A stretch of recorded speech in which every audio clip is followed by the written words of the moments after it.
Right, we are live. Hey guys, how's it going? Welcome back to the Kiwi Lads channel. We are here. The build-up has begun for one of the biggest matches we will see of 2022. And also not just that, leading into the World Cup as well. But this game, South Africa taking on New Zealand, the first match of the Rugby Championship. It's going to be absolutely awesome. See who does manage to take it out. Now, you may be wondering, we are starting very, very early compared to when the match is taking place. But the reason behind that is we have got a whole week planned for the build-up of this contest. And I will give you guys a look at the schedule straight away with what we have got planned. So these are all of the times that we have got certain aspects of the video starting to come together. So as you can see, Maxi interview, ex-All Black, we will be interviewing at 12:45 a.m. New Zealand time. We have also got ourselves an all-time All Blacks 15, few kicking stats, head-to-head stats, and also a whole heap of other fun stuff heading into this contest. But it's an absolutely mammoth game for the Rugby Championship. Also, anyone who does want to know what time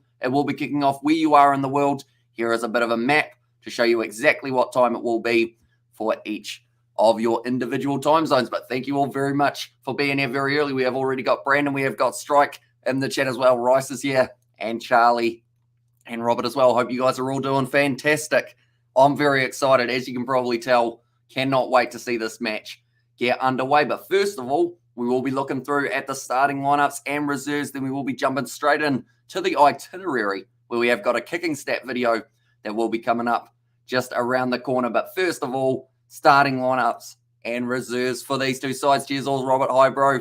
Says David the Mod, and let's get a Kiwi Lad. Says Nathan in there. Yeah, we are very early today, but like I mentioned, huge amount that we have got coming up. We have got an interview with Norm Maxwell. We have also got mine and Maxi's all-time ABs 15. So be sure to keep an eye out for that. And I do hope you guys decide to play along with that one as well. And also, cheers, David the Modern Box, says Andre.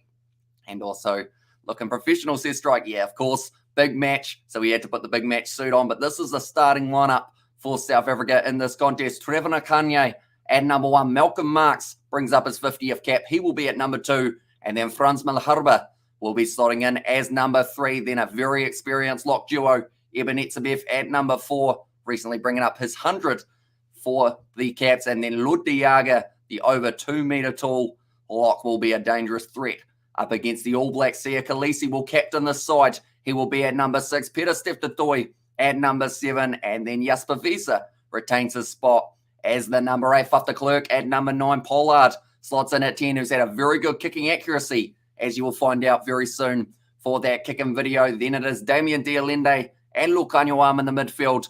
The one, if not the strongest combo that they could have put out there.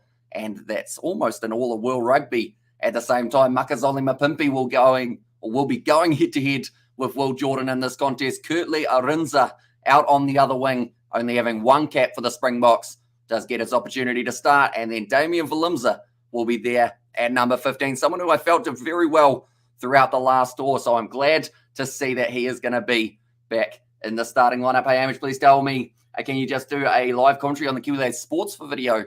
And there, as I says, Brandon, I assume you're talking about the Bunnings NBC. We didn't get to do any of the matches today, but boy, there was a good one. I did watch Waikato versus Hawke's Bay. Golden point time wasn't enough to split those two sides.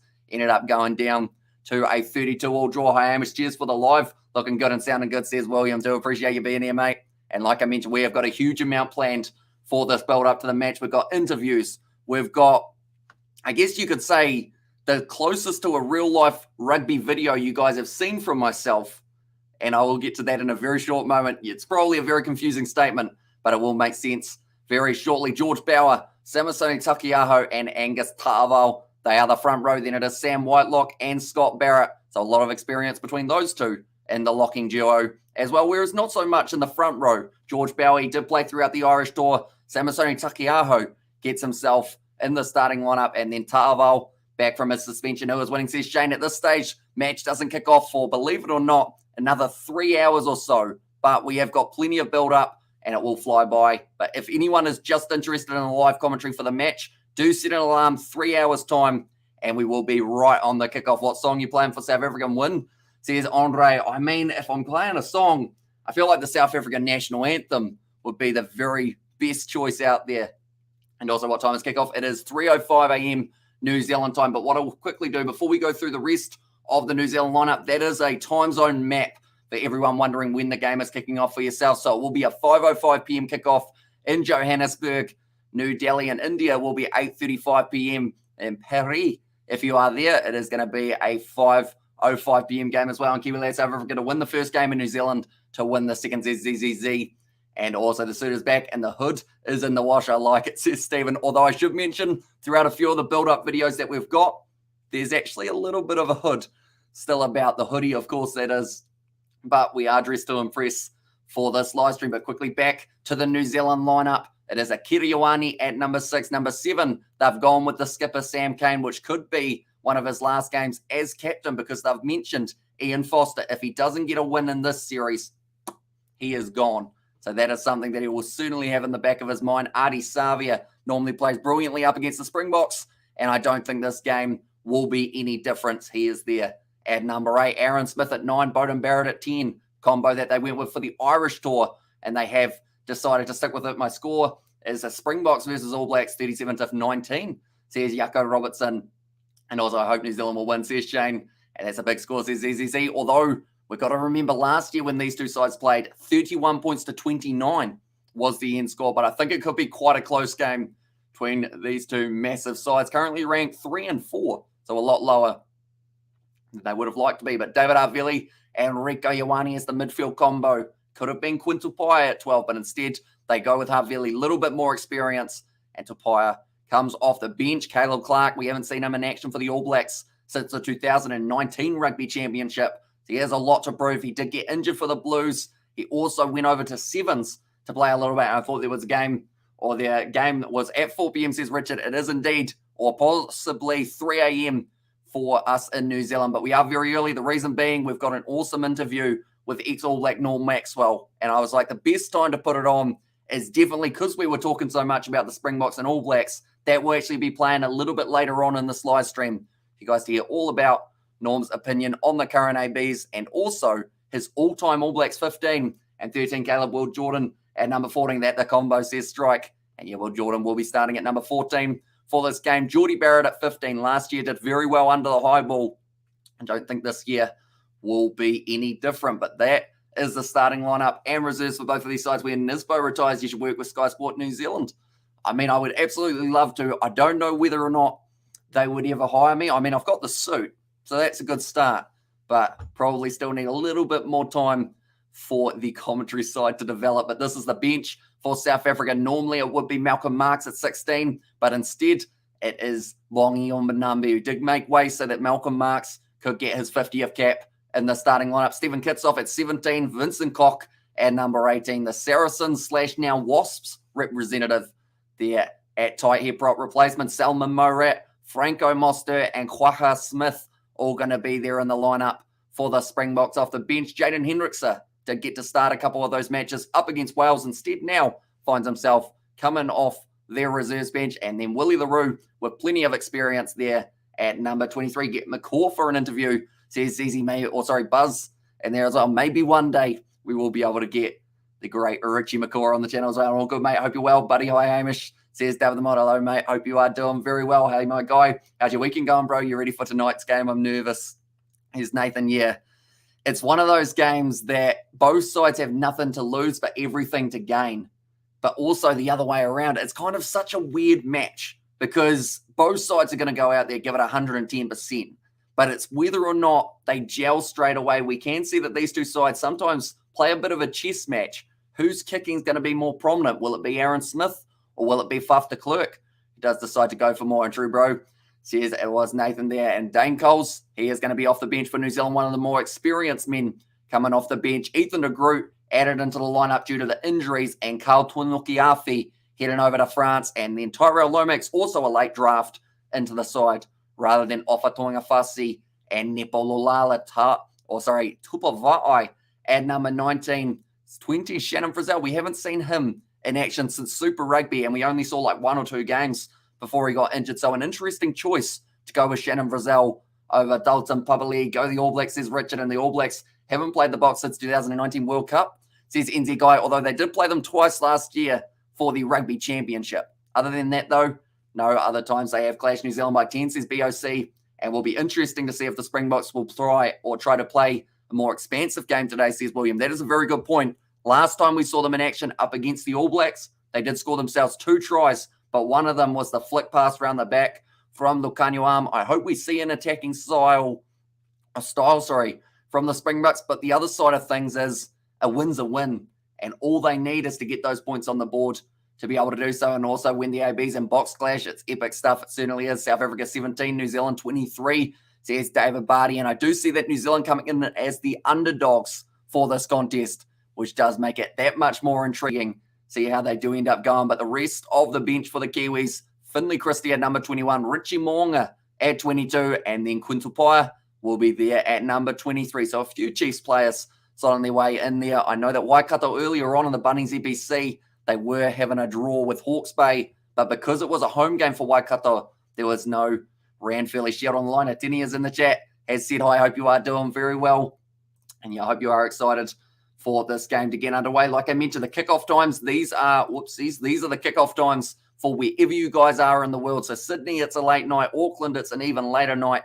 If you're in up here, I assume that you are staying up all night to watch this game or waking up extremely early. It's actually not too bad of a time in Vancouver. The reason I mentioned that, I know that Rugby Itch is currently over there in Toronto, so he will be enjoying this game as a nice early morning start, just like a few other people around the world. But looking at last year's Rugby Championship, how it did end up finishing, the All Blacks, they were top of the bunch on 25 points, and second it was the Wallabies sitting on 18, third South Africa, and last year Argentina did not get themselves a single point. Now that's quite an interesting stat because they have won their series up against the Scottish, and they will be going for blood in this next contest and hoping to get themselves a big win up against the Aussies. And now they are missing Michael Hoop. He did go back to Australia, and you rip and bruise, says Silver Laced. Hopefully I said that correctly. And Box will win this one, says Mo. And in the chat as well, they've got a very good chance. I don't see South Africa finishing with 15 points this year. For me, they're top 2, maybe even securing that number 1 spot, depending on how these first 2 games end up going for the Box. But it's going to be epic, like I mentioned. This game, it's getting closer and closer by the minute. For anyone who hasn't already seen, this is the schedule for the live stream that we have got planned. We've actually got it all nicely, I guess you could say, nicely planned out. So at the moment, we are 13 minutes in, which means we aren't too far away from the kicking stats. And example, it was me going down to the local rugby ground and actually talking through the kicking of Pollard and Geordie Barrett, everything along those lines. Maxi, that is ex-All Black Norm Maxwell. He will be coming on the channel for a bit of a chat, although we did pre-record it, I should mention. So I will be interacting in the chat by typing rather than talking. Then the head-to-head stats, that's going to be an exciting one. The AB's all-time 15, plenty going on before we get into this contest. But first of all, we will also go and show you guys the previous results for the All Blacks. Now, they did have their game up against the Irish. That first match did very well for themselves, 42 points to 19. Then in the second, it was 23 points to 12. New Zealand were defeated by Ireland. And then that last match, 32 points to 22. So the Irish took out the tour. And also, you're a bit early, mate, this time till death. We are indeed. But I can guarantee you, we have got 3 hours worth of stuff coming up. We've got our interviews with Norm Maxwell. We've got a video very soon, which I am interested to see how you guys react to. It's a real life video, and I'm not sure how well it will go. We'll see how it goes. That one, Brian Habana has come back for the Springboks. Says Jaco Robertson, tell you what, they would have loved to have him out on that right wing, that is for sure. But now instead, the young making their way through. Kurtley Arinza, and also Mates says die until death and staying all night New Zealand, says Strike. And the fate of Foster's hanging in this Rugby Championship, says Sailorsi. Exactly right. If he ends up losing these 2 games in South Africa, New Zealand Rugby have said to him, you have to resign because we can't fire you because, you know, money and whatnot. You have to resign. So that's what's going to happen if New Zealand don't end up winning either of these games up against South Africa. But if New Zealand get the clean sweep, you would assume that Foster will be in right up until the Rugby Championship, maybe next year or the year after, depending on the World Cup and how well it goes for the Kiwis. And come on, the All Blacks, we need to win. We are so desperate for a win, says Toko. Exactly right. Roll out the F1, both teams, says it was Nathan. And 2 nations playing rugby at its best. Yeah, these 2 sides, over 100 test matches between them. And Khaleesi 3 tries, says Jaco. I would like to see it. We haven't really seen a huge amount of tries scored by Sia Khaleesi recently. Maybe this game could be the one, but no stress for the Bok. We got this, says Andre Vermeulen. But speaking of the Boks, someone who's been playing very well for the Boks is Handré Pollard. So what we will quickly do is we will show you guys a video from earlier on in the week that I filmed that does involve looking down at those kicking stats. Be sure to keep on chatting along in the comments because I will be chatting with you guys while this 6-minute video does begin. But we will go like this. It's just around the corner from getting underway. We look a little bit more at the field. Now, this isn't the exact field that they are going to be playing on, but we are here at the local rugby grounds to highlight the kicking and how important this aspect will be of the game. So we start to move forward and we are finding ourselves near the 40-metre line. Now, this is somewhere that normally Handré Pollard finds himself kicking quite comfortably, but due to the game being played in South Africa at altitude, it does mean that he will be able to kick from a little bit further out. So what we do with altitude is we add another 5 to 10 metres. Pollard could be slotting them over from 50 out if he is accurate. So far throughout 2022, Handré Pollard, he has been kicking at an 83% success rate, kicking 10 from 12. So we find ourselves now at the halfway line, which is somewhere we will possibly see Handré Pollard looking to slot them over from. But then we look at the All Blacks. We assume they've got Jordie Barrett in that lineup. And for Jordie Barrett, his kicking, we all know that he's got very powerful legs and he is able to slot them over usually pretty comfortably from 50 metres out. But because it's altitude, we keep on walking. We move to about 60 metres out where Jordie Barrett may be looking, try and add those extra points on. But his kicking so far this season has only been at 69%, kicking 9 from 13 throughout the Irish tour. So that could be a stat that we do look at throughout this matchup, with Jordie Barrett's kicking not quite as high as he would like it to be. Handré Pollard, though, very successful with the way he has been kicking. So we're sitting here at the 60-metre line. It's quite far, isn't it? It is a very long distance to the goalpost, but Jordie Barrett, anytime a penalty is given away between here and these goalposts, the All Blacks may back him to be able to try and slot one over and give them the extra 3 points, because these 3-pointers, as we've seen from their last 2 matches, could be the difference between a win and a loss. Now, what I'm going to do, so I'm going to grab a kicking tee and I'm going to give it a go from 60 out. So I've got myself the tee. The good news is I at least have a good kicking tee. So we're going to go from 60 out. We're going to blow a hammy just to prove a point. So ball goes down. Jordie Barrett, of course, he'd love to kick it straight from 60 out with no angle, although sometimes that can be Jordie Barrett's downfall. It's because he does get them a little bit too straight on, can sometimes veer it when you're trying to kick at 60 metres, like myself. Few steps backwards, couple sideways, just like you're taught in under 9s or under 8s. You know, you used to just kick it, didn't you, without the tee. These pants are a bit tight, I'll be honest. They don't feel like I could get the leg up enough. We'll do a couple warm-ups. Don't want to pull anything. If I'm limping during the live stream, you know why. It's a bit far, isn't it? You think it's going over? No. Cheers, Mum. We look at the posts from 60 out. We look at the ball, we look at the post, we look at the ball. We do that a few times. Yep. If anyone suffers motion sickness, I apologise for that. That's similar to what we see from Jordie Barrett sometimes, minus the height. Big difference is, because it was so far out, I was always going to shank it. That's the mindset that he really needs to not come into his mind playing in the game. That ball's gone quite far though.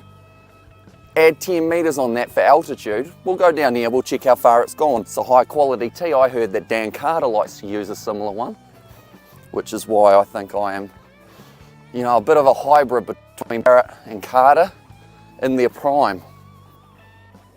Just minus the skill and everything else that I mentioned earlier on. It's made it to the 22. That ain't too bad for one that went 2 metres off the ground. That's travelled about 45 metres. I'll write that down and put it in my personal journal, because that's not actually a bad strike. Right, I'm actually going to do one from 22 metres out, because I'm going to be Handré Pollard here. Now, the difference between Handré Pollard and Elton Yankees, one of them goes to a decent barber, but also the other side of things is Handré Pollard's a lot more accurate in the way that he does kick. So we're 22 metres out. I was a bit worried I was going to slip over, to be honest. Oh, Jesus. That's unfortunate, isn't it? Did you see that? Hope that didn't capture. 22 metres out, Handré Pollard, like I mentioned, kicking at an 83% accuracy for the season. I'm currently kicking at a 0 from 0, or from 1. We'll call it 1. It's never going over though, was it? Right, 22 metres out, Andre Pollard steps up to the and misses. I'm going to go get the ball. We're going to try that again. Run, Hamish, run. It's very high, just like my potential when it comes to my kicking game. Here we go. We look at the post. Andre Pollard, here he comes. Yes, it's over. It's still gone over. I don't know how physics works, because theoretically when it hit it that clean it shouldn't have gone over, but I guess that's exactly 22 metres out, isn't it? But nonetheless, I'm tired now from running. I'm really not fit. That's actually a perfect example of what the All Blacks will be feeling when they're out there at altitude. You can really feel it in the lungs. I'm going to throw up. The All Blacks, they'll have to make sure that they do use their gas tank wisely, because if they do gas out early on, South Africa will certainly be able to make the most of it. But I will throw it back over to myself in the studio. It's a lot warmer, and I would have caught my breath by then, but we will see you all in a very short moment.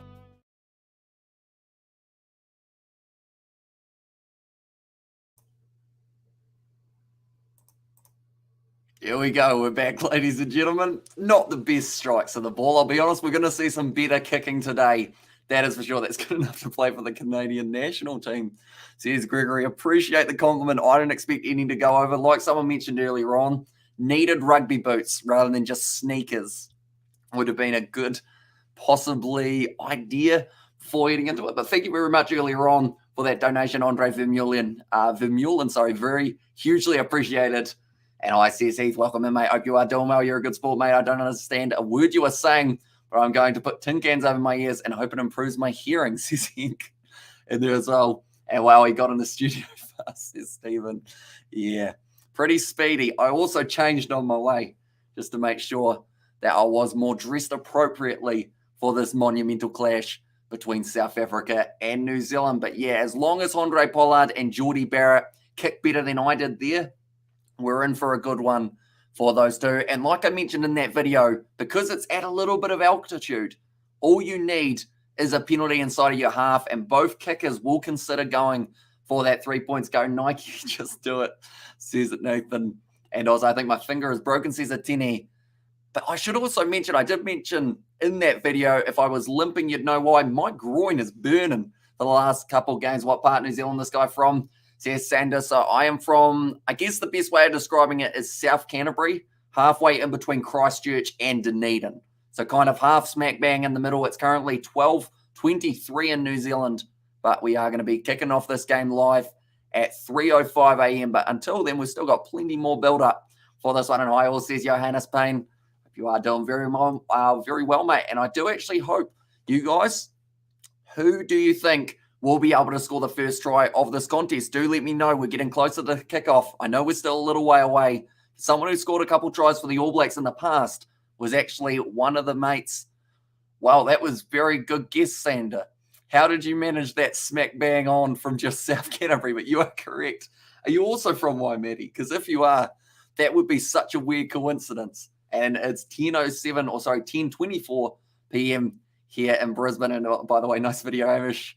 Says Nathan, do appreciate it. No, mate, only joking. Love your commentary, says Henk. And we have got plenty more of it coming tonight. We have also got Argentina versus the Australians coming up later on in the Rugby Championship. That's the thing. I don't think I've ever put so much effort into a live stream build-up as I have for this one. We have pulled out all of the stops to be able to entertain you guys throughout the next couple hours, and it's going to be well and truly worth it. We've got so much action coming to us in the next little while. And Caleb Clark versus Orensa, going to be a good matchup. Yeah, it's kind of two guys. I talked about it in actually a video that's going to be starting a little bit later on in this live stream, but both of them, six caps between them. 6 caps compared to the likes of Eben Etzebeth and Whitelock, who combined have 234. Just the 6 between these two individuals. I'm a little familiar with the South Island, says Sander there, and impossible to kick with that wind, says Chaldercock. Of course, we'll blame the massive wind that wasn't there. But I was looking away from the sun for that kick, actually, Now, think about it. Also, 3 cheers for Hamish, aka the Waimea Express, says Dime Till Death. And I should actually mention, this is at the Waimea Rugby Grounds. I left the house, believe it or not. That is how much of an extent we went. Can you read my message? And tonight I'm going to be tired and you, says Brandon. And while other international rugby games on this weekend, it is just the two. That is Australia versus Argentina, and this game that has taken place between South Africa and also the New Zealanders. And also, hi, Hamish, good to see you since your boys lost to Ireland. Another hiding, I guess, says Spider-Man. Yeah, we did struggle in that series, that is certainly for sure. But I'm hoping the Kiwis can fight back a little bit. It seems to be whenever they play in South Africa, they do try and find that next gear, and that is certainly something that they will be needing. And whoever gets ascendancy up front will win. Simple as that, says Sandor. I like kind of medieval speak. I think you've almost got a medieval fella in your picture as well, if I'm not wrong. But it's going to be one of those ones that the All Blacks in all 3 of their matches up against up against Ireland, they went down early on, which is something they cannot afford to do up against South Africa. Wales did pretty well in keeping themselves in the game up until they physically couldn't. And South Africa in that 3rd test just found themselves their next gear. Speaking of those 3 tests between South Africa and Wales, this is how they did look. 32 points to 29 in favour of South Africa. Then the next one, it was South Africa 12-13 for Wales. A very close game, all coming down to a penalty. And in the end, it was Wales who were able to get themselves the victory. And then that last game, South Africa, they were a whole different beast.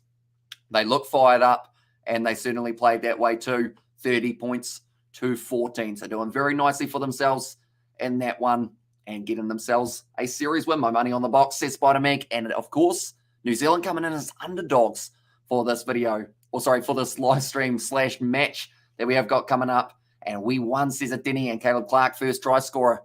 Question for you, Hamish. What is next, says Brandon. So the next thing on the itinerary is actually going to be the preview video that did come out a little bit earlier on in the week. That is actually the only thing that is a double up of a video that did come out in the week compared to all new content coming up for these live streams as well. Like I mentioned, ex-All Black Maxwell, or Norm Maxwell, I should say, coming on the channel. Also, we have got myself and Maxie's all-time 15 for the All Blacks. It's interesting. See who we did go with there. My money on the box, says Denny, and hit that like button and subscribe. It's free. It certainly is. And it does help us out hugely. And I think All Blacks will surprise the box today, but if Fuff run the ball before South Africa will win, All Blacks to score first. Says Johannes, I think the AB's bigger backs are going to cause trouble for the box back line. And how long till the game, bro, says Rock. We have actually still got another 2.5 hours until the game does kick off. We are starting very early, but we've got so much in the build-up that we are going to be looking through. But this is the time map around the world for what time it is, wherever you are, that the game does start. So be sure to work out that time zone. And All Blacks to win easily, says Neville. At when it's the next Sevens tournament, says Mr. Billy. I believe we are 20 days away. It's going to be the Los Angeles Sevens. And then after that, we actually go into the Sevens World Cup, which is going to be absolutely awesome. See who does manage to get themselves the victory. South Africa actually winning the Commonwealth Games gold alongside them. Fiji got the silver and New Zealand got the bronze. And then in the women's side of things, same situation. New Zealand bronze, Fiji silver. And then the final one was the Australians were able to get themselves the gold. ABs to score the first try, Box to fight back for the win, says Red House. And a Bok by 12, says ICPT. And I'm interested if Ian Foster knows how to cook to begin with, says Nathan. And Go Springboks, never easy against the All Blacks, says JG. And I guess a good point to bring up is no matter how intense it's going to be on the field, I love the mutual respect between these two sides. Like, no matter what, you always see it. Soon as the game's over, they shake hands and kind of two nations come together and they're just like, well, we went out there, we tried to play our absolute best rugby, and that's what we did. And that is one of the big things that really matter at the end of the day. I put $200 for the Box to try to score first. And I'm so tired, man, but I'm staying awake for this game, says Bushpick. So hopefully we can keep you awake for the next 2.5 hours until the game gets underway. But we have got interviews coming up very soon. Also, the preview will be coming up very soon. Have you had some coffee to stay up, Hamish? Not sure. I'll make it at 3 a.m., says Fergus. I have not had any caffeine, believe it or not, is what you said to Hamish about Foster having to resign in both tests. A loss to the Box official. That is what I have heard. New Zealand Rugby pretty much said if they don't manage to get themselves one win here, he's got to go. And I think that is relatively confirmed by New Zealand Rugby, but it's just whether or not he is a man of his word, because I assume that he would have had to agree to it for them to actually announce that type thing. So it's do or die for Foster's career as a coach. And I do think the AB is going to take the W out of the ref as Angus Gardner, advantage New Zealand, says Hamish Banish there. And Springboks not as organised as the Irish, says Neville. And huge respect for the South Africans. I think they may get the win, says Trevor. And yeah, this match, it is the first of two that we see of these two sides going head-to-head for the Rugby Championship. New Zealand, they will be taking on the South Africans next week, same time, not quite the same place, but still in South Africa for that upcoming fixture. And I hope they get a good ref with common sense in this one, says Mr. Billy. But what I should mention as well, anyone who does know about the Bunnings NBC, it has recently started up here in New Zealand. We've had 4 matches already. There are 3 that are taking place tomorrow. And the new system, rather than having it Premiership and Championship, it's a little bit of a mix and match. That game was an absolutely insane one. You'll know Damian McKenzie was playing for the number 10 in Waikato, playing fly half for Waikato. Missed about 3 opportunities to win the Waikato boys the match. Just ended up continuously missing out. But quite a few close games taking place other than Manawatu versus Canterbury. But these are the games that are coming up later on for the Bunnings NBC. For anyone who is interested in that competition, this crowd is going to be loud, exactly right. It's going to be rocking from side to side. Any ref equals advantage. Everyone except the box, says Charles de Kock. And then up the Waikato. And pre-game looking sharp. Boitje, says Gareth. I feel like I really said that wrong, didn't I? Who's that Turbo's team, says Betty Wagon. Yeah, they did struggle a little bit, but they play up against Auckland on a Wednesday. So you will have to see how it goes. I have $70 on the All Blacks to win 140, says Neville. That's the thing. New Zealand coming in as underdogs for this game means that if they do get themselves the victory, I believe they're currently paying $2.20 on the New Zealand TAB. So there's plenty of money to be made if the All Blacks come out and perform well. But if they don't, there could be a lot of money being lost for the New Zealand bettors, I guess you could say. And that's the reason I picked the Box to wins. I love my ABs, but I have no choice.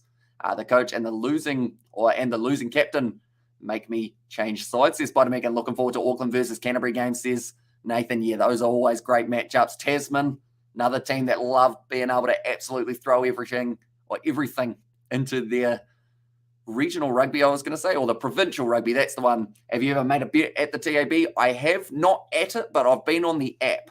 Reason being, pretty much, if you've got $1 in your account, you can watch anything that's offered by the TAB. So whether that is going to be some small thing like a random tennis event around the world or some football, something like that, they kind of give you that option. And Whitelock is a good captain. Any thoughts? Says Mr. Billy. I do like Whitelock as captain. 134 test matches. So he's been there, done that when it comes to that All Black setup. Artie Savi, I think, has potential to be a great captain as well. He showed that from last year's Rugby Championship. Would love to see him get another opportunity at some stage in the future. I hope ABs know that ground is hard and tough, says Andre Vermeulen. And the Springboks didn't even get out of second gear against Wales holding back. We still remember that 57-0. So we will see a very different Bok team today, says Albert. Exactly right. Back on South African soil. They want to prove that they can get back to number 1 in the world. That's the thing. I don't think we've ever seen a matchup with New Zealand and South Africa sitting 3 and 4 on the world rankings. Above them, Ireland and France currently. All of those sides in the top 4, only 2 of them can make their way through to the semi-final of the Rugby World Cup 2023, which is a little bit of a concern. Go Box, says Durkee. And also somewhere, this is only the 4th time ABs have been underdogs by the bookies, says Gareth. And Angus Gardner was close to World Cup final ref spot in 2019. He will be gunning to whistle the 2023 final, which means we have to whistle New Zealand victory reliably. And I have a strange feeling AB's forwards will step up, but the backs will be rubbish yet win today. Then there would be confusion as to, I'm terrible at reading today, aren't I? If to fire Foster or not, because AB's 1-1. Yeah, if they go 1-1 in this series, it still doesn't quite secure the public's peace of mind, I guess you could say. They need to win both of these for Ian Foster to kind of be able to breathe a little bit easier, not have to look over his shoulder every second while he's in New Zealand. And South Africa has already shown their game plan by selecting Faf de Klerk. He will box kick all night, and the All Blacks will be ready, says Neville. And with Will Jordan, Geordie Barrett, couple of men who are very good under the high ball, counter-attacking opportunity with a bit of pace from Caleb Clark as well could be a good move from the ABs. And now I want to watch a full replay and get the urge. I want to know the score. I don't know what to do. Says Battywagon and DMAC had 3 chances to win the game for Waikato versus Hawke's Bay, but couldn't do it. Says Sweet As. Yeah, you felt for the man. Only just coming back from being in Japan. Missed a conversion in the 79th minute. Missed a drop kick. Missed another penalty. And every time you could just see the smile when he kicks the ball, just going a little bit further away from Angus, made in Australia. And sports betting takes the fun out of watching matches, says Stephen. Yeah, some people do find more enjoyment in betting, but then other people, when they do bet, like can kind of, even if it's like 20 cents or something like that, you just get that feeling in your stomach. Some people love it, some people hate it. I think that kind of determines whether or not people enjoy having a bit of a bet. So Hooper out for the Wallabies. What happened? I know that it was, he talked about his mental health and said that he didn't feel like he was in the right mindset to be able to captain Argentina. So due to that, Fraser McWright moves into number 7 for the Australians. And then Michael Hooper has actually flown home. So I wish him all the best. I hope nothing serious has happened back in Australia. And Papali'i should be number 7, says Spider Meek. I was quite surprised to see that Dalton Papali'i wasn't coming off the bench in this match, as Dual Bry says a child de cock. Do enjoy a good pun, and that is certainly a good one, mate. You've done well there. Wrong team to play the box. Good players shouldn't be on the bench, says Spider Meek. Although we haven't got a huge amount of big players on the bench, I guess you could say, because we've got Dane Coles, Richie Mo'unga. I think everyone else has only had less than 20 caps for the All Blacks, some actually less than 5. So it's not a very experienced side coming off the bench compared to the bomb squad, which is always very tough. How long is the Rugby Championship? It will be a 6-week competition. So this is the first week. Second week, we do see New Zealand versus South Africa again. Then we see Wallabies versus South Africa and New Zealand versus Argentina. And then we close it out. South Africa, Argentina, and New Zealand, Australia. When is the game starting? It is going to be kicking off in 2 hours, 20 minutes time, which does sound like a long way away, but we are getting very close to our next segment on the channel, which is going to be our Norm Maxwell interview that we did end up doing. But before we get to that, we will be showing the video that we did of the preview for this contest. We looked through at previous fixtures for the sides, few of the changes that have been made, but we will be coming back in a very short moment, ladies and gentlemen. But until then, be sure to enjoy that one. Kia ora, Hamish and fellow athletes. Let's go with the All Blacks, says Joshua in there. And I hope Hooper is okay. This really is just a game. His health is way more important. Exactly right.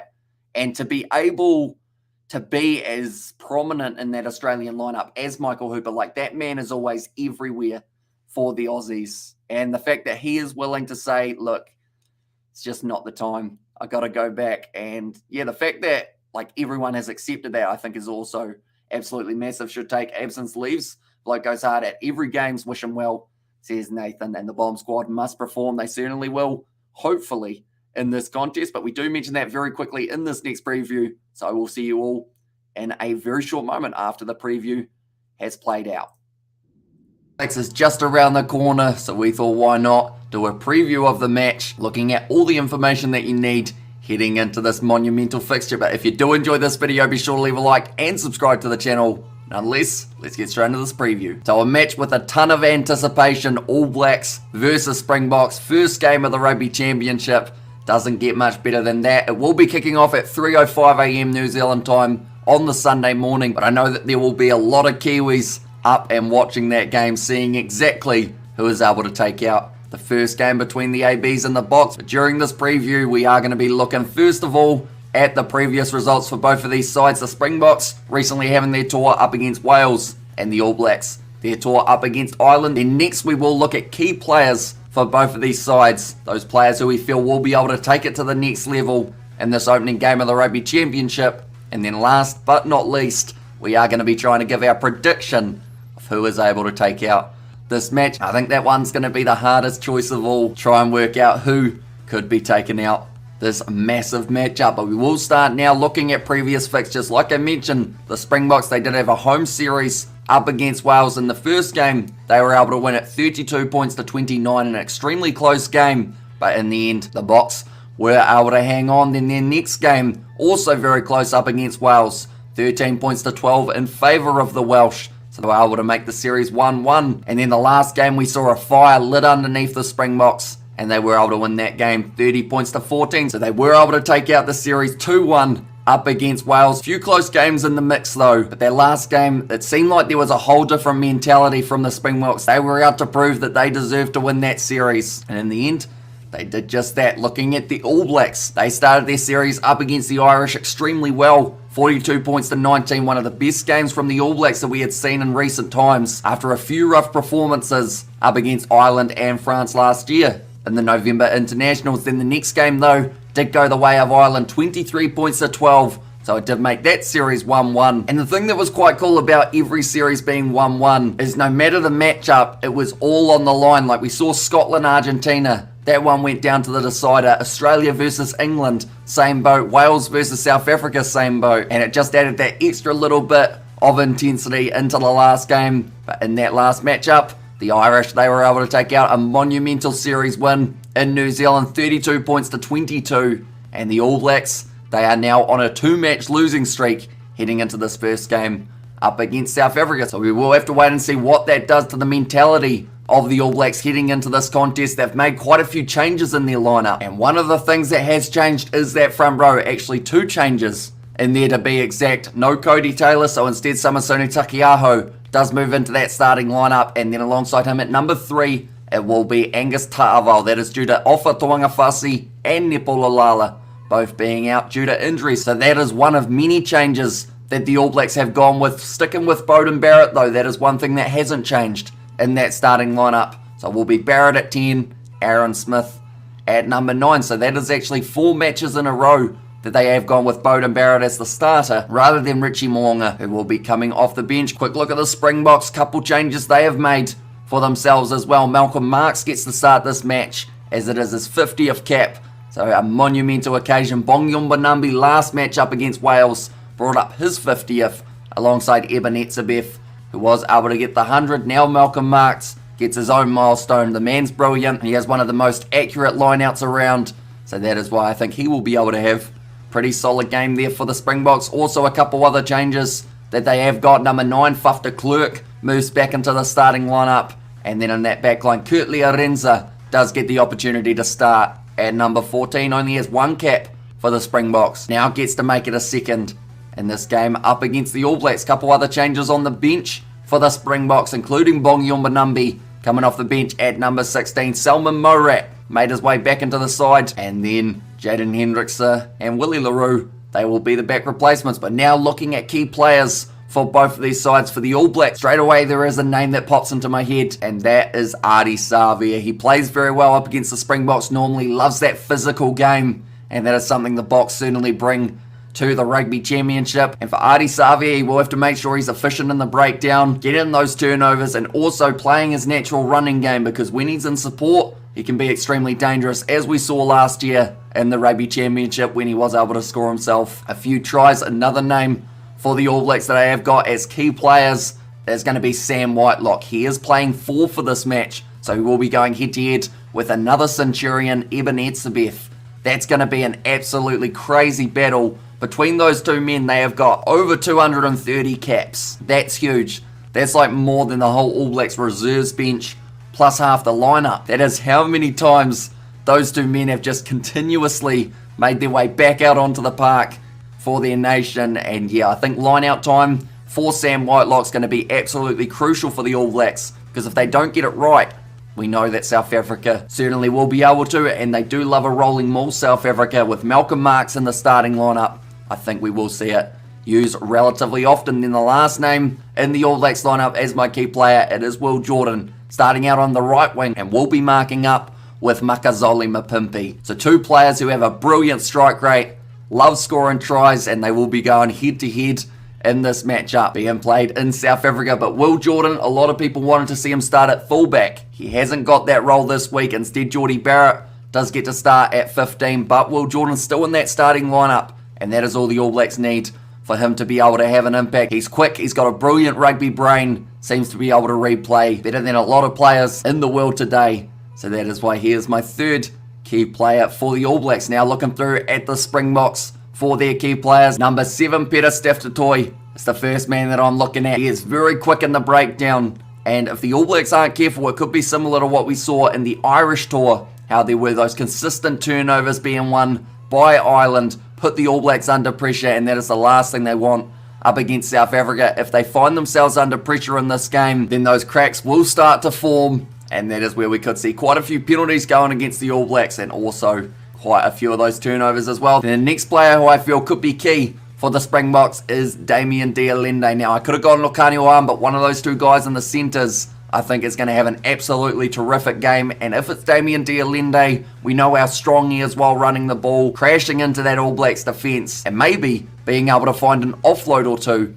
throughout the process as well. So that is why I've gone Damian Dialende. Him and Lukhanyo in the midfield are just absolutely terrific together, and that is what the All Blacks will have to try and shut down. And then the last name in the starting lineup that I have gone with, I was considering giving it to Handré Pollard because of that kicking duty that he will find himself having, but instead I have gone with number 15, Damian Willemse. He played extremely well up against Wales. He's a good attacking option for the Springboks, as he's not just safe under the high ball, but also enjoying the line, can cause line breaks and make it very tough for the opposition. So that is why Damian Willemse is going to be my last man for the Springboks to watch out for. I should mention I've got both Damians in there, but Damian McKenzie still not back for the All Blacks. Perhaps when he does return, could find himself back in the AB's kit. I don't think there's any other Damians in World Rugby that I can think of. Now we move on to the next stage of the video, which is the prediction. Now, I'm going to say no matter who I pick here, if I said New Zealand win,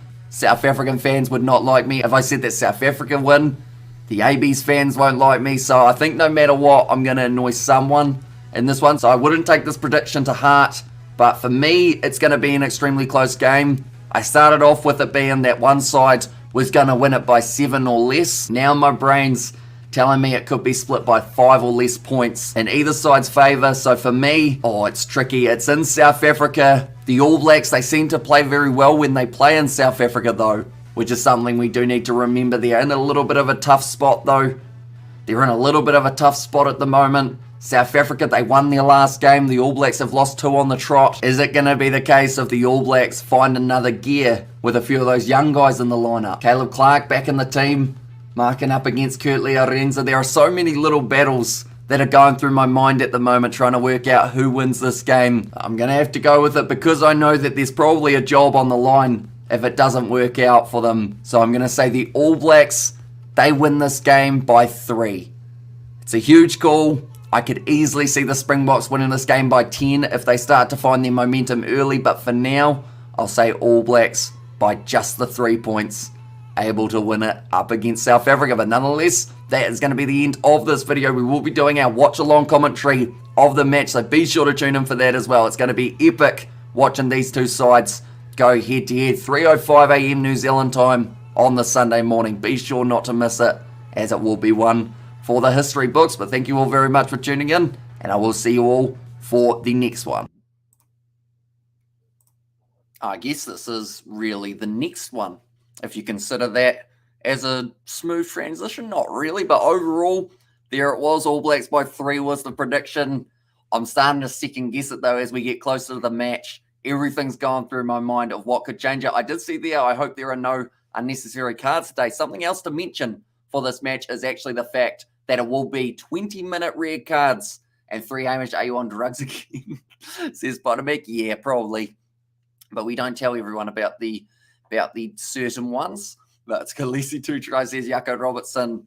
But yeah, 20-minute red cards could completely change this game. If we see someone get penalised early, get red carded, it doesn't completely mean their side's out of the match. They won't be playing with 14 for the whole time. Put money on the ABs, says Bush Pig there. And yeah, the end of the day, they're paying a lot of money at the moment for the All Blacks. So we will have to wait and see whether or not people are going to be making that money or whether they are going to be unfortunately missing out. But like I mentioned in that video, 3:05 AM New Zealand time is when the kickoff has taken place. It is 2 hours 15 away, but we have still got plenty more coming up on our pre-match build-up, I guess you could say. We are currently running a little bit behind in the schedule, but that is why I did allow plenty of extra time. Our next video that will be popping up will be a Norm Maxwell interview, ex-All Black and Crusaders lock. He's a brilliant player. He's a brilliant bloke. We have chatted to him many times on the channel, and we did chat to him once again on this one. But before we get into that, we will be quickly looking at who, I guess you could say, what's the star players from last year, we'll say, as the best way of wording it. And also Ian Foster shaking in his boots now, made the best team win, no Cheslin Colby and no Mornay or Francois Stein. So no long-range goal kicker. Also, Malcolm Marx is an impact player. Why hasn't he started the games previously? It's a good question. I think the thing is, I know that it's because it's his 50th cap. They decided to give him the start, but I can see Malcolm Marx as a starter, really, because his line-out is more accurate, I feel, than Bongi or Manumbi's. But yeah, they love using that impact that he can bring up and put in 100 on Scott Robertson, says Nathan. And kicking stats, an example was classic, says Charles Lecoq in there as well. And that is actually going to be playing a little bit later on in the live stream, as Gideon has said. Very tough game to call. Exactly right. I can't wait till it gets underway. But looking through at star performers as a side, we will look at first. Of also looking through at some of the stats that we did see last year. Defenders beaten, meters carried. We did see that it was actually the All Blacks at the top in both of those departments, but then South Africa at the bottom for defenders beaten. Now, we need to remember they still managed to finish third overall and had a couple close games up against the All Blacks and one close game up against the Australians, whereas you see that line-out stat, line-outs won. That is a big one that South Africa will be trying to bring into this game, because if they have that accurate line-out and also steal a few from Samisoni Takiaho, that could be somewhere that they certainly make up some meters and also some extra points. And ABs are going to be ruthless, says Bush Big. And speaking of ruthless, last year, the Rugby Championship, every stat you see here, they were at the top of the bunch. South Africa scoring 12 tries throughout the 6 games of the Rugby Championship.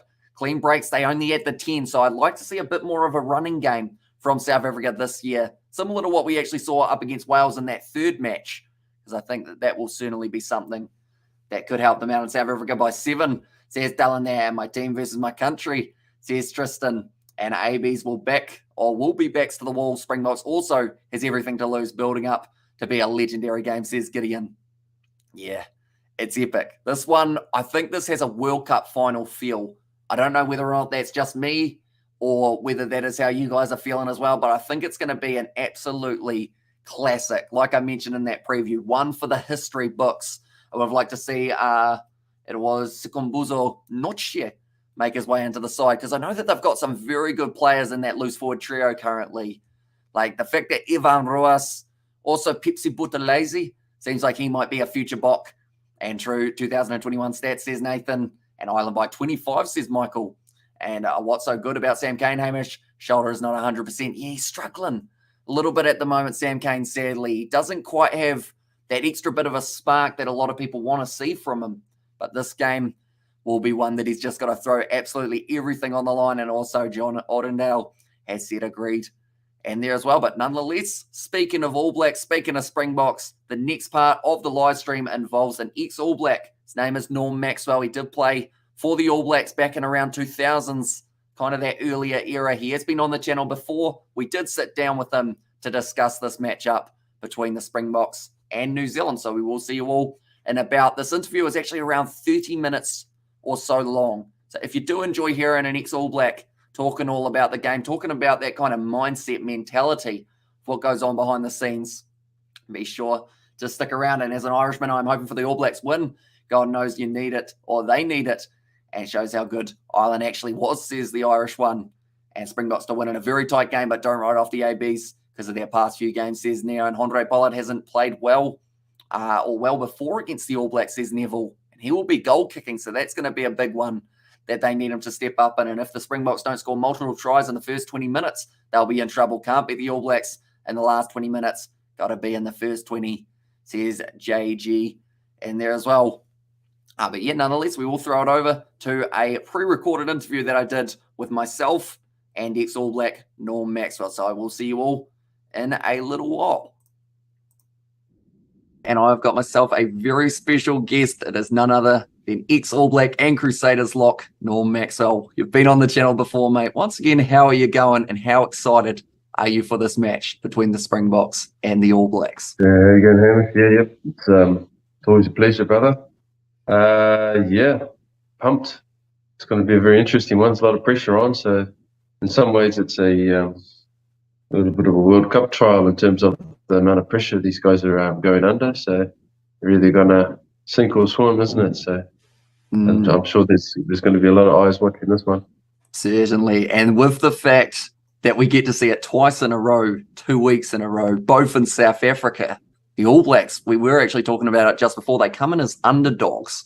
So how do you think that affects them mentally coming into a game, heading into opposition territory as a player? What does that do to you?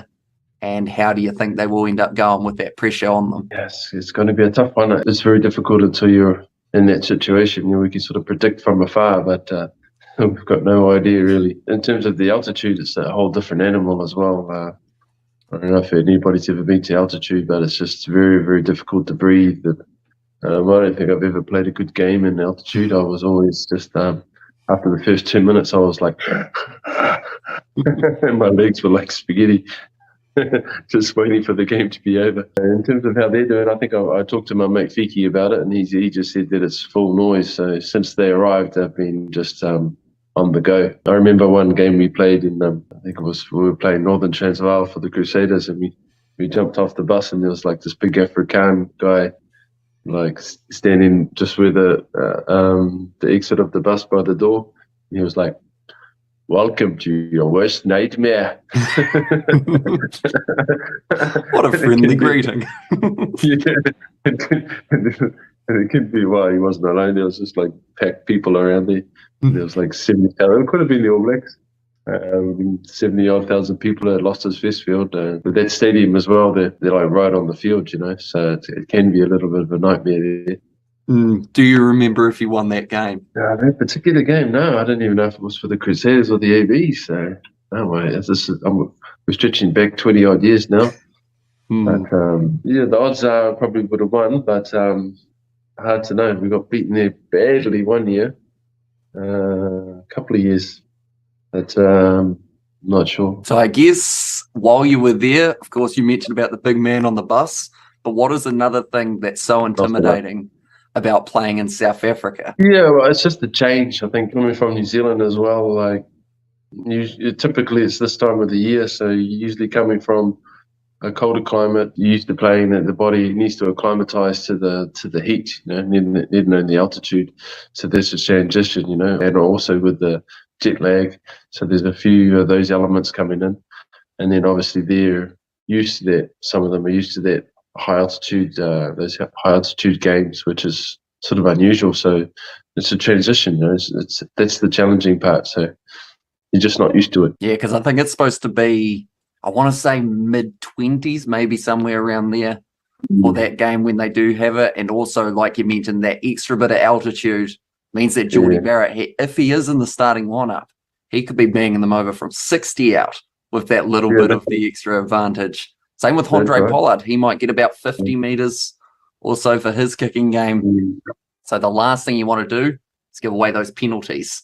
So I guess the transition from that, what weakness can the Springboks exploit in the current All Blacks team that they have got? Have you seen anything from recent games or anything you've heard that might be a weakness that the Boks will be able to try and make the most of? I'm not so much of a technical analyst. Yeah. I suppose I could if I really put my focus onto that. But I think the main thing it's just the pressure. You know, if they use the pressure in their benefit, this is probably the major weakness of the All Blacks. Just because that pressure can really affect your ability to sort of be calm and be able to just concentrate on your job, you know, because what can happen is that you tend to like worry about the future or worry about the mistakes that you've made, and it can sort of take your energy away from being really present and doing what you need to do at the time, you know, and the ability to communicate also as a team. Quite often, if you feel that pressure, you could turn individual, you know, you got your own different individual coping strategies. And so if that pressure is really high, sometimes you can turn into an island, you know, and as a team sport, this is very, very challenging. Because if your communication is gone and your ability to support each other and to adapt to the situation is compromised, this makes it really challenging. So for the Springboks, I think the start is the key. You know, if you look at Ireland, the All Blacks are behind, they're a whole different team. You get the All Blacks ahead by 10, 15 points, they'll just tear you to pieces. So you get them, if you get them behind and you get the pressure on and you get people wondering, oh no, this maybe if we lose this, I'm gonna this will be the last game that I play and I won't play for the All Blacks again. I'll let the jersey down. You get them into that space. That's where you got the advantage against the ABs. And I guess that's where those senior players such as Sam Whitelock, Sam Kane, and all those guys really need to help those younger guys who get selected in the side to kind of keep a calm head even when they do go down. We actually, all 3 matches up against the Irish, they did go down with that first try. Sometimes only a couple minutes into that game, and straight away it's a whole different hit to the mentality because you don't expect to have come into the game as heavy favourites to all of a sudden have someone run down the wing 15 phases after like the match starts and score the try against you. So the All Blacks, if they can keep South Africa relatively low on the points early on, something we saw Wales actually do pretty well up against the Springboks. Aside from that last test match, they were able to try and match them, which is a hard thing to do because South Africa sometimes can be a whole different beast when they do get rolling. Another question, when we talk about South African beasts, you have come face to face with quite a few of them. Who is the South African player you would say has been the most intimidating player to play up against? Intimidating? No, that's not really part of my... I was going to say, you're probably the wrong person to ask, aren't you? You'd just run it straight at anyone. It wasn't really part of my makeup, you know. Yeah, I don't know about running it straight, but it was more just the contact, you know. I enjoyed that especially with the Springboks, but yeah, just some of the raw power that they have. This is the thing that, you know, if you're thinking about intimidation or whatever, it's just the size. So just collectively, they're big people, you know. They're just big boned. They're big. The size is pretty impressive. Yeah. So across the whole broad, you know, the Afrikaans and they're just genetically they're big boys. So just little things in the contact, they've got a lot of weight. You know, it's a tough one. You know, coming back to what we were talking about before with the Irish maintain pressure as well. You know, so they didn't kick the penalties. They went for the line out, you know, and they just kept that pressure on. They didn't give the All Blacks a chance to breathe. And so I think this is another important point. I'm not sure about the current side. I don't know the players so much. They're always going to be physical. They're always going to be physically sort of into the game. So it's up to the ABs to sort of match them, and I think they will. You know, it's a do or die. I suppose it depends if they really want to fight for the coach, if they really want to fight for the unit they have now, because I've lost a couple of coaches, they'll do it, you know. If there's a little bit of doubt within that team or they want change sort of somewhere, that will show as well, you know. It will be the talkings done on the field, won't it? For that 80 minutes, the All Blacks, they need to be able to step up and they need to be able to match the big South Africans. And what's going to be, I cannot wait. The fact that this video or this little interview is actually going to be going out probably about 2 hours before the match does take place. I'm sure by now I'll be jumping up and down around the lounge while this is playing, just waiting to see this game get underway. And I think, like, for me as well, it's the ability to sort of let go, I think, would be the interesting one for the All Blacks. In terms of what I mean by that is, like, you just have to say, well, man, this is me. This is me. It might be my last game, but I'm going to give it everything I have, you know. And that's it. If we lose, so be it. I'm just going to empty my tank and just go out with a bang, you know.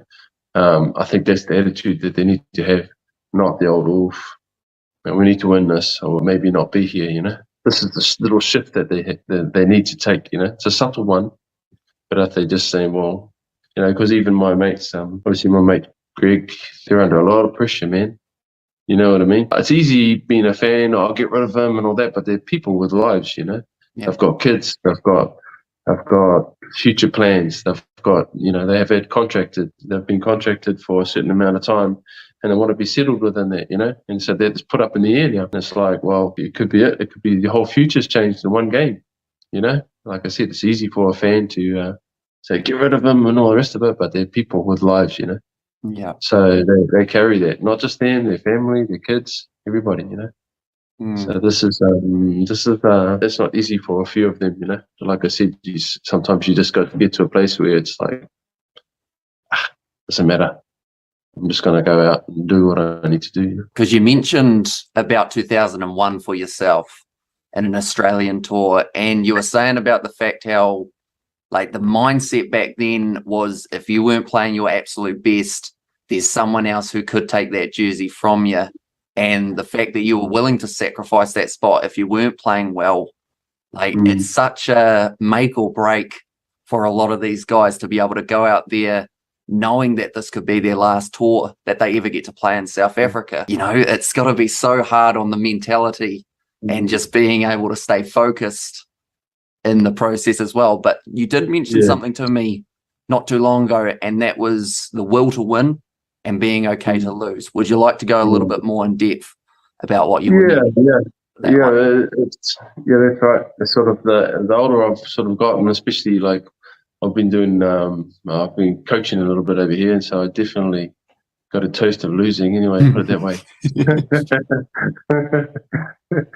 I think that ever since I was younger, I was fortunate to play in like very good teams, you know, ever since I first started.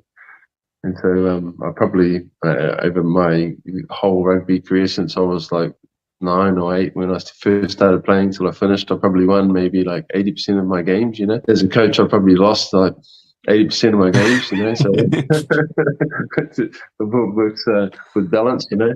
So I definitely needed to get an experience of the failure side of it, you know. Yeah. But yeah, so they sort of, you know, well, the way I look at it sort of goes hand in hand, you know. To be successful, you sort of need to learn how to lose as well, and learn to be okay with losing, because it's part of the process, you know. Yeah. And so what I'm talking about in terms of when I mentioned that to you was to be competitive in a competition. Obviously, you need to have a strong will to win. If you don't have a strong will to win, there's no real competition, you know. And so this is for everybody, not just for the ABs. And the ABs have a strong will to win. There's no doubt about that, you know. And there's no doubting their will to win, because it just doesn't exist in the All Black environment. That's a given, you know. People to question, well, they didn't really want to win and all that. No, that's just not. Doesn't really compute when you're playing for the ABs, you know, and many other factors that come into that. And so we already have that, you know. So let's say that's a given. But being okay to lose is an important point. But they don't counter each other as well, you know, because if you're okay to lose and you don't have the will to win, well, that's no competition either. It's just you'll lose, you know, and you know, it won't matter. So having both of them together, they sort of work well together, because being okay to lose just allows you to embrace what is, you know, accept what is, and see it clearly. So you're not piling on like stuff that's unnecessary. So I suppose it talks about what's the definition of being okay. You know, being okay is just being clear. You're going to be okay if you lose. You're going to be okay if you get dropped from the All Blacks. You're going to be all right. Life's going to continue, you know. Yeah. And that it gives you the ability to be able to see it for what it is, and to be analyze it very clearly and analytically, and then be able to work with it and use it towards winning, not going into these like patterns of, I don't know, self-pity or whatever it is, this stuff that comes to you when you lose. It's not about not being disappointed. Of course you're going to be disappointed, but that's okay as well, you know. And so it's just not muddying up your experience with things that are unnecessary. You know, do you understand what I'm saying? Yeah, and with social media as well nowadays, I feel like it makes it just that little bit tougher, because you're constantly getting messages about the little mistakes that you make out there on the field. Like someone could have a brilliant game but drop the ball once, and that drop could be the difference between the win and the loss, and that could be the one thing that everyone remembers for that match, rather than what you did throughout the other 79. Yeah, and I think that you need to get to a state where you're self-sufficient within yourself, you know, because this is what I'm talking about before, is that if you've given everything you can, if you've given your best, there's nothing else, because everybody else's opinion is an opinion. There's no real weight to it. It doesn't really affect reality, because everybody's going to have an opinion. You know, and so being okay with that within yourself is the key part, you know.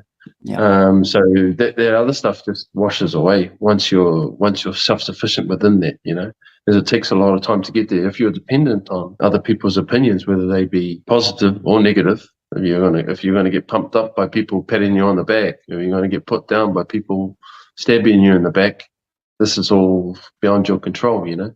And so learning to be more self-sufficient within yourself is very, very important, you know. And playing for the All Blacks, that situation, it's imperative to learn these skills, you know. But as a young player, it's much more challenging. While you were a part of the All Blacks camp as well, when you guys did kind of suffer a loss, what was the way that the team and everyone got together to try and boost morale heading into the next game? Like, can you remember any certain little things that made everyone kind of get to that stage of, right, that's happened, it wasn't what we wanted, but now we're still the All Blacks, we've got to fight back, next game's just around the corner? Yeah, not really. I think we just suffered sort of on our own, you know.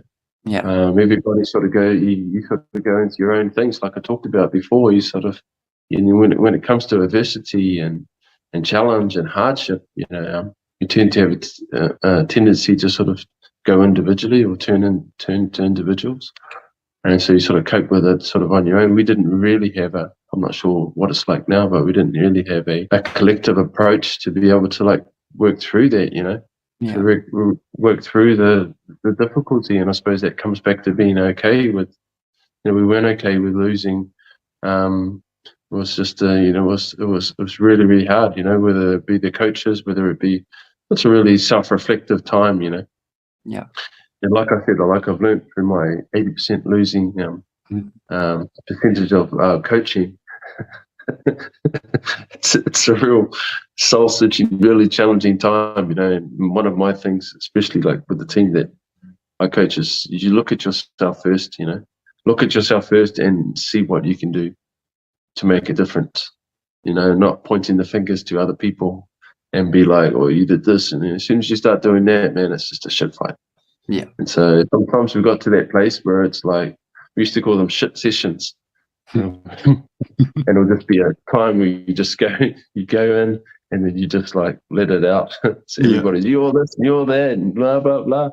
And then we had a few of those, that's for sure. And you sort of, but at least you get it on the table, you know what I mean? On the table. It's not behind some of these other cultures. This is what I sort of appreciate with the New Zealand culture, is that at least it's up front. Yeah. At least it's on the table, you know. There's not so much behind the back sort of style. And some of these other cultures, it's more hidden, you know. You won't really understand like what people are really feeling or understanding. It's more whispered behind. And so at least with New Zealand, it's sort of put on the table, which is beneficial. At least, you know, we stand with it, you know. But so no, I don't. Like I said, it comes back to that point where it's like sometimes you just got to be like, doesn't matter, I'm playing, man. You know what I mean? I'm here, I'm playing this game, and that's it. I'm not worried about World Cup. I'm not worried about next week. I'm here. I got an opportunity to play, and I'm going to take it. You know, I think that's a great mentality to have, definitely, because, like, yes, the All Blacks over the years, they have been dominant, but there's always ups and downs of a journey. And this journey of the All Blacks currently, yes, it is in a little bit of a down, but if it's anything like the stock market, she goes down and she goes straight back up, goes back to where it was. So the All Blacks, they could have something great just around the corner.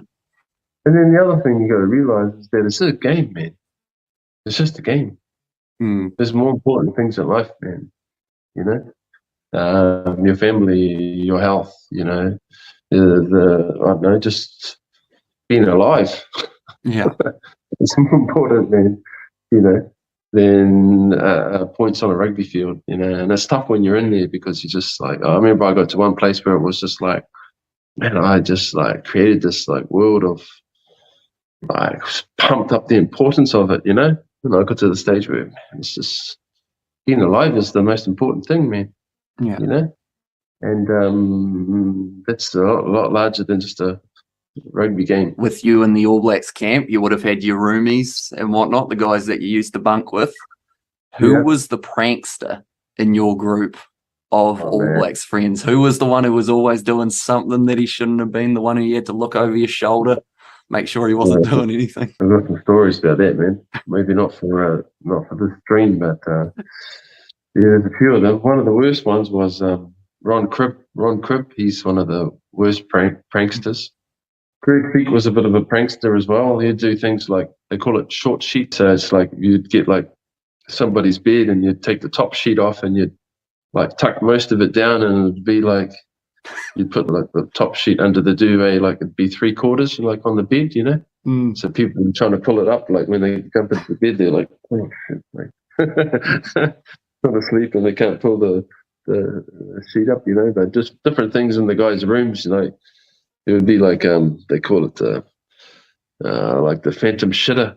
This is like it's like so so the thing would be like, the trick with that one, I'd never do any of these like crash sort of tricks, but it'd be like someone would go into your room, like, you know, did number 2 and like don't flush the toilet, and then like, you know, maybe turn the air conditioning up like super high and then like leave, you know.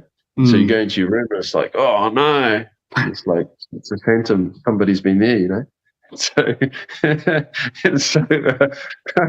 these things you get bored on tour, you know. And anyway, old Cribby, I think Cribby was one of the worst for those. And he tells a story about how he got the coach. Like they turned up to the hotel, and usually when they get to the hotel, you got so many gears. You know, you got a lot of you got lots of like practice stuff, and you got all your baggage and everything like that. So you process in terms of unloading, you know.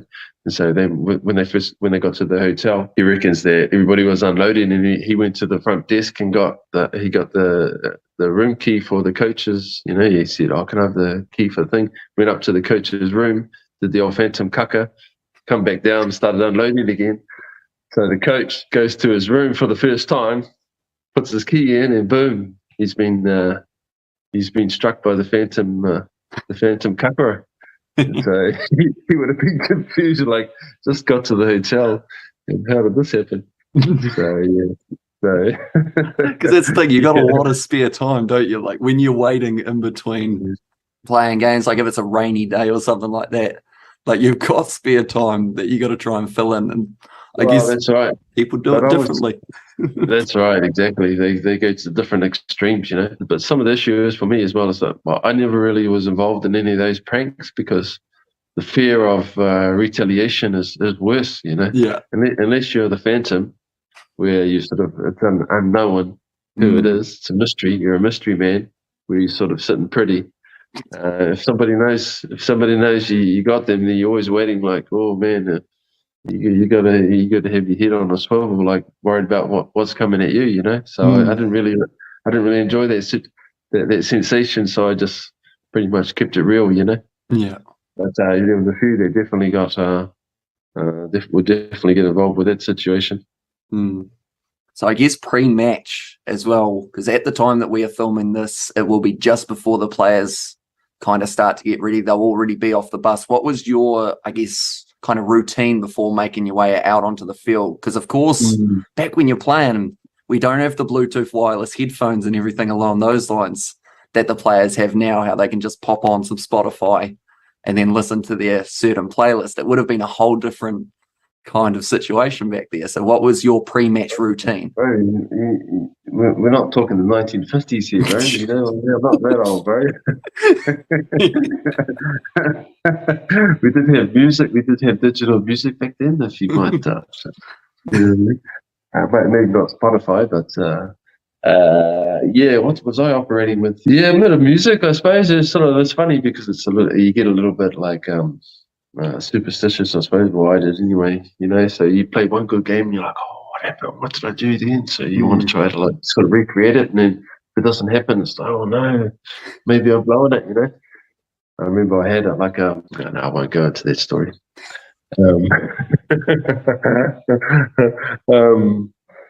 Yeah. So I actually was ahead of the curve with what did I have? One of those MP. Was it MP3? No, yeah. MP3 player. No, not an MP3. Oh, it's like a mini disc player. Mini disc. Oh yeah, one of the little or not quite Walkman, the digital CD ones. Is it? Yeah, it was like they were square cases, I think, and they gave you the ability to. It didn't really take off. They sort of in between. That was supposed to be the next leap from CDs, you know. Yeah. Before the what was it, the iPod? Yeah, so I had those, but it gave you the ability to switch tracks. You know, you could go from like or whatever. Otherwise, it'd be the CD where you just like click along, like boom, boom, boom, skip. Yeah, I don't know, a little bit of music, I suppose. Can't really remember now, but yeah, you just try and get yourself into a space where it's like, yeah, you don't want to be over relaxed and you don't want to be over hyped up. You know, you sort of want to be in that spot where you're ready to go. And you know, if you're too nervous and you're too stressed out, you're burning energy. You know. Yeah. If you're sleepy, well, you need a big leap up to try and get up to performance. You know, so you want to try and find that space and what allows you to be in that zone where you're sort of just relaxed but ready to go. And so whatever you do to be able to get into that place is what you need to do, you know. So I listened to a few music. I remember if Cribby was behind me one time, he reckoned I was just listening to the same. I didn't have that many songs, you know. Like I said, you're probably right, bro. So that's a little while ago. You don't have the opportunity to get any song you want, that's for sure. I think it was like, okay, he goes, bro, why you keep listening to the same song? Well, I only had a few that I liked, you know. Yeah. So I guess as well, pre-match, you got the haka. Can you remember who you were most fired up against while doing the haka in your All Blacks career? Who was the team that you were just like, I'm going to put absolutely everything into this? I don't know. I think it's relatively even, you know. Sometimes it depends on the occasion. I just like playing South Africa. It's got to be awesome, man. Like I said, these two teams got a long history, man. They said the All Blacks either going to step up or they're not, you know. Great thing about it is that it's a little bit of a front runner for the World Cup as well. Like you said, the pressure's going to be similar. So if they do come through, it's a little bit of a, you know, going to be a bit of a teaser for that. So they'll have that experience of just feeling the immense pressure, you know. Because something else that's interesting is of the World Cup, there are 4 teams on the same side of the draw, and those 4 teams are the All Blacks, the Springboks, France, and Ireland. Only 2 of those sides can make it past the quarterfinal, which is like insane. The fact that they have all had their time at number 1 throughout the last couple of years now. Like when it comes to the World Cup, with how early on they did the draw, it means that 2 of those sides will be missing out. So we could see some huge matchups taking place in the World Cup. And of course, Springboks, they are going to be taking on Ireland later on this year. So we'll get to see a little bit of a prelim of their group as well. But isn't it awesome that the landscape of the international rugby is like, it's got these like uncertainties, like, man, like who's going to win and who's the best, you know? Exactly. Isn't that great for like competition and great for the spectator, you know? I know it's probably not good for an All Black player or supporter or whatever, but at least it's like, wow, shit, who's going to win? Definitely with it being in the Northern Hemisphere as well, with it being in France. It's anybody's game for right now, you know. So let's see. I'm looking forward to it, man. I'm looking forward to this game. I hope my mate can get through. Like, tough one. Like I said, I got mates on both sides. I'm good mates with Scott Robinson as well. So sort of tough one, you know.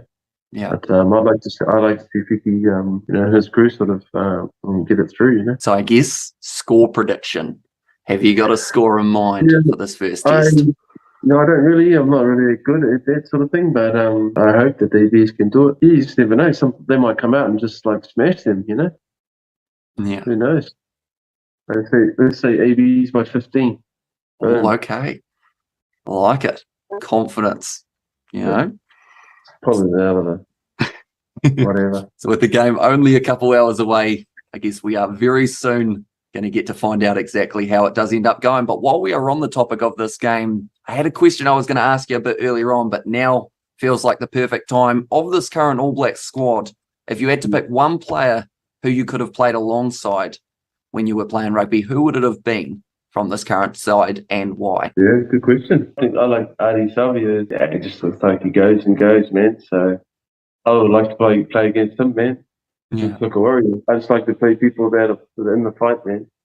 People that are in the fight and just going against the opposition. Just to me would have been exciting. So anybody who's not giving up and just giving it everything. Because you could see how disappointed he was from that Irish match when he had to go off at about half-time due to the red and yellow card confusion that did take place. Like, he was absolutely gutted because you know he's got a gas tank that goes for 80 minutes. And even back when he was having his injury troubles with a sore knee, like, he was still getting more turnovers than anyone else playing on one leg. So, like, it just shows the heart of the guy. And just the ability to go forward, you know what I mean? Yeah. Now, obviously, you're a forward, man. People going forward, that's the thing, man. You know what I mean? It's nice when people go forward and attack, go forward and defence. Yeah, it just keeps on building that momentum for the side on the attack. And that is something the All Blacks will need up against the Springboks, because they are dangerous when it comes to round that side of the breakdown.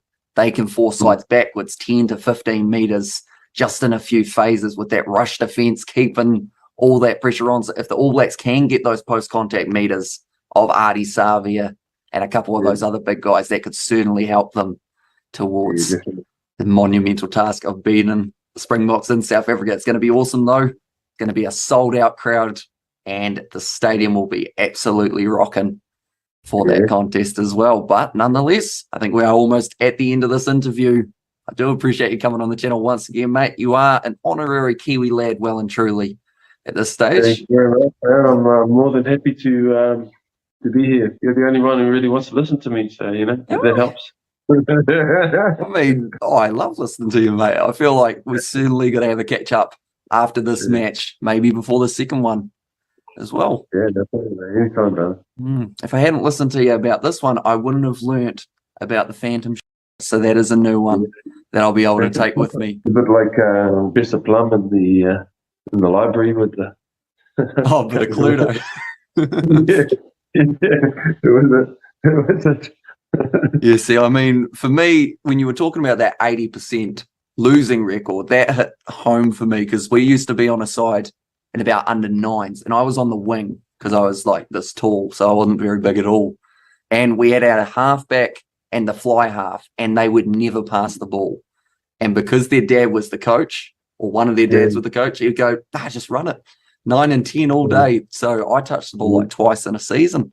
So my 80% losing rate, probably somewhere around there as well, with one touch. Oh, well, welcome, man. Welcome to the club, brother. Yeah, it's an honorary club, isn't it? Yeah. Hopefully the All Blacks don't find themselves in that club anytime soon. Definitely not.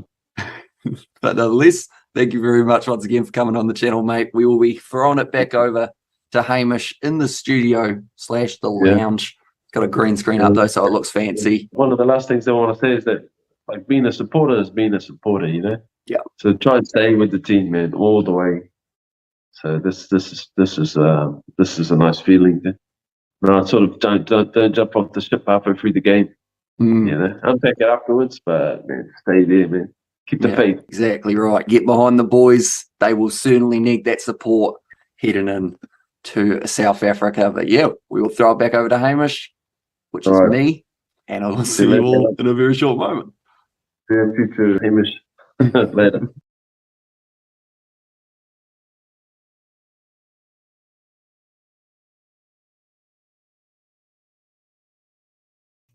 I'll unmute myself, then I'll start talking. How was it going, everyone? Hope you're all doing well. We did that interview with Norm Maxwell, I believe, just after the South African side was announced. At that point, the All Blacks hadn't announced their side. And we can't hear you, says the Ninja Dude. Yeah, I realised straight after that I did need to unmute myself to be able to talk. I feel like that will also be what this one is. And so we're Cammy, and I'm a Kiwi wanting the Boxer wins to improve our World Cup changes. And hey, says James in there as well. But yeah, I did make the mistake of not unmuting myself. I'm hoping that will be our only technical difficulty that we do encounter throughout this live stream. But looking through, first of all, once again, we will look at the All Blacks starting lineup. That's a lie. It's South Africa. Second technical difficulty. We won't have a third, though.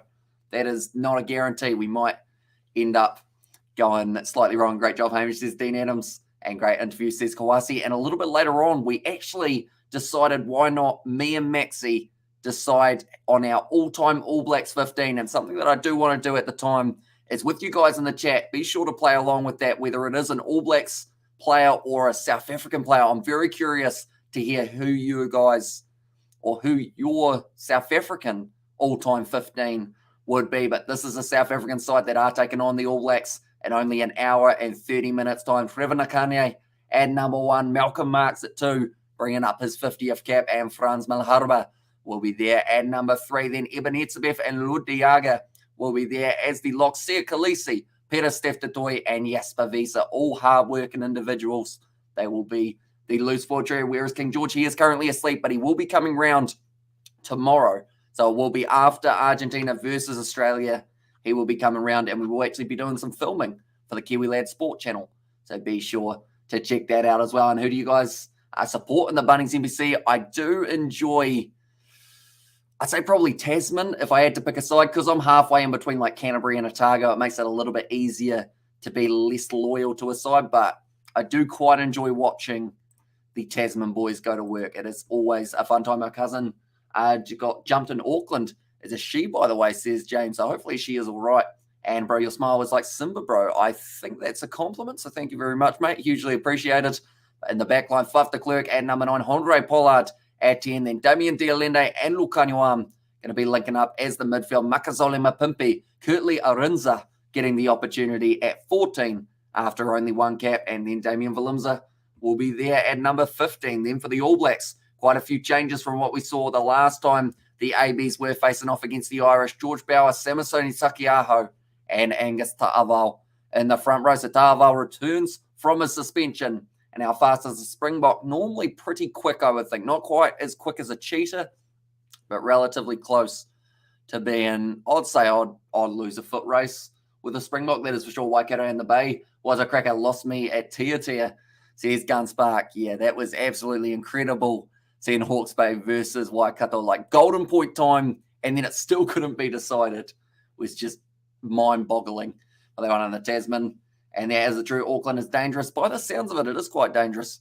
Live up in Auckland, just with the amount of situations that does go on. ABs have to do Kapo Panga. I will be mildly disappointed if they don't, says Novmum. And yeah, it's a big moment for them in this game. They're coming off a couple losses up against Ireland. You need to make sure you go out there and you put 110% into everything that you do, whether that is the haka, whether that is just firing up your side to keep on going. And also smoked a joint or two with Maxi many moons ago, says Sam. And I was telling you that cerebral palsy child's disabled, they don't walk and they just talk like babies. And cerebral palsy, you are normal, but I hope my brother is in heaven, says, it was the ninja dude, and it depends how you drive, says Gunspark. But looking through at the rest of the 4-pack, Sam Whitelock, Scott Barrett, as the two locks, a lot of experience between those two, almost 200 caps between them. Akira Ioane, Sam Kane, and Artie Savia going to be the loose forward trio. Then Aaron Smith slots in at 9, Bowden Barrett at 10, David Arvili and Rico Ioane making up the midfield. Then alongside that, Will Jordan gets himself in the starting lineup. Caleb Clark returns to the ABs, and then Geordie Barrett will be there at number 15. ABs better do Kapo Panga, and I'm a Waikato fan. I was getting stressed in the last 10 to 15 minutes. And there as well, says Javon Ray. Although Damien McKenzie, unfortunately, normally the clutch king, but they weren't quite able to get over the line. Are you going to stream live games? Sadly, due to licensing, we're unable to show match footage, but we will be doing our live commentary for the game alongside a scoreboard, keeping you up to date with everything, but we have got everything but audio and footage, I guess, sadly. So I do apologize for that. John Ottendale said much respect to our old rivalry, starting to get nervous. Yeah, we're getting closer, only 90 minutes away from the kickoff, and I think that's going to fly by. And the next thing that we have got, it is going to be a All Blacks all-time 15 that myself and Norm Maxwell did record. So what I will ask you guys to do is during this recording that is going to be playing, do let me know your All Blacks all-time for each position and also your all-time Springbok of each position, because I don't really know the Springboks history as well as the All Blacks. So do let me know who you guys would have for all of those groupings. And yeah, I will see you all in another very short moment after that All Blacks 15 has finished playing.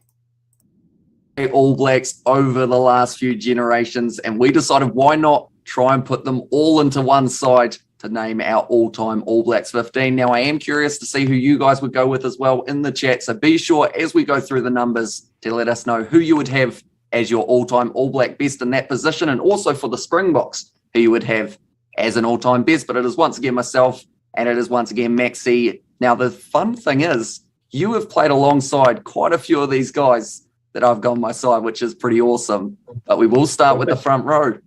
Who have you got as your 1, your 2, and your 3? Yeah, well, that's a little bit of a tough one. I was thinking about the loose heads, and the tight head's pretty easy, so I'll start with the tight head, because that's usually the cornerstone of a team. So one of my favourite players is Greg Somerville. So he played a lot for the Crusaders and for the ABs, but I liked him because he was obviously good at his job, but he was very mobile. He was very good around the field, so he was my tight head. And then for the hooker, I would go Kev Mialamu, which is he was always he's a pretty awesome player. But always, when you played against him, you always knew you were up for a hard game. And Anton Oliver was someone, he's a good friend of mine. So, and the loose head would be Greg Feek, probably, just because he's my best mate. And I'd probably be upset if I picked anybody else. That is fair enough. I feel like there's got to be some loyalty there, doesn't it? Yeah, that's right. But for me, I've actually got 3 completely different names in my All Blacks 15. So number 1, I have gone Tony Woodcock to play a lot of games for the Blues and also most capped All Blacks prop of all time with 111 tests. So I decided to give him the crack at number 1. Number 2, I went with Sean Fitzpatrick, going a little more old school. And of course, he was known for being just an absolute nuisance out there on the field, like getting underneath the opposition's skin and just causing them to get extremely annoyed with him. 92 tests for that man. And then number 3, I actually went with Olo Brown. Now, my parents had to help me a little bit with this one. He is a bit more of an old school player, but I learned that he actually became an accountant due to a back injury. To be pretty good with numbers, I would think, for himself. A couple of honourable mentions would be Carl Heyman, Owen Franks, and Richard Lowe as well. There's a few other very strong tight head props. Yeah, I played with Richard Lowe. Tough man. Yeah, that's right. Olo Brown, he's right up there. It's a different sort of era, though, I suppose. But so those 91 test matches from Sean Fitzpatrick as well, is that you got to remember now they're playing a lot more test matches than what they used to back then. So he played over a lot of years, Yeah. Another example was Sid Going, who's a halfback from Northland. Pretty amazing player. He only played like he played 23 or 24 test matches. But that was back then when they only played 3 or 4 test matches a year. So, he would have played maybe 10 years for the All Blacks, or plus. So you got to take that into account too when you're thinking about the caps, Like you said, only playing a few a year and then all of a sudden, and nowadays you almost get 20 caps in a season type thing. Whereas back then, like that longevity was always something that people looked at as a very impressive skill to have. I think Colin Meads, he ended up with 55 test matches, which is, obviously Colin Meads is a legendary All Black. So I think he played 15 years maybe. Yeah. And I think, did he have a brother who had to stay on the farm to become a sheep farmer so that he could play rugby? Was that family? That was most probably. Yeah, and apparently his brother was actually the better rugby player, my dad told me. But he had to stay and watch the sheep while Colin went off and made the rugby meters and whatnot. Yeah. But now, speaking of Colin Meads, we will move on to locks. Who have you got as your number 4 and your number 5? Yeah. Okay. Well, I have to put myself in the team because, that's a bit rude not to. I'm not going to be talking myself up too much, but I'll put myself in there. And then maybe Robin Brooke is the first guy that I ever locked with. So he played a lot of games. He's a brother of Zinzan Brooke. So they were a similar era to Fitzpatrick, maybe just a little bit sort of towards the end of Fitzpatrick's career. They were pretty, he was a pretty good player, mobile, and ahead of his time as well. And he had a lot of skills and all that for back then. He would have been late 80s, early 90s. Those players that sort of break the mold, those are the ones that everybody else sort of follows suit. But the ones that are breaking the mold are the interesting players. Very athletic family, that Brooke family, of course, with Zinzan being, when is a number 8 nailed a drop kick from 40 metres out? That is just incredible. Now looking at my locks, for number 4, I did actually go Brodie Retallick. Bear with me. First of all, Brodie Retallick, huge ticker. He's a workhorse. A great support running for a lock, but he always looks very confused, doesn't he, Brodie Retallick? As if he doesn't know what's going on, but he does. He's got a very good rugby brain. Yeah, he's a big boy. He is. Big boy. And then number 5, I did go Colin Meads. Oh man, man. Feel that, brother. But There is an honourable mention in there, of course. I did actually write down Pine Tree and Bill like one athletic lock with great skills, just like Maxi. Okay. That is exactly what I wrote down on that's my good, list there. And then That's also could run like a back, but with size advantage is the other side Yeah, of that's things. right. He's a pretty good player. He's scored some good tries, that's for sure. Although yourself, of course, scored a couple good tries throughout Yeah, your career as well. I wasn't renowned for my try scoring, but yeah, it's all right, man. I'll forgive you, man. Okay, that is good. I was nervous for a second. As you see, I'm bright red. I got nervous. Put the pressure on you. Hey, we could maybe I should have told you before. You got to put me in there, man. Come on, put me in, man. Come on. Yeah. So if I had put you in, would you have preferred 4 or 5? Yeah, I played both, but in terms of numbers, but I was on the loose head side, so I should have been a 4, but sometimes I don't know why I was a 5 sometimes. They usually go 4 and 5, like loose head and tight head lock. That's not really, it's harder on the right side. You need to be a bigger boy, Loose forwards, I would go Richie McCaw, of course. Pretty good player. And then the number 8, I would go Adi Savia because I like him as a player. So he would be my modern player. And number 6, I battled with the 6, actually. I actually quite like Scott Barrett. I think he's quite a good player. I'll put him at 6. Okay, I like it. Just a little bit of a mesh up there. Just because he's got a bit of size, because Richie and Adi probably a little bit shorter, a little bit smaller. You need somebody for the lineouts. Yeah. He's quite mobile, good player, good tackler. So I guess you've looked at it as a full 15 as also that chemistry kind of thing with those newer players. You have to. I like it. I like it a lot. So my guys, they're a little bit of a mix of eras, I guess you could say. Number 6, I went with Jerry Collins just because of the brute force that man brought to a game, smashed everyone. He's a hard man, and he was just a very, very solid rugby player. Richie McCaw, I have got him as my number 7, very good captain for the All Blacks.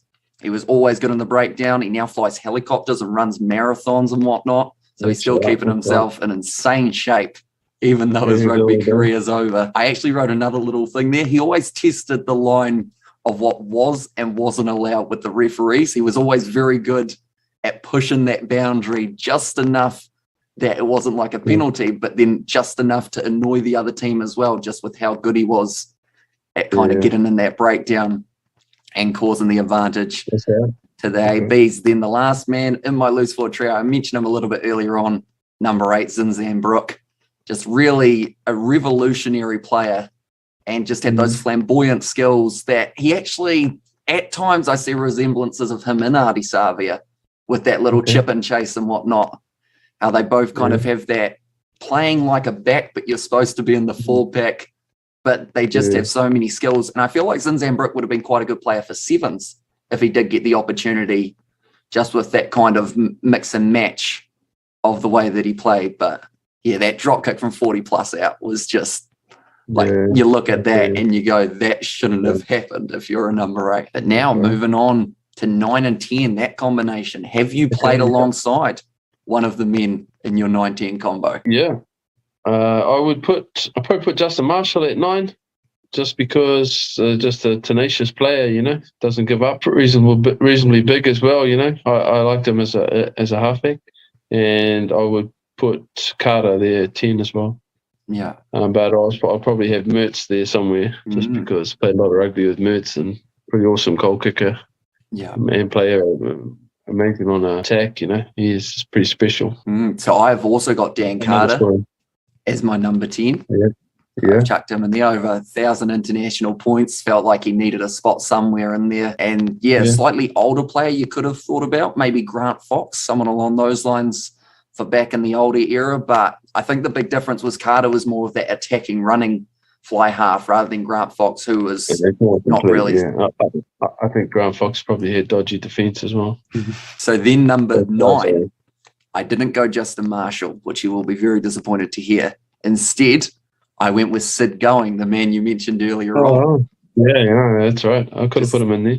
The way that he went round the side of the breakdown, like by the time everyone realised he was round the side of the breakdown, he was already running to the try line. And they kind of went, oh, who had him?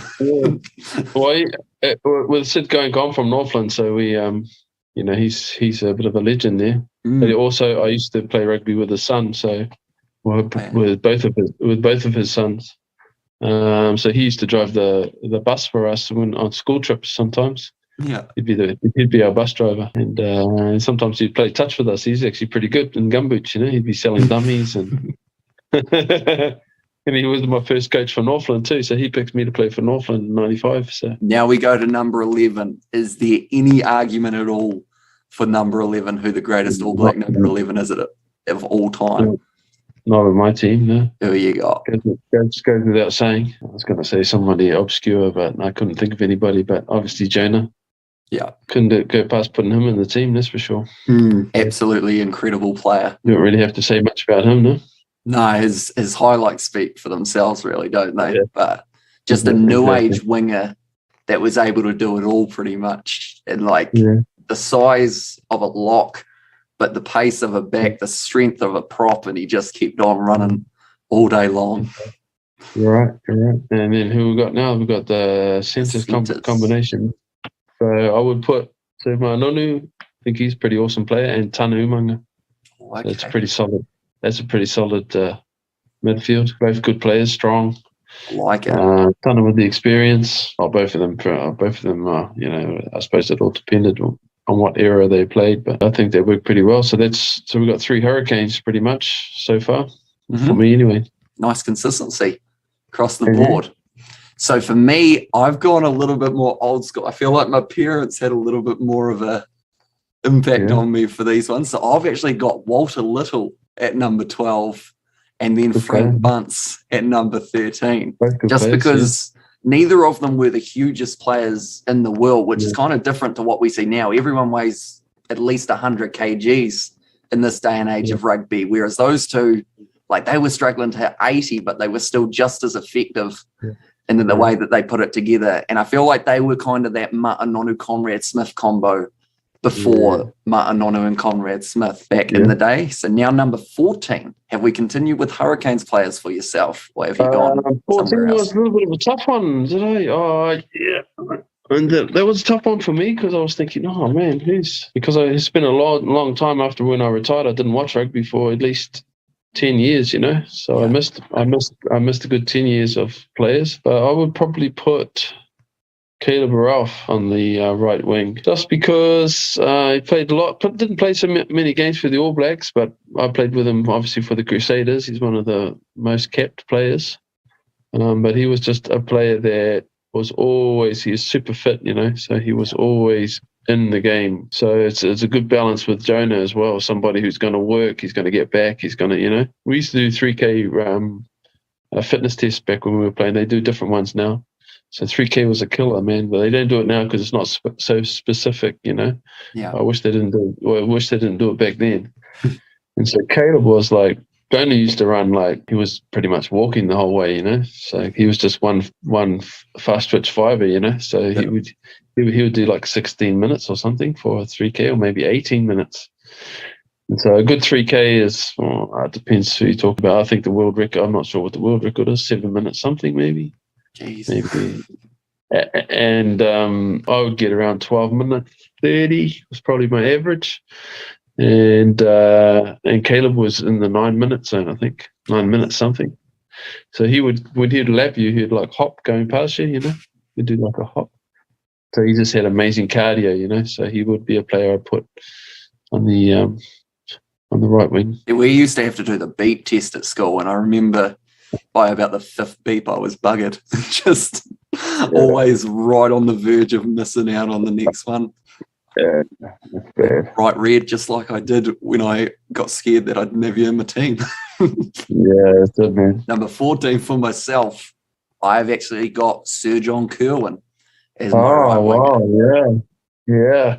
And I think the reason I went with him is not just because of the way that he played, but also, I guess, what he did off the field as well.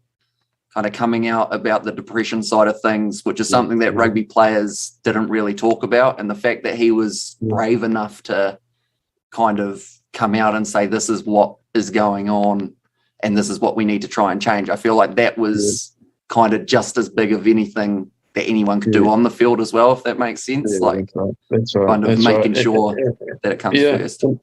That's right. And I think that, like you do need to look at the big picture as well. Like some of it is, like within a team, especially for a team within a long campaign, say for a Super Rugby competition or something like that. There's these players that maybe, not saying John Curlin was like that, because John Curlin was obviously is an amazing player, probably one of the best ever, but some players that actually are good for the team environment, and so that actually support others to feel relaxed, or they support others with the sort of connecting with each other, and so they have heavily influential impact within a team, and so sometimes these players are important to have within the squad, Yeah. So you're right. It's not just on the field what you see, but sometimes these behind the scene things support what you see on the field, but they're more invisible. So I think you do need to have like everybody in general. You can't really have somebody who's going who's paddling against the current, Yeah. Because it can disrupt everything, So you want a team environment that supports everybody to sort of go in the same direction and have the ability to be able to, it's not going to be perfect. You're always going to have some sort of conflict or disagreement, which is healthy, But it's just a matter of like being able to like work through it and being able to like get back on the same page. Because I know that they mentioned about that during the Chiefs campaign for Super Rugby, how much of an impact that Sam Cane actually had on those younger guys. Because yes, some people are saying that he may not be performing his best on the field, but like they were saying, when it comes to training, he's always working with those younger guys, doing everything he can to try and make them feel as much of a part of the team as he can, type thing. Yeah, that's right. Which I think is probably, like you mentioned, just as important as what goes on during the 80 minutes as what goes on for the rest of the time off the field. Yeah, that's right. And then we come to the fullback, the last one, no? Yep. So, final position. Well, I suppose we could go for, we could also talk about impact players, but Christian Cullen, just an awesome attacking weapon, I also like Benny Blair, just because he's a little bit of a magic man. He played for the Crusaders a lot and didn't play a lot of games for the All Blacks, I don't think, but he's a small guy. Like he's a bit like Damien McKenzie, he's 75 kgs, but he would just like do things that nobody else could do, He'd be the one that scores the try right at the end of the game or does something, a little bit special, So I liked he had a pretty good step and he was quick. And so, I'd probably have him as an impact player. Cully's pretty awesome too, So I like Neil McDonald as well. He's pretty good fullback, strong. He's pretty crazy tackler, hard as nails, We played one game. We were in the Maldives tour in 1998. And he got hit with a knee. Somebody kneed him, and he ruptured his spleen in the game. So he walked off. They reckon he could have died. So he's a hard man. Yeah, good to see him coach. Good to see him coaching now. But also like Geordie Barrett as well as fullback. Yeah, I like him because now the modern game, there's a lot of those up and unders. He's just good under the high ball. Yeah, he's sort of weapon. He's a good player. So top position there. I'd probably have to say Cullen just because of just his attacking flair, They always say to be a fullback, you do need to have those balls of steel, just willing to stand in front of a man who's on the fast break. Like, I would have hated to be the fullback against John Olomu, that is for sure. Because you just know you're getting sat down. You're just there as an accessory, really, to the try. But you want to sort of come beside him and try to trip him up, but it's tough. It's if you let him go to the side, he'd probably run around you. So it's a tough one. Yeah, you got to work out the best way of not getting embarrassed, but also still making it look like you're trying. Look like you made an effort. Yeah. But for me, at number 15, I do have Christian Cullen there. I felt like he was one of the best attacking fullbacks at his time. Just always being able to run it through. I think back to that injury and always think what could have been if that injury hadn't affected him. But any gap that was on the field, he'd go through it and just cause the defence many, many problems. Yeah. So I know that Will Jordan, very talked about fullback at the moment, plays for the Crusaders, young up and comer. Been I like scoring. Richie Moanga as well. He's a good player. Yeah. There's a lot of good players there. Exactly right. So we will have to wait and see exactly how they do end up going. But now, I guess that is going to be the end of this little All Black selection that we have done. Hope you guys in the chat have been playing along. We do see plenty of answers with who the All Blacks you would go with in your starting 15 and also the Springboks who you would go with. I know there's some pretty good names from the past in those Springbok lineups. Many men's with 100 caps. And I guess you have got now Eben Etzebeth possibly as one of the locks. Could get his name added in there recently, bringing up the 100. But once again, thank you very much, mate, for coming on the channel. And pleasure. we will throw it back over to Hamish in his suit. That's me. I'm supposed to be back. Hello, everyone. Hope you're all doing well. I forgot that one ends abruptly. There was a little bit of a connection issue at the end, so I pretty much had to, I guess, cut it together in the best way possible. But yeah, hope you guys did enjoy our All Blacks 15. I did like you guys playing along. Hey, Suit Guy says, Gunspark, hope you're doing well, mate. But now currently, ladies and gentlemen, 1 hour 10 until we get underway. This is going to be an absolutely monumental clash between these two sides. Sweet as cuz. See Spider Mick there. Yeah, it's going to be awesome to see who does get the better of it. We have still got a couple more videos just around the corner that we will be showing, ladies and gentlemen, when it comes to the head-to-head stats. And I feel like that is almost a perfect transition into looking through these starting lineups, knowing exactly who is going to be facing off, because at the end of the day, in an hour and 10 minutes time, those guys are actually going to find themselves face-to-face. But yeah, I guess without further ado, we will pop over to the next video that we have got. Like I mentioned, we have got plenty of them. I believe this will be the last kind of longer video until we go into the shorter ones heading into the match. But nonetheless, we'll throw it over to myself. We look through the stats in terms of the height, the weight, everything along those lines. We will be back in a very short moment. Versus All Blacks test match, there's going to be a lot of head-to-head battles, and I decided why not look at those head-to-head battles based on position and decide who I think will be able to have the better test match for the first game of the Rugby Championship. So jumping straight into it, for the props, they are actually a little bit of a different layout to a few of the other positions. So rather than having it 1 versus 1 in this, I have actually got 1 versus 3. So the first battle, Trevor Nakanye versus Angus Tarval. Nakanye, he can actually play 1 and 3 before this contest. We'll be playing loose head prop. He is 33, 117 kgs, 178 centimeters tall, and does have 56 caps to his name, whereas his counterpart in the scrums, Angus Tarval, he is also relatively up there for age, 32 years of age, bit heavier, 124 kgs, 194 centimeters tall, so quite a height advantage for Tarval in this battle. And then he has got 22 caps to his name, so a few less than Nakanye. I think that these two at scrum time are really going to be a good head-to-head battle. Tarval recently coming back from a suspension. Nakanye always known for giving it 110%. So for this individual battle, I am saying Trevor Nakanye is the player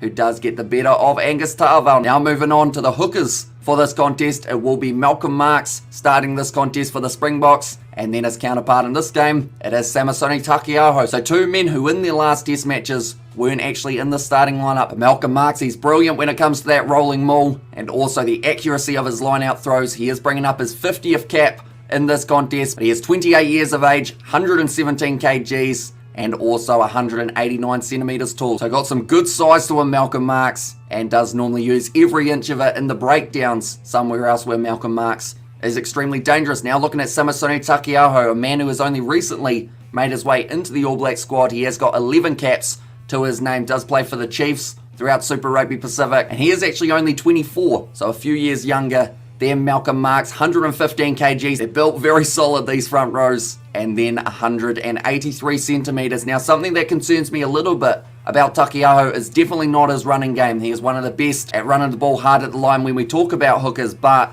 I think that line out throw is going to be the big difference maker throughout this head-to-head battle. Malcolm Marx normally throwing at about 95% accuracy, whereas Samisoni Taukei'aho sometimes only sitting around that 80 to 90% rate. And that may not sound like much of a difference, but when you consider every 20 lineouts, Malcolm Marx only has 1 that is not straight, whereas Samisoni Taukei'aho could find himself having 3 or 4. That is somewhere where the Springboks could get themselves a little bit more of the possession. So for this head-to-head battle, once again, I am going with the Springbok, and I think Malcolm Marx will have the stronger game out of the two. Now moving on to the other side of the scrum. This one, Frans Malherbe, he will be taking on George Bower. So we are still sticking with that system of 3 versus 1. These guys on the same side of the scrum, both playing different positions. For Frans Malherbe, he's got a lot of size to him. He is 125 kgs, the age of 31, and also 191 centimeters tall, so almost reaching that 2 meter mark. So an absolute unit, and he has got himself a total of 48 caps, so only 2 away from getting himself the 50 milestone. But George Bower, he's only got the 14 caps. He is 30 years of age, 115 kgs, and 183 centimeters tall. Now for me, George Bower, his running game was a lot stronger in the Irish tour than what we saw from Frans Malherbe in the Welsh tour. But the tricky thing for me is saying that a man like Frans Malherbe will not be a dominant man compared to his counterpart. But for me, George Bower, I think I'm going to give him the advantage for this battle. I'm going to say that George Bower will have the better game out of him or Frans Malherbe. Reason being, Jason Ryan recently added into the All Blacks camp, which does mean that him and Bower, they've spent a lot of time together at the Crusaders. They'll know each other pretty well, and I'm sure that they'll have some sort of tactic to try and counter Frans Malherbe in this match. So now moving on to a lot of experience. The lock, starting with number 4, it is Eben Etzebeth. He will be head-to-head with Sam Whitelock. Now, what can I say about these two? They've been around since the dawn of time. Not really, but they've been in their sides for an extremely long time. Both men having over the 100 caps now. Eben Etzebeth very recently bringing up that 100. He's 30 years of age, 117 kgs, and 203 centimeters tall. So he is taller than that 200 centimeters and certainly has the physique of a Greek goddess. Goddess? That's a woman. It certainly has the physique. It certainly has the physique of a Greek god because he is built strong. Sam Whitelock, he is also very experienced. Like I mentioned, 134 caps for the All Blacks, 117 kgs, so actually weighing the exact same as Eben Etzebeth. And then he is 202 centimeters tall, so just a little bit more in favour of Etzebeth for the height. Maybe he just had slightly taller shoes on the day of the measuring, but these two, they are both going to be absolute keys for their side. I wish that this wasn't a head-to-head battle that I had to try and pick who will be the better player out of the two, because I think they'll both have their own respective roles in their side. But for me, if I had to pick one out of these two who needs to have a better game, and I think will, it's got to be Sam Whitelock. Reason being, the All Blacks are under a huge amount of pressure, and you don't get to 134 caps without facing some adversity throughout some of those matches. So Sam Whitelock, as a veteran of the game, he needs to step up in that leadership side of things, not just what he's doing on the field, because we know how important that line out is going to be for the All Blacks, but also being able to get involved, telling the younger guys, right, we're under pressure here, we're facing the box, but we need to make sure that we don't lose our heads. We need to keep calm, work out a way of trying to break them down. So that is why Whitelock is the guy out of the head-to-head for the locks that I have decided to go with there. Now number 5, it is the battle of Lud de Jager and Scott Barrett. Lud de Jager, he is actually taller than Eben Etzebeth, 205 centimeters tall, 29 years of age, 112 kgs, and has got 58 caps to his name, whereas Scott Barrett, he is 28 years of age, 111 kgs, 197 centimeters, so actually just under that 2 meter mark, and has 50 caps for the All Blacks. So recently bringing up that 50 during the Irish tour. Quite a bit of experience between these two. Lud de Jager, he is brilliant in a line-out, not just in the attacking line-out, but also that defensive line-out, being able to steal that ball, which could be something that puts the All Blacks under pressure. Scott Barrett brings that physicality for the All Blacks, but sometimes that discipline can let them down just a little bit. So out of these two, if I had to pick one to be the player who I think will go the best, it is Lud de Jager, the number 5 for the Springboks. Now moving on to the number 6 battle, the first of the flankers. It is Siya Kolisi, the captain of South Africa, taking on Akira Ioane in this head-to-head. Going to be epic to see who does get the better of that one. The two of them, they do play with quite a bit of passion. Siya Kolisi, like I mentioned, the captain of the Springboks, 31 years of age, 106 kgs, 187 centimeters tall, and has got himself 65 caps. Whereas Akira Ioane actually only sitting on 14 caps, so a lot less than Siya Kolisi. He's 105 kgs, 190 centimeters tall, and is the age of 27. So these two relatively evenly matched, other than that experience. And they do say experience can be a wonderful thing. But Siya Kolisi, he's been struggling a little bit for form in the last little while. Normally he steps up against the All Blacks though, which is something to think about. But Akira Ioane, since coming back from his injury that he had for the Blues throughout Super Rugby Pacific, he has looked like a whole different beast. He wants to run the ball hard, making big shots, and that's what the All Blacks need. Bring that physicality to the box. So because of that, I have got Akira Ioane as the player out of those two. I feel we'll be able to have the better game. Now moving on to sevens. Peter Steph-Tutoi for the Springboks and Sam Cane, the skipper of the All Blacks. For me, Peter Steph-Tutoi, one of the best at getting in the breakdown, getting turnovers in World Rugby. He is always a tough ask for any opposition side, and he has been looking very strong since coming back from his injury. He has been playing a bit in Japan, which has also helped him get to the form that he's in. He is 29 years of age, 119 kgs, 200 centimeters tall, and has got 60 caps for the Springboks, whereas Sam Cane, he is the captain. He's under a huge amount of pressure. This game is almost a make or break. Ian Foster has been told if the All Blacks don't win one of these two matches up against the Springboks, you're gone. And I feel like Sam Cane possibly feels that same way, but he has got quite a bit of experience under his belt. 80 caps for the All Blacks, also 30 years of age, 103 kgs and 189 centimeters. But for me, even though Sam Cane is going to have his back up against the wall, from that Irish tour, we haven't really seen that next gear of Sam Cane, and some people are questioning, does he still have that next gear to be able to go to? So for me, Peter Steph-Tutoi is the player out of these two who I think will be able to have the better game of rugby. Now moving on to the last position in that four-pack, the number 8, Jasper Wiese, taking on Ardie Savia. These two, they are both workhorses. They will both put 110% out there on the park, and that's what you need from your number 8. You want someone who will run it hard. With Dwayne Vermeulen out with injury, Jasper Wiese really went into that number 8 jersey, and a lot of people didn't know whether or not he was going to get to keep it. But the way that he has been playing recently is one of the standouts in that four-pack for the Welsh tour. So Jasper Wiese, a very exciting prospect for the Springboks in the future. He's 26 years of age, so still very young. 118 kgs, 190 centimeters tall, only has the 13 caps, but does play like a man who has got a lot more. Does play his rugby for Leicester Tigers in the Gallagher Premiership, who were recently able to crown themselves as champions. But looking at Ardie Savia, he's 28 years old, 99 kgs, so actually less than that 100 mark, which is actually quite a rarity in this day and age for rugby players in that four-pack. And he is 190 centimeters tall and has got himself 62 caps for the All Blacks. So a little bit more experience than Jasper Wiese, but we know that anytime he plays up against the Springboks, he seems to take it to that next level, which is exactly what the All Blacks need from someone who could get themselves the captaincy in 1 or 2 years' time, depending on who else is still in the squad. But Ardie Savia scored quite a few tries up against the Springboks. There was that iconic one last year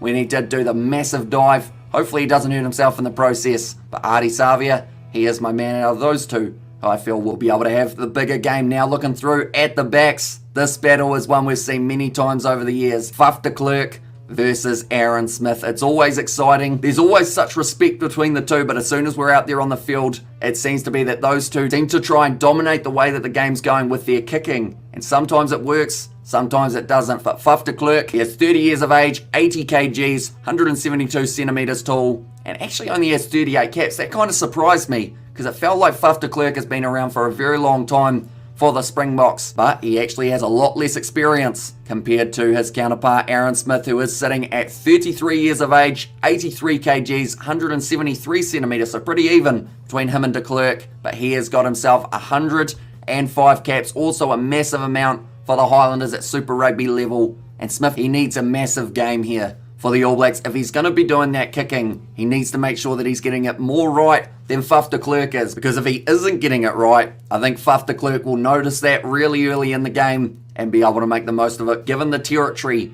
back in favour of the Springboks. So for me, in this dead battle, Faf de Klerk, he hasn't been in the best form, neither has Aaron Smith, but I'd say just for that experience side of things and that rapid fire pass that he's got, I will go Aaron Smith as the player who I think will be able to do the better out of the two. Now moving to fly halves, this one's an exciting one. Handré Pollard versus Beauden Barrett. Now both of these men, they have been in charge of kicking for their teams in the past. Handré Pollard, he still has kicking responsibilities, whereas Beauden Barrett, he has given it over to his brother Geordie. So Handré Pollard, 27 years of age, 98 kgs, 189 centimetres and 62 caps. Plays for the Leicester Tigers as well now after signing from Montpellier, whereas Beauden Barrett, 31 years of age, 91 kgs, 187 centimetres, and has also got himself over 100 caps with 104. So a lot of experience being thrown into the starting lineup for the All Blacks, but off their bench, they don't actually have a huge amount of impact players, which is something to look at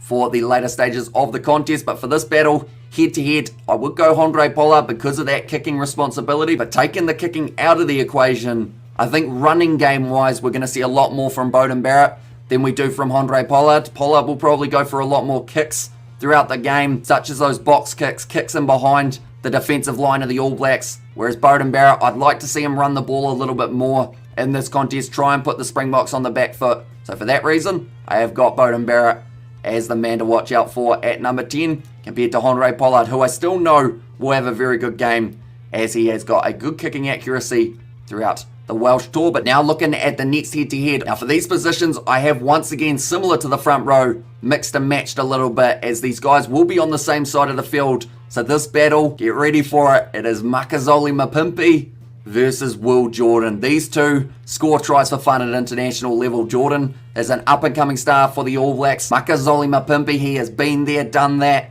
in terms of that rise, and he is an absolutely brilliant winger. And I think there's going to be a try, maybe for both of them, throughout this first game of the Rugby Championship. But Makazole Mapimpi, he is 32 years of age, 90 kgs, 184 centimetres tall, and has only got 27 caps for the Springboks. But in that time, I believe he has scored around 25 tries, which is absolutely incredible. Whereas for Will Jordan, he is 24 years of age, so an 8-year difference between these two individuals. Between these two rugby players, 94 kgs, 188 centimetres tall, and 15 caps to his name. He does play very well for the Crusaders. A lot of people wanted to see him at fullback for this contest, but instead will be playing out on that right wing, marking up with none other than Makazole Mapimpi. So these two, like I mentioned, they score a lot of tries. It's extremely hard to pick who will have the better game. Makazole Mapimpi had a brilliant tour up against the Welsh, but he didn't really get that ball as much as he would have liked. It was when he was searching for it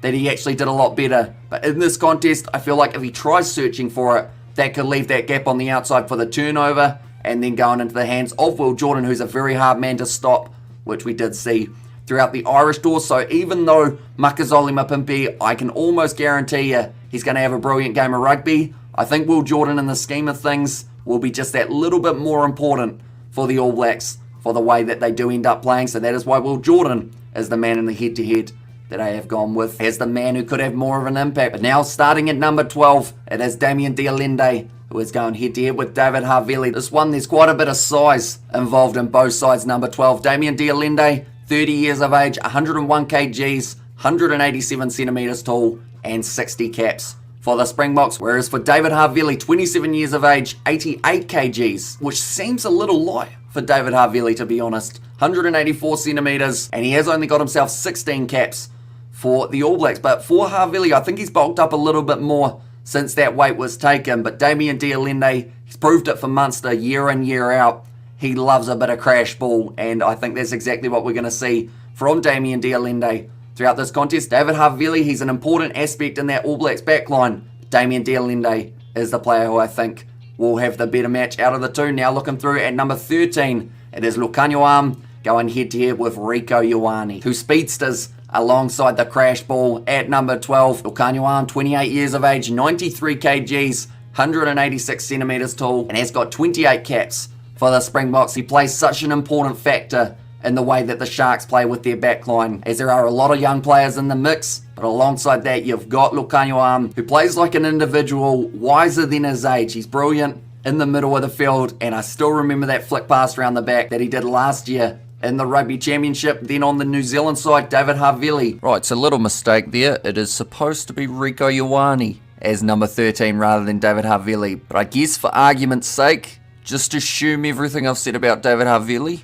is what is to do with Rieko Ioane, I guess. So for this one, I am sticking with that midfield combo of the South Africans, and Lukhanyo is the one who I think will be better in this match of the Rugby Championship. Now moving on to the other wing, it is Kurtley Arunza taking on Caleb Clark. Two players who are almost completely different when you look at the way that they are built. Kurtley Arunza is 26 years old, 80 kgs, 177 centimetres tall, and just has the one cap that he did get up against Wales. Whereas Caleb Clark, we haven't seen him in action for a very long time. He's had a lot of injury troubles for the Blues. Only got to play a few games of Super Rugby Pacific, also went over to the Sevens rather than playing for the All Blacks, so he's been out for even longer, about 2 years since we've seen him in an international cap, but he is 23 years of age, still very young, 107 kgs, so 27 kg advantage over Kurtley Arinza. But we have learnt recently from the likes of Cheslin Colby that size is just a number, because that man, he is absolutely brilliant, Cheslin Colby, and Kurtley Arinza has actually been compared as quite similar to the way that Cheslin Colby does play. Then for Caleb Clarke, he is 184 centimetres tall, so he's got about a 7 centimetre advantage, and then the last stat, he has only got 5 caps. So both of these guys, 6 caps between them, which is a complete difference between what we saw for Eben Etzebeth and Sam Whitelock. We actually saw between those two, they had 234 caps between them, whereas these guys, 6. So a bit of a difference, the up-and-coming talent of their two sides. And for me, Caleb Clarke, he seems like from the press conferences he's done earlier in the week, he is more fired up than ever to be able to perform for the All Blacks. He had a brilliant game up against Australia, not last year, but the year before in the Rugby Championship. And I think he's going to have another good one in this match. Kurtley Arinza, though, I suspect that he will be able to have a relatively strong game. Plays for the Bulls, does play very nicely. But Caleb Clarke, that extra size, I know I mentioned it's just a number, but when you're constantly having to tackle 27 kgs more than yourself, that wears more on the body than if you were tackling the smaller individuals. So for that reason, Caleb Clarke, I think out of those two, will have the bigger impact. And now the last position, it is fullbacks. Damian Valimza versus Geordie Barrett. Now Geordie Barrett, he will be kicking for the All Blacks. Similar to what I did with Pollard versus Barrett, I haven't allowed the kicking to have too much of an impact in my decision making. Damian Valimza may actually find himself kicking if Pollard does have any sort of injury. But Damian Valimza, he is 24 years of age, 86 kgs, 183 centimetres tall, and has got 18 caps to his name. Whereas for Geordie Barrett, he's got a little bit more experience at international level. He's 25 years of age, also quite young, 95 kgs, 196 centimetres tall. So got quite a bit of height to him, and 39 caps for the All Blacks. Now Geordie Barrett last year in the Rugby Championship was very strong under the high ball when playing up against the Springboks, and that is something he's going to have to bring into this contest. If he gets that right, the All Blacks will have nowhere near as much pressure as they would have otherwise. But then Damian Valimza, one of the best running players I thought throughout the Welsh tour, he was able to make meters even when the Springboks weren't making a huge amount of them. Very solid with his last-ditch defence as well. Could play factor for the Springboks. So because of that reason, I have gone Damian Valimza as the player who I feel could have the bigger impact for his side. And now we look at the bench as a whole. Now the Springboks, they've gone with the 6-2 split. The bench for them is as follows: Bongi Umbanambi, Stephen Kitsoff, Vincent Cox, Salman Morat, who has only got 1 cap to his name, Franco Mostert, Quagga Smith, Jaden Hendrickse, and Willie LaRue. So a good mix of experience and youth off that bench. But with the 6-2 split, we know that the Springboks, they'll bring that physicality in the full pack, and that is something the All Blacks will have to look out for. And for the All Blacks off the bench, it will be Dane Coles, Ethan de Groot, Tyrell Lomax, Tupa Va'ai, Shannon Frizzell, Finley Christie, Richie Mo'unga, and Quinn Tupai. Now this bench for me, compared to the Springboks, might be a little bit more light in terms of rugby played recently. The reason I say that, Dane Coles, we've seen him in action once for the All Blacks throughout this season so far. Ethan de Groot only just getting added into the squad, so hasn't played a game as of yet. Lomax getting added into the side. Tupa Va'ai had an injury recently, so he has not really played too much for the ABs. Shannon Frizzell returning from an injury of his own. We've only seen him in action like twice for the Highlanders in the past 6 months. Finley Christie hasn't played too much rugby. I think got the first match up against the Irish. Richie Mo'unga came off the bench in every match up against Ireland. And then Quinn Tupai has only played a couple matches since making his way back into that All Black side. So for me, that lack of playing might play a huge factor in the way that the ABs do go in the later stages of this contest. Whereas for the Springboks, you've got Bongi Umbanambi, who has been playing in the starting lineup. Stephen Kitsoff always comes off the bench as a bomb squad and has a real impact. Vincent Cock as well. Salman Morat, probably the newest name getting added back in there, has only got the 1 cap for the Boks. Alongside that, Franco Mostert can play lock and loose forward depending on who looks the tiredest out there on the park for the Boks. Quagga Smith been looking very good off the bench. Jaden Hendrickse adds a little bit more of an unpredictability in the way that the Springboks will attack. And then you got Willie LaRue, the 74 cap veteran, coming off the bench, either at fullback or maybe slotting in somewhere else in their backline. So as a whole, I am going to say the Springboks bench has more of an impact in this contest, which I believe now, I'm just going to do a quick add up. That is actually 8 for the All Blacks and 8 for the Springboks. In terms of players who I have said will be able to have more of an impact, but this game, it's going to be awesome, and it is not too far away from kicking off. But thank you all very much for watching along with this head-to-head. We will throw it back to Hamish, who is still sitting in the same chair, except now he is wearing a suit. I will see you all in a very short moment. There we go. We are back, ladies and gentlemen. Hope you are all doing well. So the head-to-head battles, they have now been set. The question is, with only 45 minutes till this game gets underway, who is everyone feeling has got the momentum heading into this contest? South Africa, they were able to win their series up against Wales. New Zealand, they struggled up against the Irish. They were just defeated in the end 2-1. But this game, I'm starting to get very nervous. And Sam also love the suit, and I can't wait for this game, says Lucas. It's going to be an absolutely epic one. We are currently sitting 2:20 a.m. here in New Zealand. But one thing that is for sure is there's going to be a lot of people waking up for this late night game. And also we have good luck with the live stream. Come on the box, says Rugby HD, you too, mate. And Springboks Yowlek Kading, says JP. But we will quickly look through those starting lineups and reserves once again. We did just look through them in that head-to-head.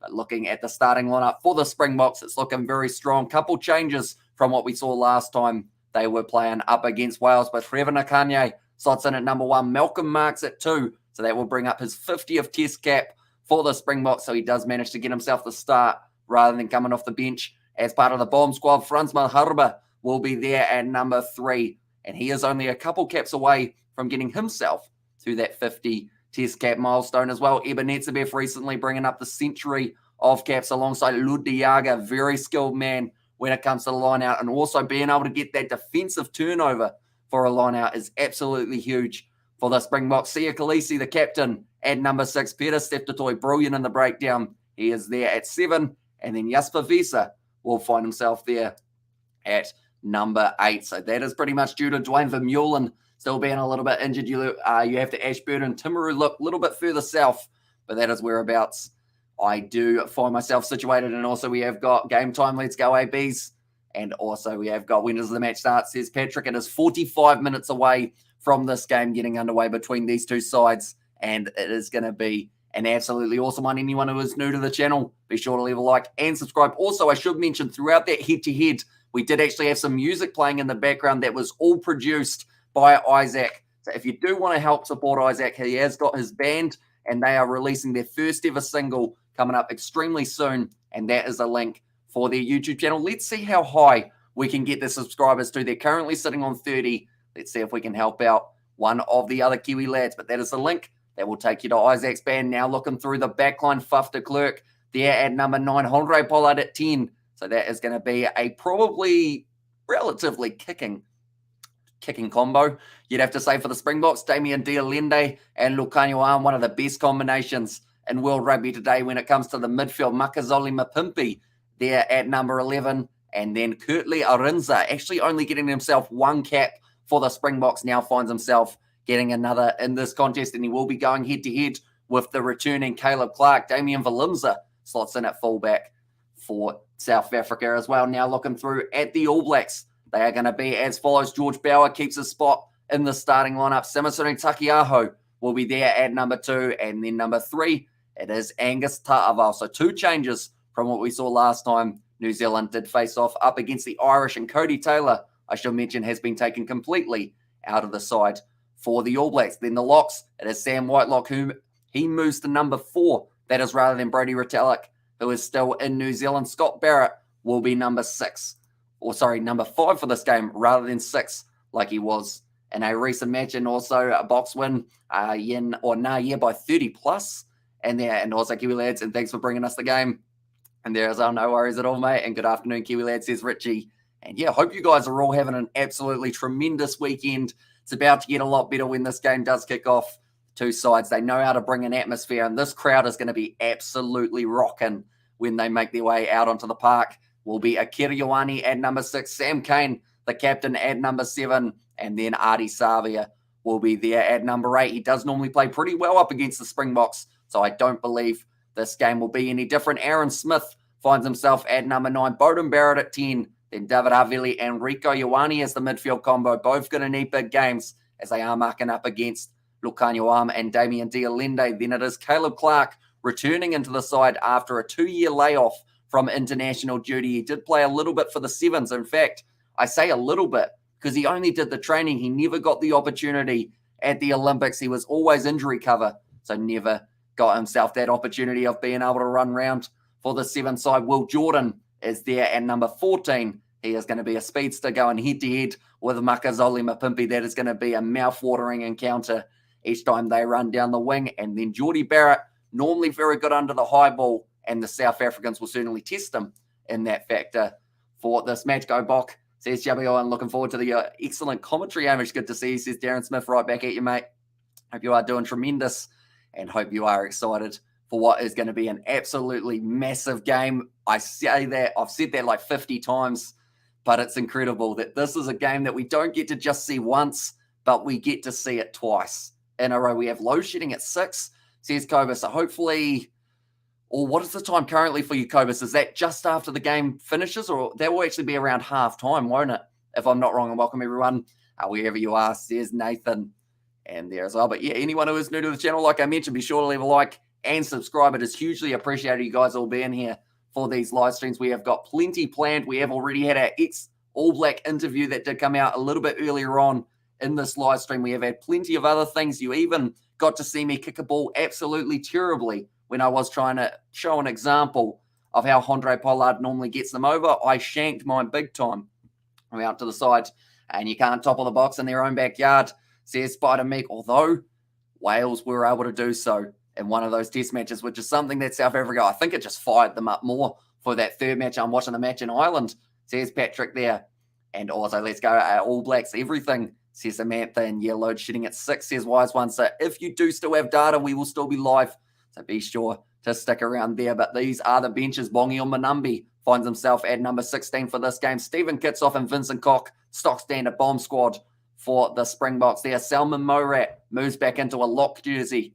That is after a little bit of a layoff from the Springbok kit. Has only recently made his way back in, only has the one cap to his name. Franco Moster, he's got a few more than one to his name. A brilliant player, can play lock, can play loose forward, and it's very handy for the Springboks. Kwaka Smith going with the 6-2 split once again for the Boks in this one. Jaden Hendrickse at number 22.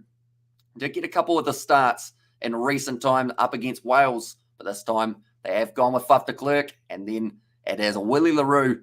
He is sitting there at number 23, so he can play fullback, could slot out onto the wing if they need him. And is this channel going to stream the actual match first time? Here, says Marvin. Sadly, due to licensing, we are unable to show any match footage or audio, so I do apologize for that, but we will be doing our live commentary for the match. We keep you guys updated with the score, try scorers, every bit, play-by-play. But yeah, it's just everything but the footage, just because or else they take us straight down, and we would get taken pretty much straight off YouTube. And is he allowed to stream it live? Don't think so, says Sunko. Sadly not. We have tried showing like 1 second of audio before, and I think we got a copyright claim just in that time.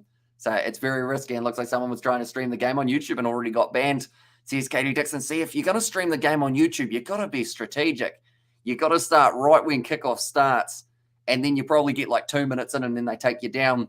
In memory of the great G-Man, let's all just enjoy this, says Polly Bear. Yeah, he would have absolutely loved this matchup. I did actually give him a shout out on the South Africa versus Wales game, the first game that took place in South Africa since his passing, because the thing is, he really wanted to hold the flag for South Africa, and he didn't get the opportunity to, sadly. And I feel like that is something that just really sucks, because he did want it, and that was like his one goal. He always had the motto of never give up, but unfortunately, he did pass away a little bit earlier on in the year. I'll see you in 80 minutes time, Bowley Bear.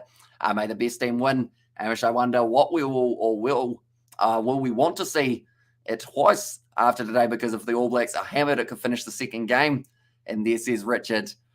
Yeah, that's the one thing. I want this game to be close so that the next game does end up having so much more on the line. And what's the odds for the Boks?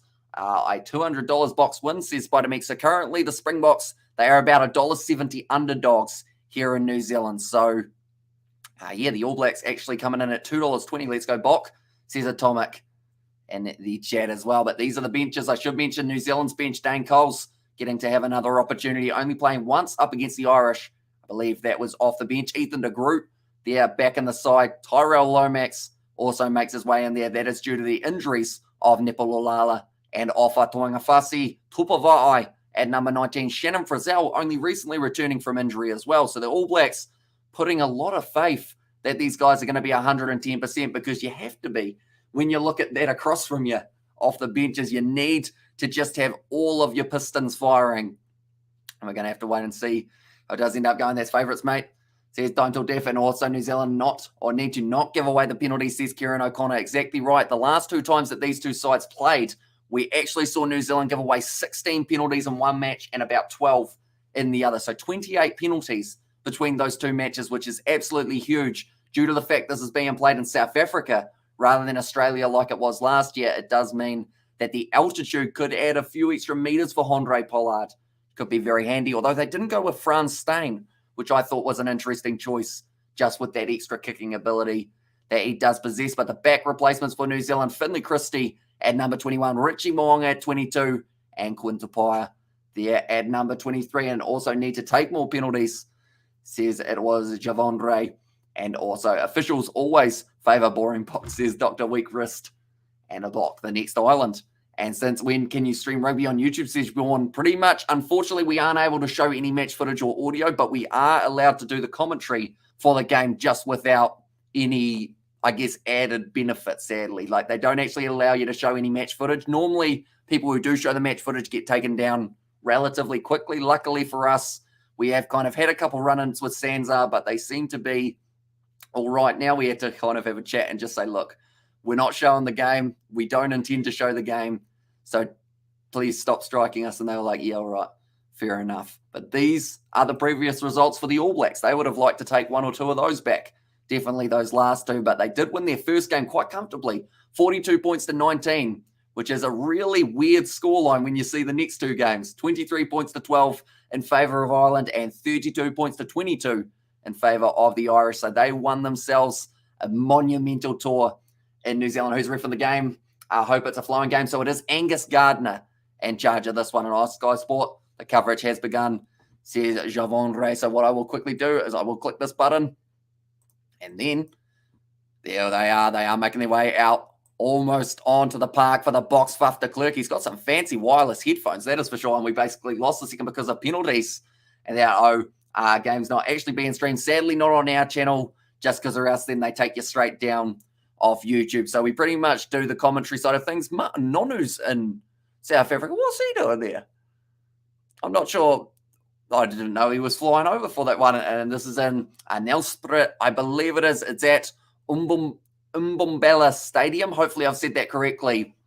And also New Zealand have to protect the ball and make the passes stick. Yes, something that we saw from Ireland in these last two games, and also in that first one to an extent, was too many easy turnovers in the breakdown from the Kiwis. They just weren't able to get in there quick enough. They need their clean-outs. Akira Ioane, Scott Barrett, one of the locks, he can kind of play a bit of loose forward if he needs to. They all need to get in there early. Artie Savia, Sam Kane's got to show that he's got another gear. And on who's watching, he is actually currently at the game, having a bit of a chat with Jeff Wilson and Justin Marshall. And it's interesting because Martin Nonu actually in Norm Maxwell's all-time All Blacks 15. Same with Justin Marshall a little bit earlier on when we did film it. So that was on the channel about, I'd say, an hour ago, somewhere along there. Maybe he's joining Sky, says Javondre. And also Nonu's helping with the Sky commentary. Amish says William.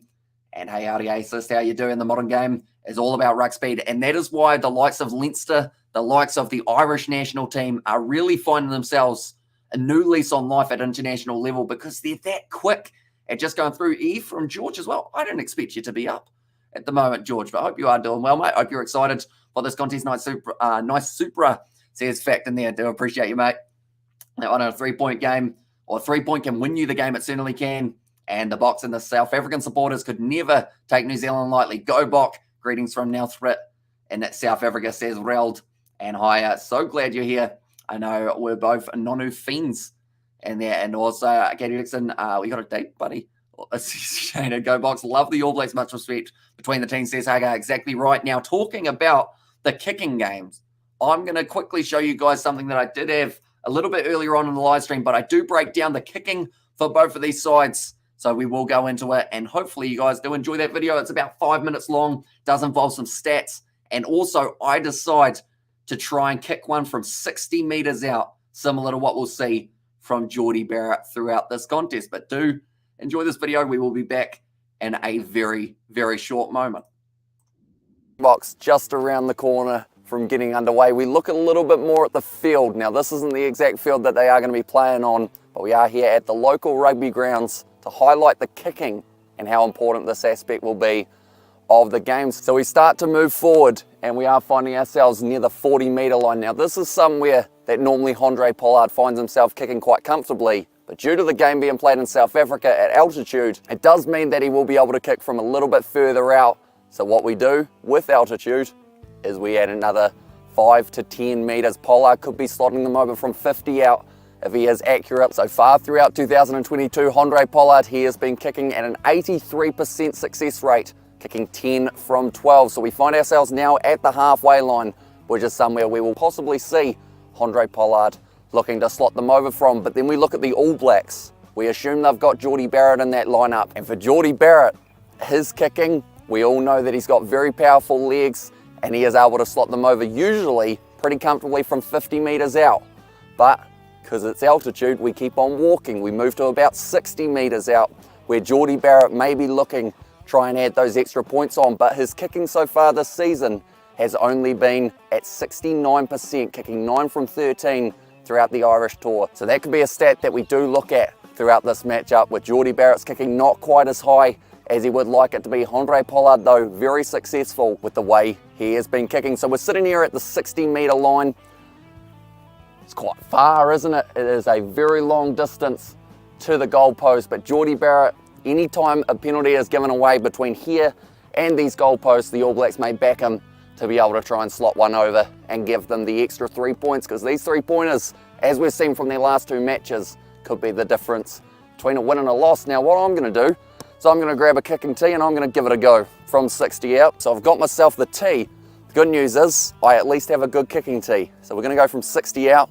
We're going to blow a hammy just to prove a point. So ball goes down. Jordie Barrett, of course, he'd love to kick it straight from 60 out with no angle, although sometimes that can be Jordie Barrett's downfall. It's because he does get them a little bit too straight on, can sometimes veer it when you're trying to kick at 60 meters.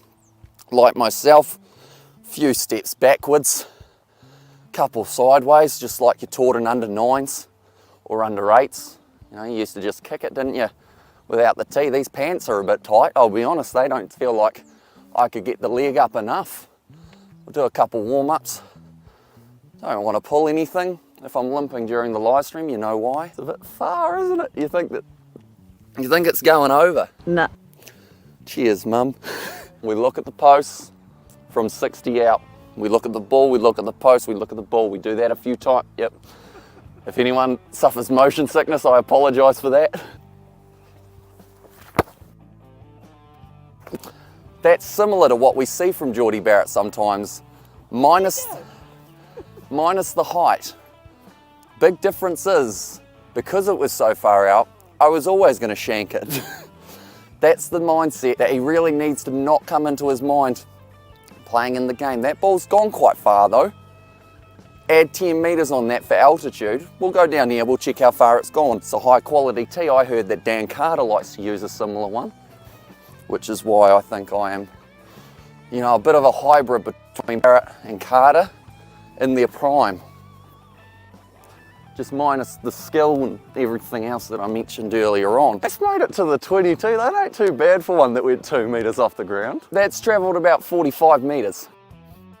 I'll write that down and put it in my personal journal, because that's not actually a bad strike. Right, I'm actually going to do one from 22 meters out, because I'm going to be Handré Pollard here. Now, the difference between Handré Pollard and Elton Yankees, one of them goes to a decent barber, but also the other side of things is Handré Pollard's a lot more accurate in the way that he does kick. So we're 22 meters out.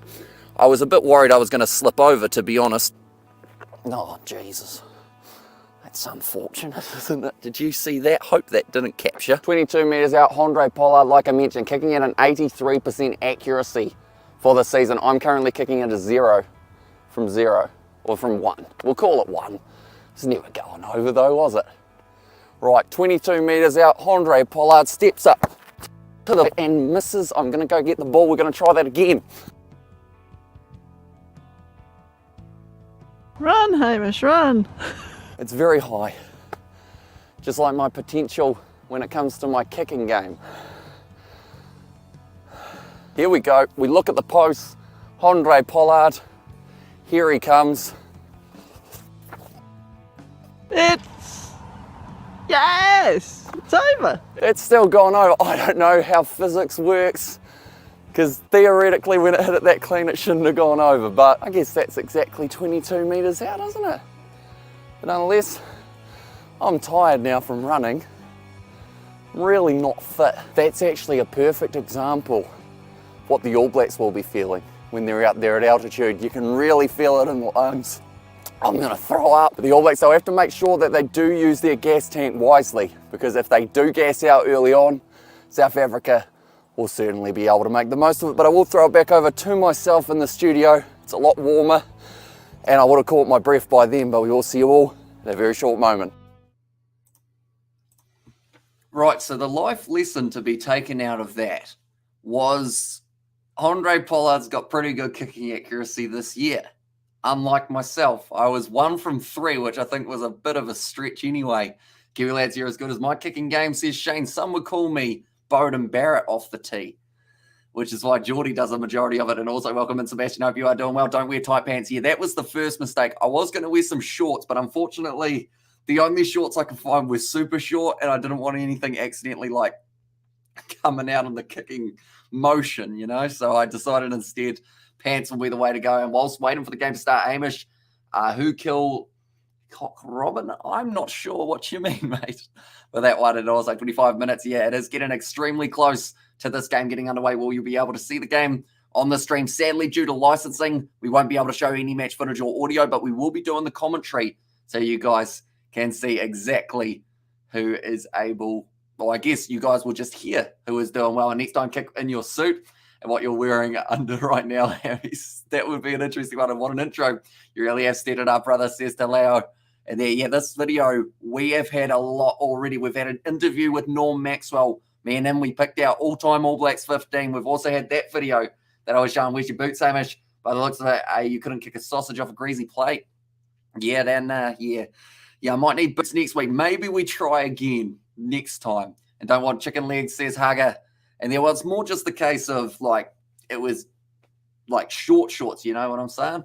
And also, we have got Don't Want Chicken Legs and Fire the Editor, said David, and Run Hamish Run. And they're a little bit earlier on, but they are once again showing the lineups. Now, we're actually going to show the comparison of these two lineups. We're going to put them both on the screen at the same time so you guys can see exactly who is out there for both of these sides. So for the All Blacks will be George Bauer, Samisoni Takiaho, and Angus Ta'avao in the front row. Then Sam Whitelock slots in at number 4. And then number 5, it is Scott Barrett, Akira Ioane at number 6, Sam Cane, number 7 as the captain. And then number 8, they have gone Artie Savia, Aaron Smith, and Bowden Barrett make up the 9 and 10 combo. Caleb Clark back in the All Blacks lineup. He gets the opportunity at 11. David Havili and Rico Ioane there. Then Will Jordan, an impact player and a half. And then Geordie Barrett. So how long have you been live for, you sexy devil? 2 hours? Especially, we have indeed. And during that 2 hours, we have actually filled it in pretty nicely, I would say, But what I'm quickly going to do is I'm actually going to change the layout that we have got currently. And instead, we are going to show the South African lineup to my side instead. So in the front row, Trevor Nakanye is there at number 1. Number 2, Malcolm Marks brings up his 50th cap for the Springboks. Frans Malherbe there at number 3. Eben Etzebeth and Lud de Jager, huge amount of experience for the locking duo of the box. Sia Khaleesi at number 6, joining up with the other two in the loose forward share of Peter Steph de Toy and Jasper Visa slotting in at number 8. Still no Dwayne Vermeulen, still coming back from his injuries. Love towards the map, the pre-match build up here. Thanks, Hamish, says Rowan. And 1,000 viewers that flew up quickly says it was Jalan Ray. Yeah, we are getting closer to the kickoff. And of course, a lot more people waiting in anticipation to see who is able to get themselves over the line here. What is the biggest amount of losses ABs have had in any 5-year period? That is actually a very, very good question. I'd assume, Oh, 5-year period is definitely tricky. Oh man, I want to date an adult, but someone deleted the link. Oh, that took my brain just a little bit longer than it should have there. Yeah, we've got a few interesting links that some spammers do put through every once in a while. And fair play, Hamish, you did better than TV coverage. Good on you, says Richard there. And yeah, we have got plans next week to also do a similar build-up. And no funny fairies here, mate, says Shane. And let's go ABs, says Fraser. Yeah, anyone who is new to the channel, be sure to leave a like and subscribe. It is hugely appreciated you guys all being here. We are going to be back for the game between the Wallabies and the Pumas a little bit later on tonight. And alongside that, it is actually going to be the games next week of the Rugby Championship. We've got a whole heap more coming.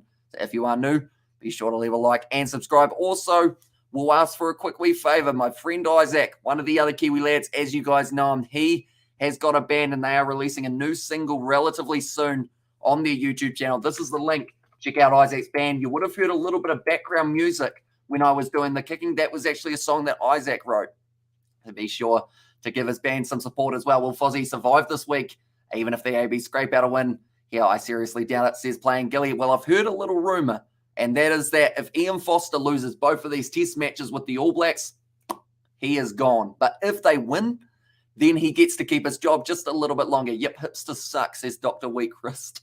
And I was like, yeah, the best, says Katie Dalta. And GoBox says, YouTube user, will you live stream or just talking? It is just a commentary for this one. Sadly, we're unable to show match footage or audio, or else they do end up taking us straight off YouTube. But the rest of the backline for South Africa will be de Klerk at number 9, Honore Pollard starting at number 10. Then it is Damien Dialende and Lukanyuam as the midfield. Makazole Mapimpi going head-to-head with Will Jordan. That's going to be a very exciting clash when those two meet each other. And then Kurtley Arinza going to be out there on the other side with Damien Valimza slotting in at number 15. And also we have got their shout out to the first name Mike, second name Hunt. I mean, Mark Hunt is even hard enough to say, isn't it? And Skinny Jeans, Fat Belly, Stupid Glasses, crap haircuts with stupid homeless beards. Skinny Jeans, Fat Bellies.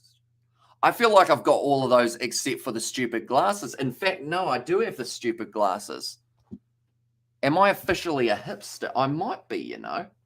I mean, I'm not very hip, but I've got the glasses to suit. Am I a hipster or am I a hipster? You know? They're very hard to see out of, and you would have done better kicking if you were nude. Yeah, but that might have been a bit awkward, seeing as my mum was my camera woman. So kicking in the nude, don't know, maybe that's something I do in my own free time. Then who won the rugby match? They are just about to play off in only about 15 minutes' time. They are going to be going head-to-head, and well, Hamish Rugby Pass New Zealand reported he could go today if he loses, says Richard there. So, yeah, that is a massive one because they needed at least one win here for the Springboks. So I guess that is just causing a little bit of extra tension for that man, Ian Foster. But he certainly doesn't want to go home, and that is one thing he will have to try and avoid. But could be a new coach just around the corner. And also a man bun and all, says Nat Quinn. And full marks for entertainment, Amish, and Livestream, says Matt. And there as well. But yeah, we will just have the commentary for this one. Looking through at the benches, the bomb squad is as bomby as ever, I guess is the best way of putting it. Bongi Umbanambi there at number 16. Stephen Kitsoff, and then Vincent Koch at number 18. Selman Morat, only one cap to his name, but he is back in the side alongside him. Another lock. It is Franco Mostert. Does get a big opportunity here coming off the bench. Is either that lock or loose forward trio. Then Kwaka Smith, Jaden Hendrickson, and the experience of Willie LaRue. Then also alongside them, it is going to be the New Zealand reserves, Dane Coles, Ethan de Groot, Tyrell Lomax, Tupavai, Shannon Frizzell returning from his injury, Finley Christie, Richie Moonga, and Quinn Tupai. He is the last man in that lineup. I'm Joe Manales. Can't wait to see Caleb Clark in action. Exactly right. What is our viewer record? I believe it was actually last year when we did the match between the Springboks and the All Blacks, and that was 4,000 concurrent viewers. So I don't know whether or not we will quite get to that today, but we have already really done brilliantly. And first time finding your stream. Love the honesty. Yes, both teams are great. Hope they smash each other, says Hugger. And love the suit, keeping it classy for a big occasion, says Ad C. Exactly right. Anytime there's a big match, we always wear the big match suit, which is just that. I've got a little bit of a spotty tie. It doesn't really suit either side, seeing as it's blue.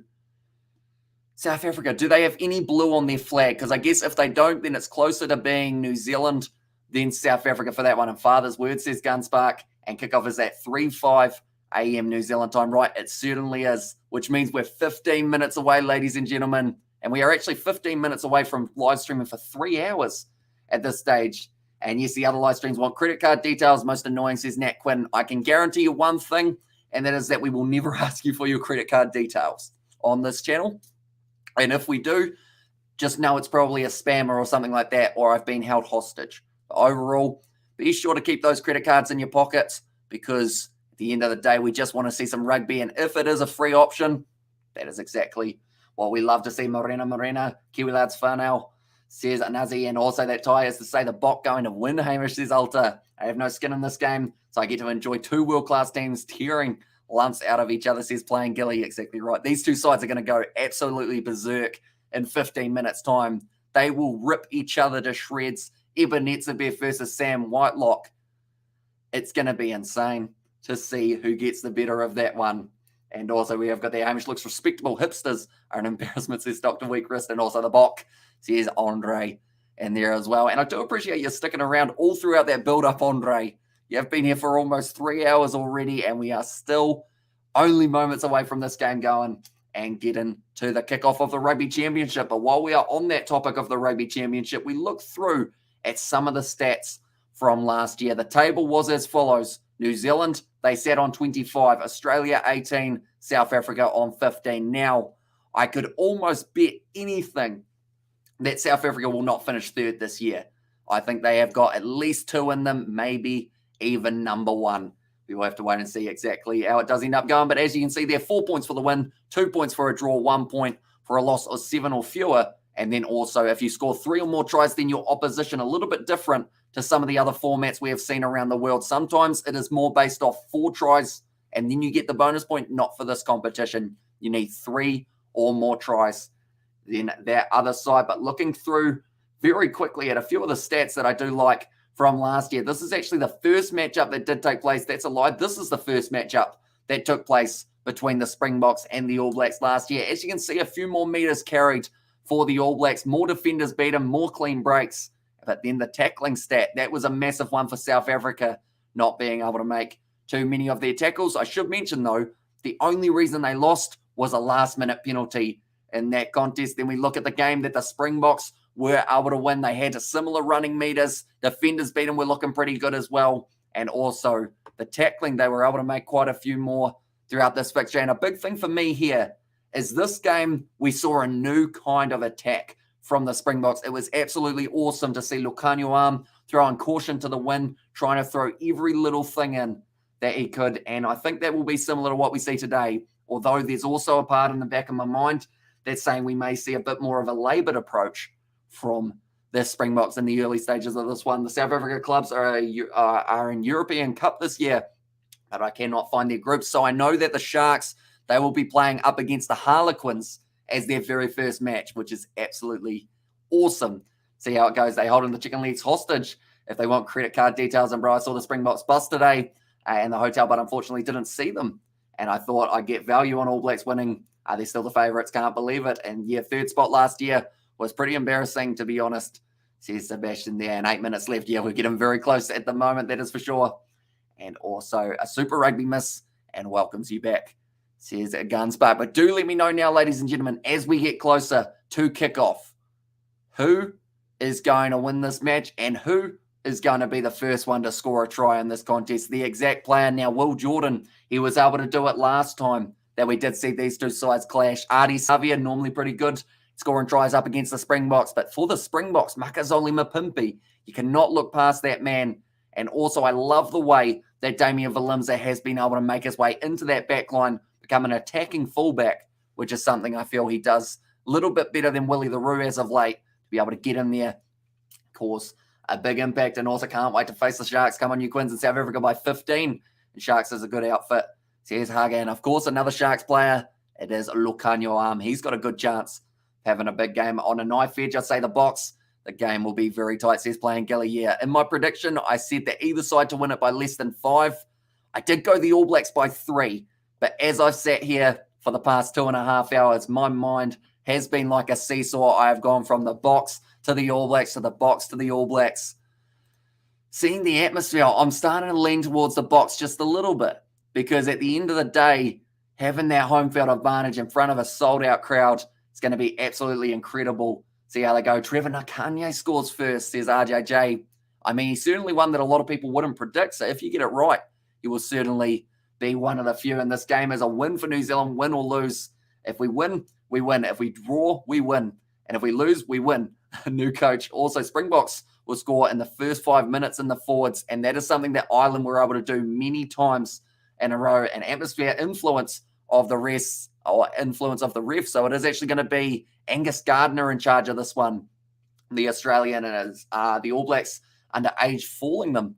And there says Richard. So I assume you're meaning like the younger players, but the New Zealand under 20 side were able to beat Argentina, Australia, and Fiji all quite comfortably. So I think it's going to be one of those ones that the youth kind of system for New Zealand at the moment does seem strong, but it's just getting that, I guess, the next generation into that side. We're seeing that slowly happen with the South Africans as well. We're seeing those young guys, Evan Roas, Apelele Fasi, all those guys. Will this game be shown live on the stream? Sadly, we can't show any match footage, but we will instead be doing the commentary for this match, and I can recommend where to catch the highlights straight after it is finished. Draw 21-21, Foster survives, and go Bok. Do us a favour and make Foster and Mark Robinson resign, says Tawera. And then Malcolm Marks off a rolling maul to score first for the Box. Will Jordan off a bonkers mental sprint for the ABs. But now we have got the commentary in the eardrums, I guess I should say. And Fozzie, oi, oi, oi, says Sweet as. Have I still got him on a stick? I think I do somewhere. There he is. He's chilling on a stick. Will we see the footage? Sadly, we can't show any footage due to audio, but instead we will be doing the play-by-play commentary of this match. So anyone who is new to the channel, be sure to leave a like and subscribe. And yeah, this guy might be becoming Scott Robertson or someone else. At the moment, that Stuart Hogg is a zombie. I got to change that other side out. And All Blacks win by 3. Malcolm Marks, first try scorer, says Fraser. And Savia to score the first try, says Ryan and go block. Oh no, I read that one. And also Kiora, says Albert, hope you are doing well. Is Stuart Hogg still on the other side? He certainly is. And looks like a pie on a stick. But now looking through at the starting lineups and reserves for both of these sides, this will be the last time we look at them before the two sides have made their way out onto the park. And we will start with the home side, South Africa. Then the front row, Nakanye, Marks in his 50th game, and Franz Malharba there at number 3. Then Ebenezer at 4, Ludiaga at number 5, Sia Khaleesi at 6, Peter Steph-Toy slots in at number 7, and then number 8, they have gone Jesper Visa.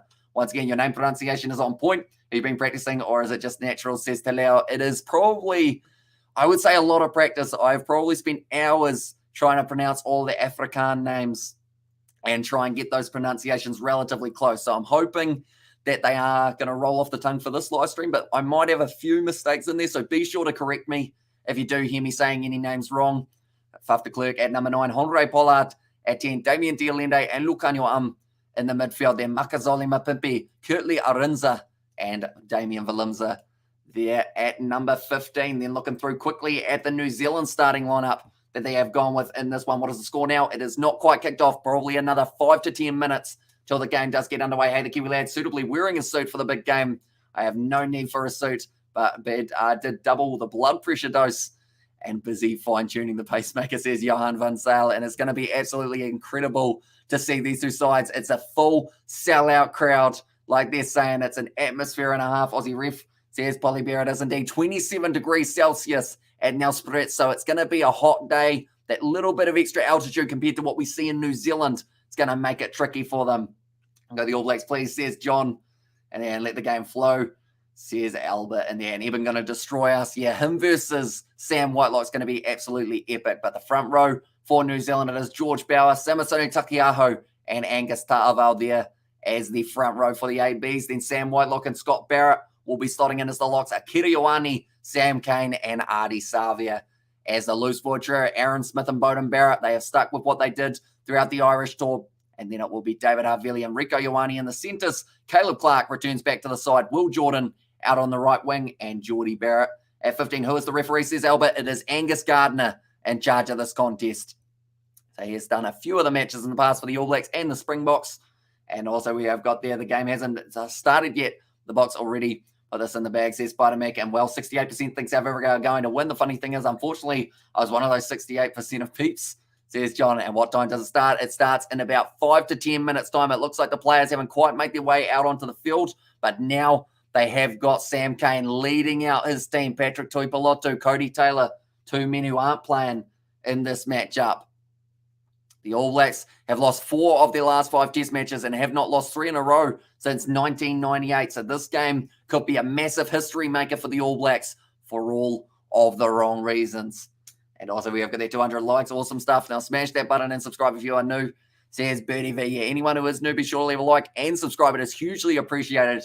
You guys all being here. Good afternoon. Greetings from Germany, says Gavin in there. So hopefully it's not too bad of a time for yourself. I guess New Zealand, probably one of the time zones that is almost the worst for this game, other than maybe Australia in terms of the stages. But Sam Cane, he's looking angry, and he's got to, because at the end of the day, if he doesn't perform in this game, he could be joining Ian Foster as one of those guys who do go back to New Zealand. Come on, South Africa, says Cecil. And what's your score? And which player do you think will score first, says Rowan. So for me, I went either team by less than 5.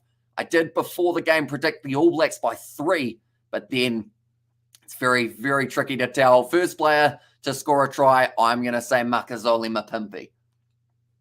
And Malcolm Marx, 50th test match for him. It's currently 3 a.m., but I'm just clapping this man because he has had a brilliant impact for the Springboks. Being given the starting lineup for this game shows how much respect that the Boks do have for Malcolm Marx. I believe actually had his debut up against the All Blacks way back in the day in a losing effort up against New Zealand in Christchurch. It's South African beef jerky is the business.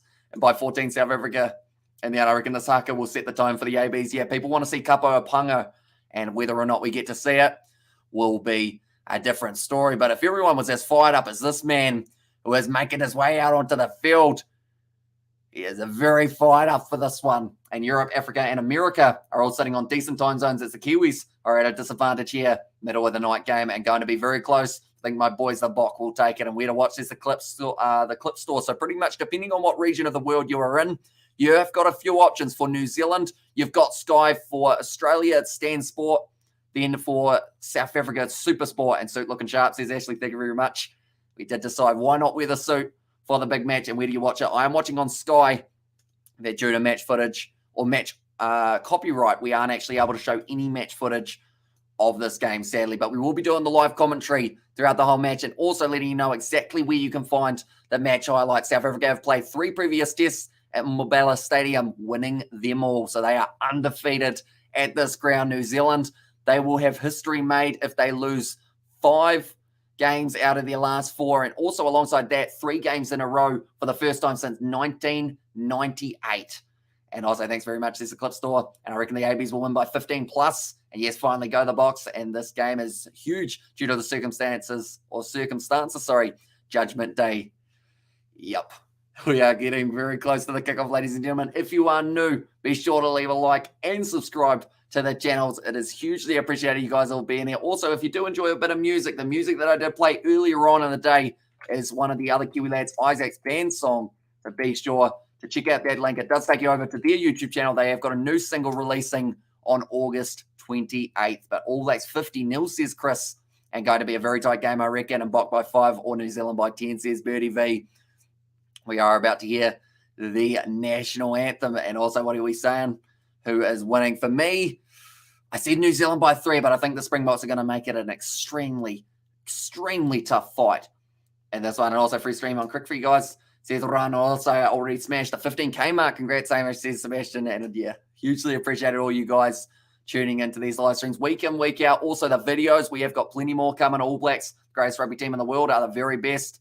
And weeks of talk, it's crunch time, says Gun Spark. Exactly right. And do you think it's bad to eat bacon and eggs at this time in the morning asking for a friend, says Juju? I think it's an acceptable meal. Definitely if you're staying up for the rest of the game and also the rest of the day, Juju. I feel like bacon and eggs be a good way of getting that brain power going. But the New Zealand national anthem currently playing. Right. So, New Zealand, they look fired up. Tarval, you never realise how tall he is till you see him in the lineup. He's actually 194 centimetres tall, and he will be going head-to-head with none other than Trevor Nakanye, only 173 centimetres tall. Now I'm awake, says Marco Funapola. Welcome in, mate. You may need some bacon and eggs, perhaps. And this rivalry is what makes rugby, says Rowan. Yeah, rivalry built on not just skill, but a huge amount of respect for both of these nations. Like, no matter what happens, you know, at the end of the day, these two sides are going to shake hands. They're going to have a couple beverages, and they're going to say, what a test match we have just taken part in. We made history out there. The crowd were electric the whole damn time. All right, description will be no visuals on here, says Reese. And also 60 seconds, says Atini. And also we have got there, South Africa played very differently last game against Wales, held onto the ball a lot, not much box kicking, exactly right. And I think that is why we are going to see some very good skill from the Springboks, similar to what we saw last time when they did play up against the All Blacks. So that was the likes of Lukanyo Arm really causing a few troubles. Now the South African national anthem says it was Javon Ray. And the thing is, I can't play the New Zealand national anthem, but I can kind of play the South African national anthem. So will New Zealanders be very annoyed with me if I play along with the South African national anthem? See if I can get it right.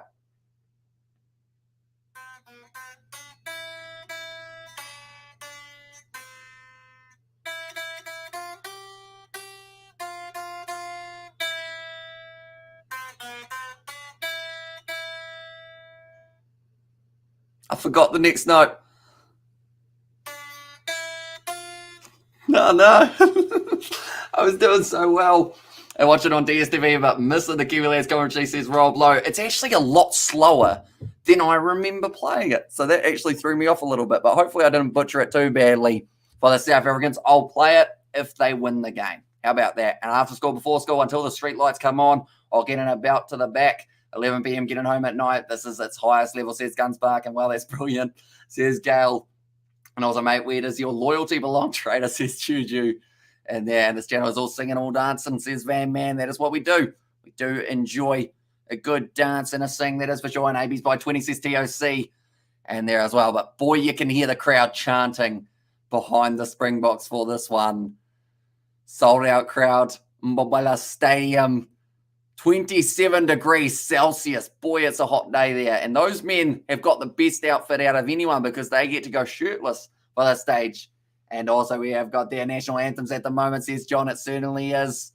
And High Scrum has some good things. 3 a.m. in the morning here, rugby makes us do weird things and destroy the Brock pretenders, says Albert there. The haka. I think the All Blacks have got to go with Kapo Pango here. Seems like the best option. But anyone who is new to the channel, like I mentioned, be sure to leave a like and subscribe. It is hugely appreciated you all being here. We have got plenty more of the Rugby Championship. We are covering every single game. Maybe the All Blacks will get the blowtorch treatment for the change, says Van Man. I hope Clark worked on his defence. Arinza is a slippery speedster. He certainly is. But Caleb Clark, he's got a 27 kg advantage. And I think that will certainly help him out in the later stages of the game, because if we do see a tired Kurtley Arinza, maybe there might be a few little mistakes start to creep in. Definitely with only having the one cap, but he's a brilliant player. And if he doesn't get tired, he's going to be running all around. And also this thing here from San Diego says, Duncan, thank you for your commentary. As cannot watch it live. No problem at all. And I do recommend checking out the Super Rugby YouTube channel for you guys who do want to watch the highlights of this game after it has finished. But now Aaron Smith leading the haka. You can't even hear him because the crowd are making that much noise. This is going to be epic. I'm watching from Skeleton Coast Park, Namibia, go New Zealand. But earlier on, New Zealand anthem, let's move to Oz, and the crowd is loud. They certainly are trying to intimidate the All Blacks. They are fired up. Akira Ioane didn't get the memo that he was supposed to crouch there. Now he has. It was just a little bit later. No one gets up as early, or no one gets up this so early to watch Tier 2 rugby. To be fair, I guess other than ourselves, because we have covered quite a few Tier 2 games on the channel in the past, even if they're on at a random hour. Like, we'll cover a game that has taken place between two random sides. As long as it's on in New Zealand, we cover every game that we can. And watching from Durban, South Africa, says Gale, crowd loud, but I can hear them, says Lex Exo, and yes, Kapo Panga. I see that they've strategically hidden Finley Christie at the back. Very smart for that one. They are fired up now for the All Blacks. The haka has been done. And now we are on to the stage of the action. A win-win for New Zealand, it will be great. If we lose, Foster gets the boot. 3-point match go the All Blacks, says Vader. And watching from Durban, South Africa. And they did Kapo Pango at least. So will that fire them up to the next level for the All Blacks? Is that what they needed to light that fire underneath them? when they are in opposition territory. Norm Maxwell, he talked about the fact that when he got to South Africa, one of his games, big man came onto the bus, said, "Welcome to your worst nightmare." Is this going to be the worst nightmare for New Zealand? Or could it be a dream come true to break that losing streak? Watching from Namibia, go Box, says Melbourne, and couldn't hear the haka at all during that England semi-final game time. Big watch as you remove the impies after the looting. And also Hooper has gone home for a cold one, says Dr. Weakrist. And also Katie, hope you're not a she-man, says Shane. And South Africa do an island on its stand in New Zealand's faces, says Richard. But Sam Cane, like I mentioned, fired up, knows that this could be his last game as captain for the All Blacks. Box win by 15 points minimum. And a wounded animal Box need to be at their best. But now, like I was saying, the crowd are loud. It's very hard to even hear the commentators in behind it. And Box win by 15 points minimum. And then haka burn, says Butterbeck. And is this right live? So we are going to be doing the live commentary, but we aren't able to show any of the match footage that is due to the licensing side of things. So sadly, we aren't actually able to show any matches on the channel just due to copyright. And Hamish Brother, good luck, says Booty V, right back at you, mate. Bowden Barrett going to be kicking off this one for the All Blacks. And now we are underway in South Africa, the first game of the Rugby Championship, and Jesper Wiese has taken it nicely near his own 22, driving for the Springboks, joining men into the breakdown 3 to be exact. Marks, Melhalbra, and Diacha. Now de Klerk puts up the box kick. Barrett tries to charge down, unable to get onto it, but now his brother Geordie takes it, gives it off to Bowden. It's a Barrett party out there, but Peter Steph de Toy able to take him down 45 metres out from the line. Rush defence from Faf de Klerk. He was flying up out of the line. Now Kirioani, quick hands off to Caleb Clark. Faf de Klerk, he's knocked unconscious. They're going to have to stop the game. De Klerk is not in a good way here. He hasn't moved. I think he's knocked himself out on Caleb Clark's knee, but he is completely out to it. And I'm hoping for a good game. The Springboks win. It will be a bonus. Says Truth always wins. And those big legs are Clark's, exactly right. He has charged forward. He tried to make the desperate tackle. He's just taken the knee to the side of the head. He will not be returning in this game. And I mentioned about it earlier on. If there was an injury to the likes of a Andre Pollard in this matchup, with the 6-2 split, it's such a risky tactic when you know it's going to be a physical game. But the All Blacks, they will now have that man advantage due to Faf de Klerk getting stretched off. He still isn't awake.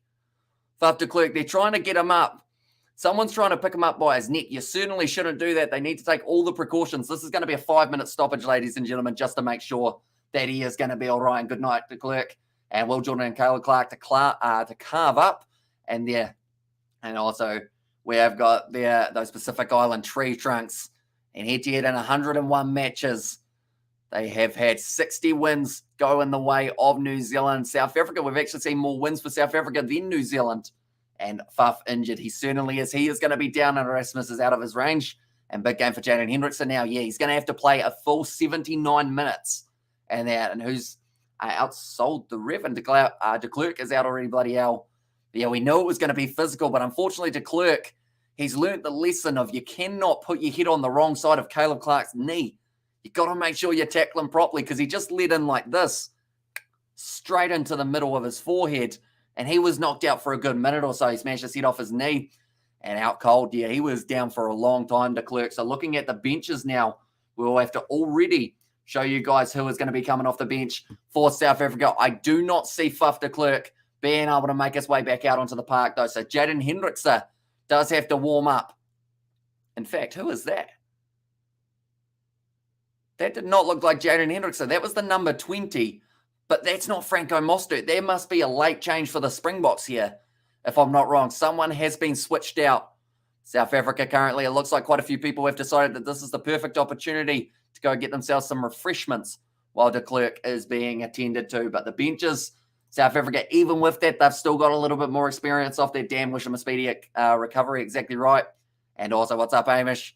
Says Carl there. I hope you are doing well. I'm interested to know who number 20 is, though, for South Africa, because I did see someone warming up, and I assumed that it wasn't Franco Mostert. Maybe was it not shit? No, he's not even in the side. Was it Selman Morad? In fact, it might have been. But now Hendrickson making his way out onto the park. De Klerk, he is off for the rest of this game. Come on, lads. New scrum half needed if New Zealand wins. It'll be a surprise, says Martin, and a bad early injury often affects the team who have lost a player, says Maurice. So I think we'll see less kicking from the Springboks now. Jaden Hendricks are more likely to try and run it around the side. Anyone who is new to the channel, be sure to leave a like and subscribe. Like I mentioned, we are going to be covering plenty of the Rugby Championship. The next game that we have got coming up, it will be the matchup taking place between Australia and Argentina. That is a 7 a.m. kickoff for that matchup. And if it was 20-0 to South Africa in the first 20 minutes, we are done. And Faf, I wanted to see what Faf had to bring. Apparently, he's lost form, says Lax. Although I think he just ate the knee of Caleb Clark, which makes it very tricky to get back up. I hope it doesn't leave him out of this whole Rugby Championship. But I would think more than likely we won't see him for this game, for the rest of it. And then we won't see him next week, I wouldn't think, if he is concussed. It's Kyle Sinclair all over. Put Will Jordan into space and shut the gate, says Floyd Kingy. And don't mean to be funny, but Faf de Klerk was tackling like a crackhead. Rookie tackling, says Carl. Yeah, unfortunately, the tackling technique was not there at all for de Klerk, which was weird. Because normally, when he gets it right, he's very good at tying up those legs. But he just kind of dove in like he was Superman.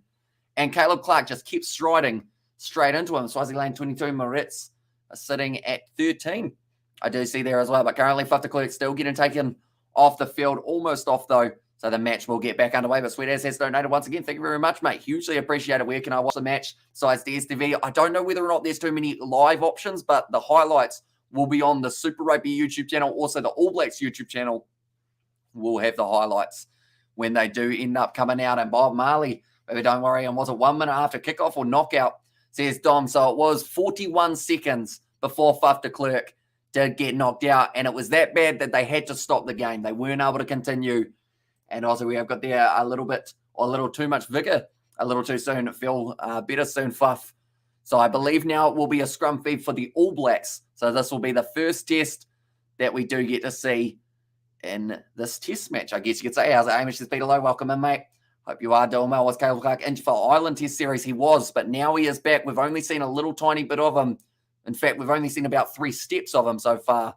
But all the players, it's a weird situation to be in. You've just fired yourself up. You've been warming up. You've been doing your jogging and all sorts. And then now with a 5-minute stoppage, just makes it a little bit harder to find your momentum back into the contest. But now, 2 sides look like they are raring to rumble once again here. But like I mentioned, sure to leave a like and subscribe to the channel. Faf de Klerk, he will be making his way off the field now. I hope he is all right and that he will be back in the near future. 41 seconds, says Richard. It was the fastest knockout in the history of rugby. I was here for it, says Gunspark. And also, every little thing going to be all right, Gareth. And that's Faf for you. All guts, no brains, says Daryl. And there as well. But this game in South Africa, that's not the way that the home crowd would have seen this game starting as the sun starts to set. It's a beautiful evening. I believe local time will be sitting 5:15 p.m. and went for a cold one too, says Dr. Weakrist. And have you ever seen the rain? Says Alta, and watching game with French commentary, says I am nutty. I'm pretty sure, but I don't want to know, or I want to know before Google.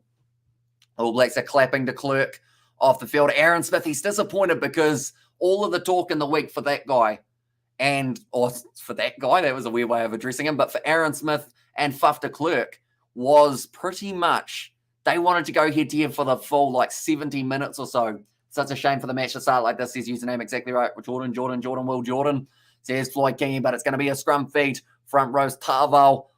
And then also it is Samasoni Takiaho, Bauer, alongside them, Franz Malharba, Malcolm Marks, and Trevor Nakanye. But now, the pack weight's huge for South Africa, 936 kgs compared to New Zealand, 922 kgs, which is still a very, very large pack for the All Blacks. Oh, penalty, or in fact, free kick going the way of South Africa. Jaden Hendricks are getting fired up, pushing Aaron Smith back, who wasn't willing to give them the ball until the 80 minutes. It's crunch time. While New Zealand are number 3 in the world, so everything will be all right, says Richard. And also, I want to know, says, and it was Nathan of South Africa, says Richard.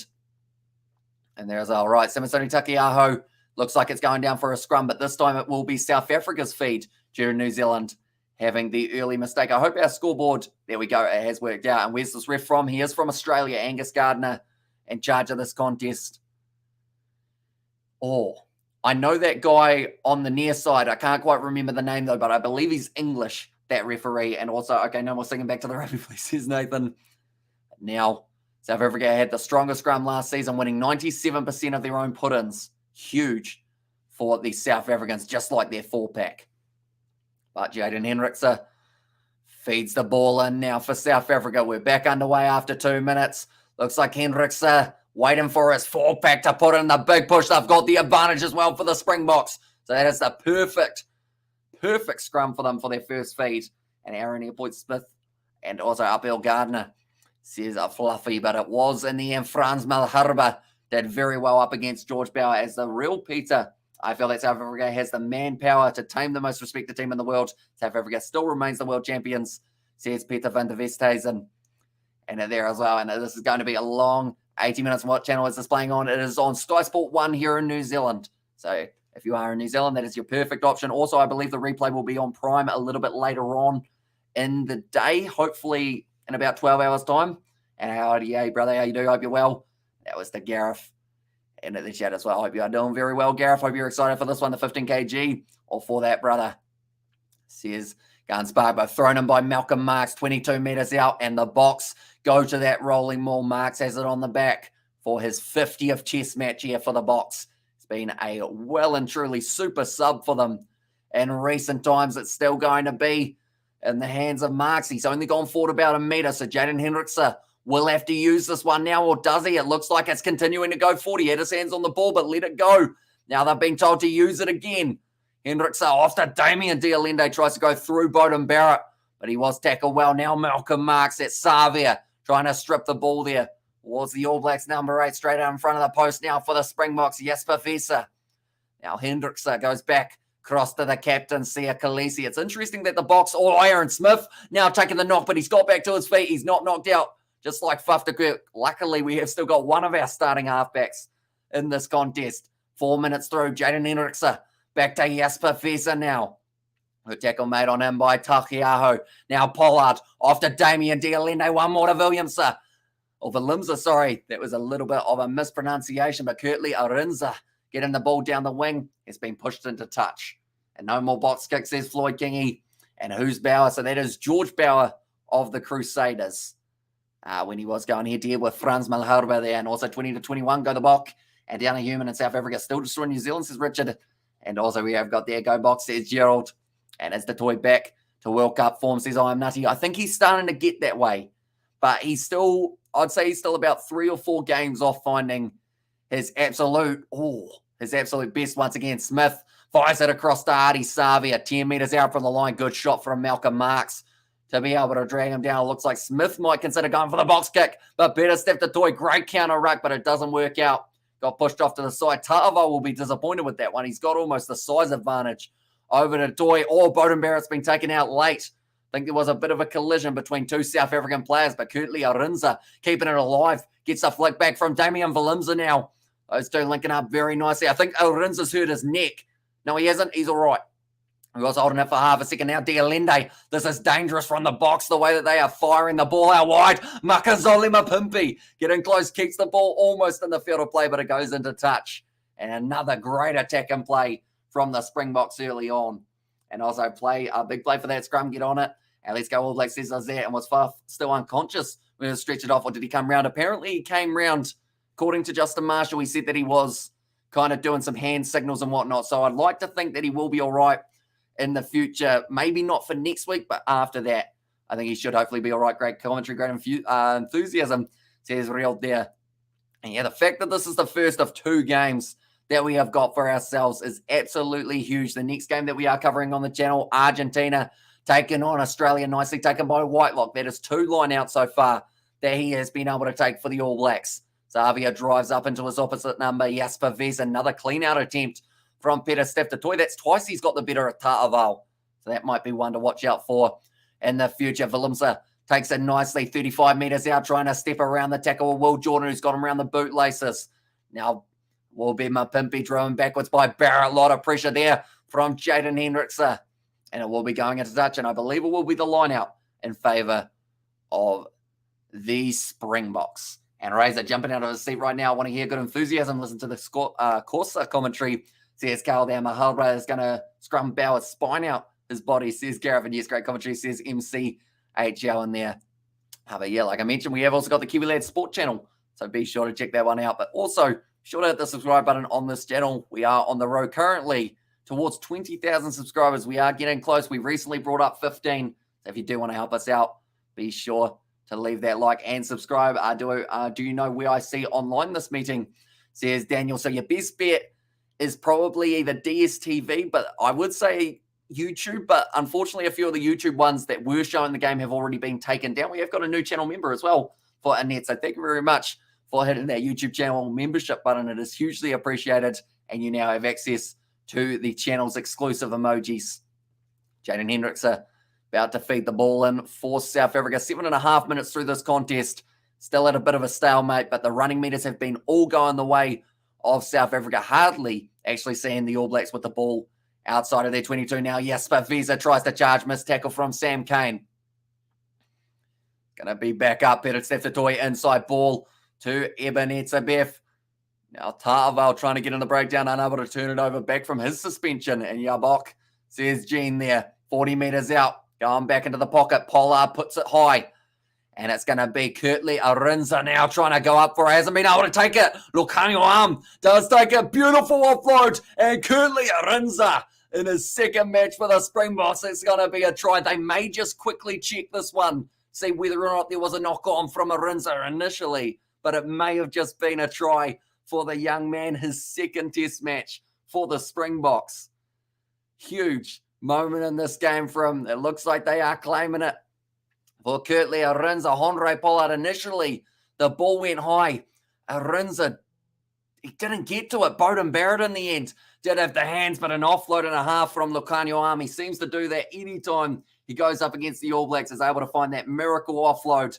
And that is exactly what he was able to do there. So it is Arinza who has been able to score himself his first try at international level. And absolutely brilliantly done. He's getting the pat on the head from all of his teammates. They are appreciative of what he's just been able to do there for the Springboks. But 9 minutes into the game, and it is going to be the Springboks taking that first try out. And Kurtley Arinza was the man who was able to get it. And also forward, says Dr. Weakrist.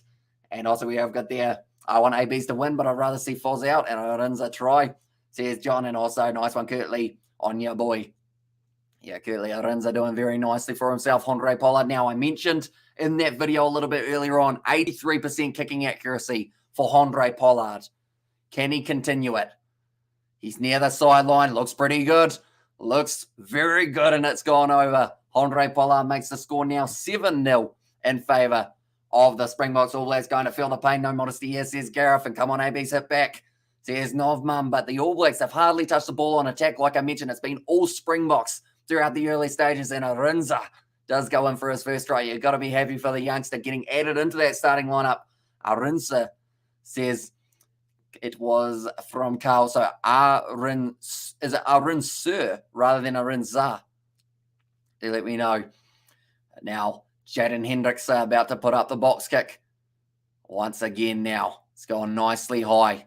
Caleb Clark leaves it so that Geordie Barrett can line it up. Oh, he's been taken in the air by Arinza, but I think they did say that they both went for it, so it's a knock-on against Geordie Barrett. I knew they would score early, says Dalmain, and that is something that we've seen throughout the last little while for the All Blacks. Every game up against Ireland, the All Blacks did concede first. Even that first match, when they were able to win it 43 points to 15, or 43 points, yeah, something around that mark, I think it was, and it's pronounced that way for Arinza.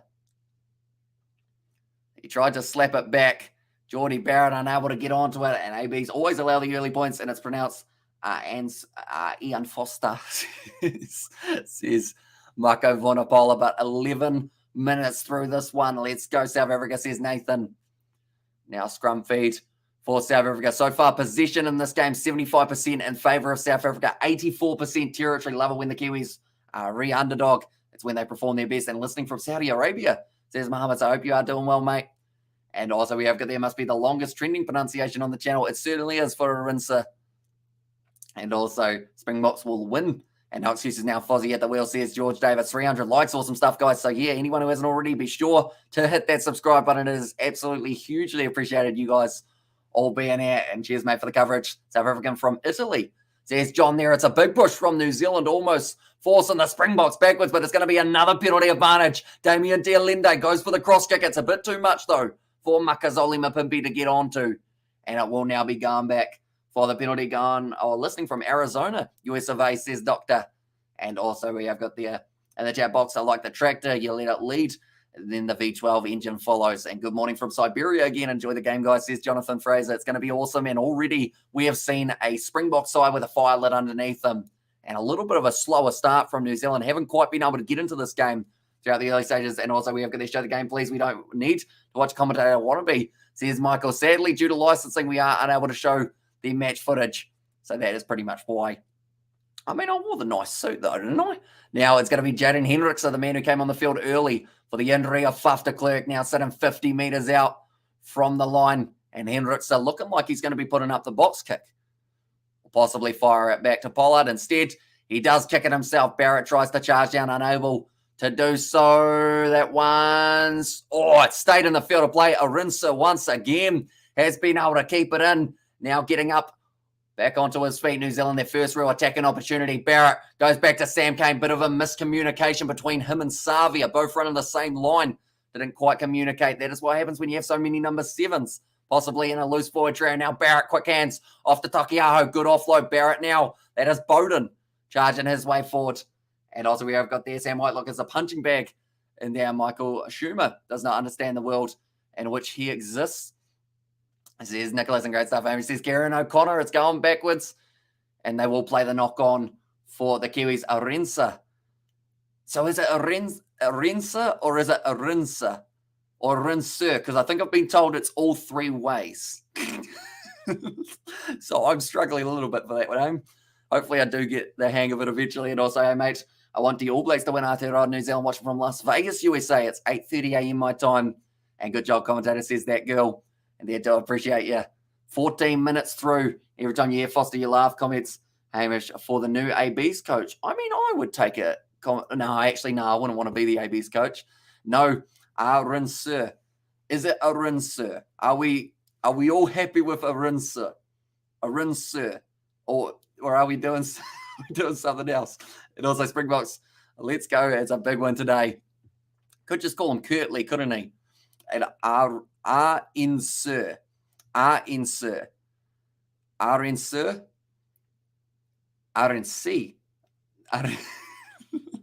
Put Will Jordan into space, says Floyd. I agree. Will Jordan, great name.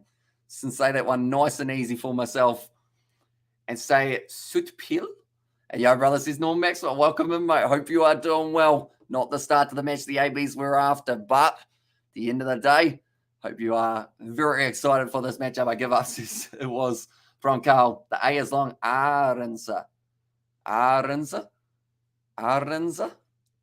Maybe. New Zealand passing, not connecting anymore, not hugely for that one. And also, can we watch the match, please? Sadly, due to licensing, we're unable to show any match footage for these games, but I can recommend the Super Rugby YouTube channel, the All Blacks YouTube channel, and also I believe the Springboks YouTube channel will have the highlights for that one as well.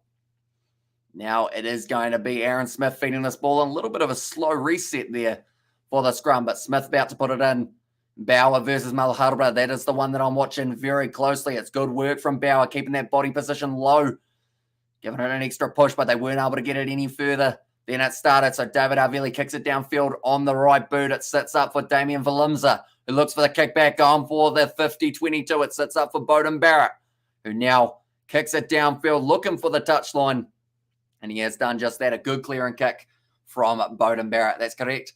Arinsa, maybe. They're kicking the ball away a lot because the physicality of the box has them second-guessing themselves. And also we've got the Hey from Sydney, Australia. Thanks for the coverage. And then good pronunciation, says Sean there as well. But currently it is sitting at the 7-0 to the Springboks. So a very nice start. And when you hear due to licensing, drink as well, says JP. Now Malcolm Marks throws it in. Ludiaga takes it beautifully on the halfway line. And the Springboks look to get that rolling ball going. They've already got a couple advantages throughout their games up against Wales. I don't think this series will be any different for this one. Now Malcolm Marks breaks off. Oh, he's dropped the ball, though. It was a good shot on him by Sam Cane. But I think Marks is staying down a little bit longer, so they may try and have another look at this one, see what happens here. Dropping the head a little bit for Malcolm Marks, which did mean that the wrap was going to be very tricky for Sam Cane to get right. And also over there, Marco is a bok, says Dr. Weakrist, and also get up and walk. In there says I'm nutty, and also the Springboks says Daniel Sumba, currently 15 minutes through. Let's go, Cane, says Jazz C. So, Sam Cane, it is his 81st cap. The question is, can that man somehow make his way to the 100? He would absolutely love to, of course, but whether or not they stick with him for long enough, or whether we do see maybe a Dalton Papali'i making his way in there, and also a Bok disguised as an English. And then shoulder to head red card, says Factor Favour on great commentary, Kiwi lads. Says Louise there as well. But currently 16 minutes through this contest. Aaron Smith about to feed this ball in. Now, I should also mention the red card. It is going to be 20-minute red cards if we do see one throughout this contest rather than the full match like it has been in the past. Rolled back now by Savia. Now Aaron Smith goes short side. Arinsa has been lined up nicely. Oh, Aaron Smith had his foot in touch. And that is now going to be once again the Boks who do get themselves the line out. And Joe Schmidt for New Zealand coach and ball and play stats will be very low this game, says I am nutty, and also 1.5k viewers, the 10 out of 10. And can you commentate in Afrikaans? The only Afrikaans that I know is Jou Lekker Ding and also Baie Dankie. They are the only things that I know how to say in Afrikaans. And also, are they tested a new red card rule in this game? I believe that they are. So every game of the Rugby Championship is going to involve 20-minute red cards rather than a little bit longer like we are used to seeing. But also, a Bok dressed in a very round Kiwi costume. It's slow start. What's new? There's Abe there. Now Ta'aval takes it nicely. Barrett goes off to Havili. Once again, Rieko Ioane trying to be the link-up option for him, but they were just a little bit too compact in the way that they were attacking for the All Blacks. Moving up to the halfway line. One of the first times we've seen the All Blacks attack inside of the Springboks half. There's Adi Savia once again with the ball. Nice inside ball to Samasone Takiaho. Does try and drive through, but Eben Etzebeth does manage to clean him up. Tarval now good attack and run straight over the ball for Malcolm Marks. You'd have to say the player. Oh, he's got over at Malcolm Marks and does manage to get the penalty for the Springboks. He is absolutely sensational when it comes to that breakdown. Always getting low over the ball and has managed to do it. Once again, he manages to turn alongside his teammate there with Peter Steftatoy. Was able to help Malcolm Marks towards that penalty. And also we have got there Holy Speak Afrikaans, says Johan there. And also All Blacks for the win, says Arthur. And also well done, Bok. Couldn't find live radio anywhere on the internet, so ended up here listening from Ireland as well. So I hope you are doing well. Must be almost evening for yourself in Ireland, if I'm not wrong. I'm not right. Ahoy, Speak Afrikaans and go, Bok, go. And the way this is going, Faf de Klerk's back up on his feet and he's smiling and clapping the crowd. So hopefully he isn't too seriously concussed. I assume he'll have a very bad headache tomorrow, though, after deciding to headbutt Caleb Clark's knee. And also, come on, boys, says Gershon. Throwing in Malcolm Marks. Gets it straight to Eben Etzebeth. Extremely accurate in the way that he does his lineouts, Malcolm Marks, which is a key for the Springboks as they do love their rolling maul. It starts to march. Keriwani wants to be able to join back in, but he hasn't quite been able to get it. Henriksen now goes back across to Damien Dialende. And also absolutely loving this channel. As can't watch the game, you're doing a great job. Go Bok. Says Gavin there, do appreciate you for being here, mate. And yeah, I hope you have been enjoying the commentary so far. Jaden Henriksen back to Pollard. Bit of a step attempt from Honore Pollard. We thought he might have had a little bit more of a kicking role throughout this contest. Definitely now with Faf de Klerk being out of that lineup. Another tackle made by Artie Savia. Speaking of kicking, it's going to be Henriksen. Kicks it in behind, and Geordie Barrett just watches that one go into touch 10 metres out. And they are once again going to have the line out here for the All Blacks. They are under a huge amount of pressure. And Faf is only a model for the Bok. There's Jacques there and Bok Jou Lekker Ding. Says Lindsay. And there's and also you are from South Africa, but you sport New Zealand. And there says Juan, I'm not from I'm from New Zealand. Unless you are talking about someone else, maybe. And that one. Possibly. I am not actually from South Africa, and you're doing a great job, bud. Says Craig in there. It's going to be the free kick to the All Blacks. That is a bit of a gift. And great commentary, says Gary. And so you can break someone's leg, go off for 20 minutes and come back. So you won't be able to come back, but instead one of your teammates will be able to make their way out onto the park. So it's a bit weird. Because at the end of the day, 20 minutes almost doesn't seem like enough for some of the red cards. Bringing on ABs And there says Roy. Now, Geordie Barrett just boots it downfield off the free kick. It's a good strike of the ball. The Springboks take it quickly. They want to keep this game alive and keep the pressure on at altitude. Kicked up high from Damian Valimza, waiting for a Makazole Mapimpi. Takes it beautifully over the top of Will Jordan. Now Etzebeth does fall into the tackle with David Havili. Kane gets over the ball. He gives away the advantage, though. And it will be going back for the penalty.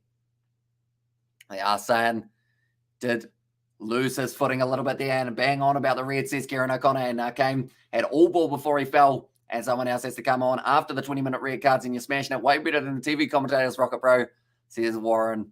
And there's not bad for a Kiwi. You need some swear words to add to Afrikaans. Start with, I do know that one. That is one of the only South African swear words, or Afrikaans swear words that I actually know. And red is red, says Kieran. And there works for soft red cards to 20 minutes. And there as well. And so I can bite Sean Fitzpatrick ear and get 20 minutes, says RJJ. Sam Kane not quite stable enough as the call from Justin Marshall. I believe it is now going to be a 3-point attempt for South Africa. And thank you, our glorious leader, Samantha Kane. And also we have got there, thank you for your commentary, says Dwani, or Dawi. Hopefully I've said that correctly. And you said Makazole's name perfectly. All-time points at the moment. Honore Pollard, he's got a long way to go before he catches Mornay Stain.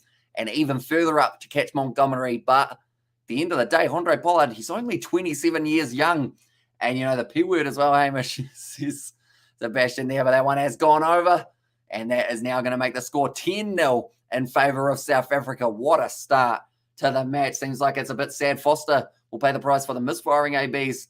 But that's what happens when you're the coach, one of the premier sides in the world. Like I said, whoever is committed under the high ball is winning all day. And so far, we have seen a lot more commitment from the Springboks than we have from the All Blacks when it comes to that high ball. It's been very impressive. Kurtley Arinsa has been working hard. Also alongside him, Makazole Mapimpi, we saw that he did very nicely.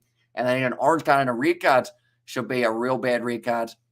Here's Dalmain, but Ian Foster here is sweating. It's 33 degrees at the moment. Polly gets a cracker, says Craig in there. That kind of reminds me, I think I got some crackers in the cupboard. I might have to have some tuna and crackers or salmon crackers, something like that. Pollard is 27-0 my. He's going to retire a legend, says Nicholas. Exactly right. I couldn't believe when I was looking through the stats that he was only 27. And also one would, the name Kiwi Lads would be the clue. And Gareth, says Sebastian, and this is not looking good. At the moment, this first 22 minutes has all been Springboks. They're having a drinks break now as it is 32 degrees. They don't want the players dehydrating, but someone for the All Blacks needs to step up. This is where you need Sam Kane yelling at everyone, but instead he's just having a chat with Cody Taylor, the water boy, probably relaying the message of what he got from Ian Foster. But this is when you need someone who's absolutely just clapping, shouting, going, boys, this is a terrible first 20 minutes. We need someone, or we need all of us really, to step up as a side and see what we can do. And go, boys, says Elton. Also, we've got there, since the Kiwi changed their names, it's been a struggle for them, says Craig. And when the Boks win, you have to say, we'll make me nice, says Yucks. And now I know that I'm going to be playing the South African national anthem. South Africa end up winning on guitar. So we'll see how that goes. But Beauden Barrett kicks off deep into the 22. Jasper Wiese takes it nicely. And now, great low tackle made on him by Caleb Clark. Round the bootlaces. The All Blacks, they need to be the next man to get themselves the points on the board. And Will Jordan playing out of position, says Bros Division. And there, Hendrickse puts it high once again. A nice kick. It's close to the touchline, just keeping himself in the field of play. Geordie Barrett goes off to Beauden. Has to try and skid his way down the wing. It's nicely done by Eben Etzebeth to shut it down. Kurtley Arinsa not able to get over the ball, though. Now Bauer gives it back. Recycling quickly here for the All Blacks. They need...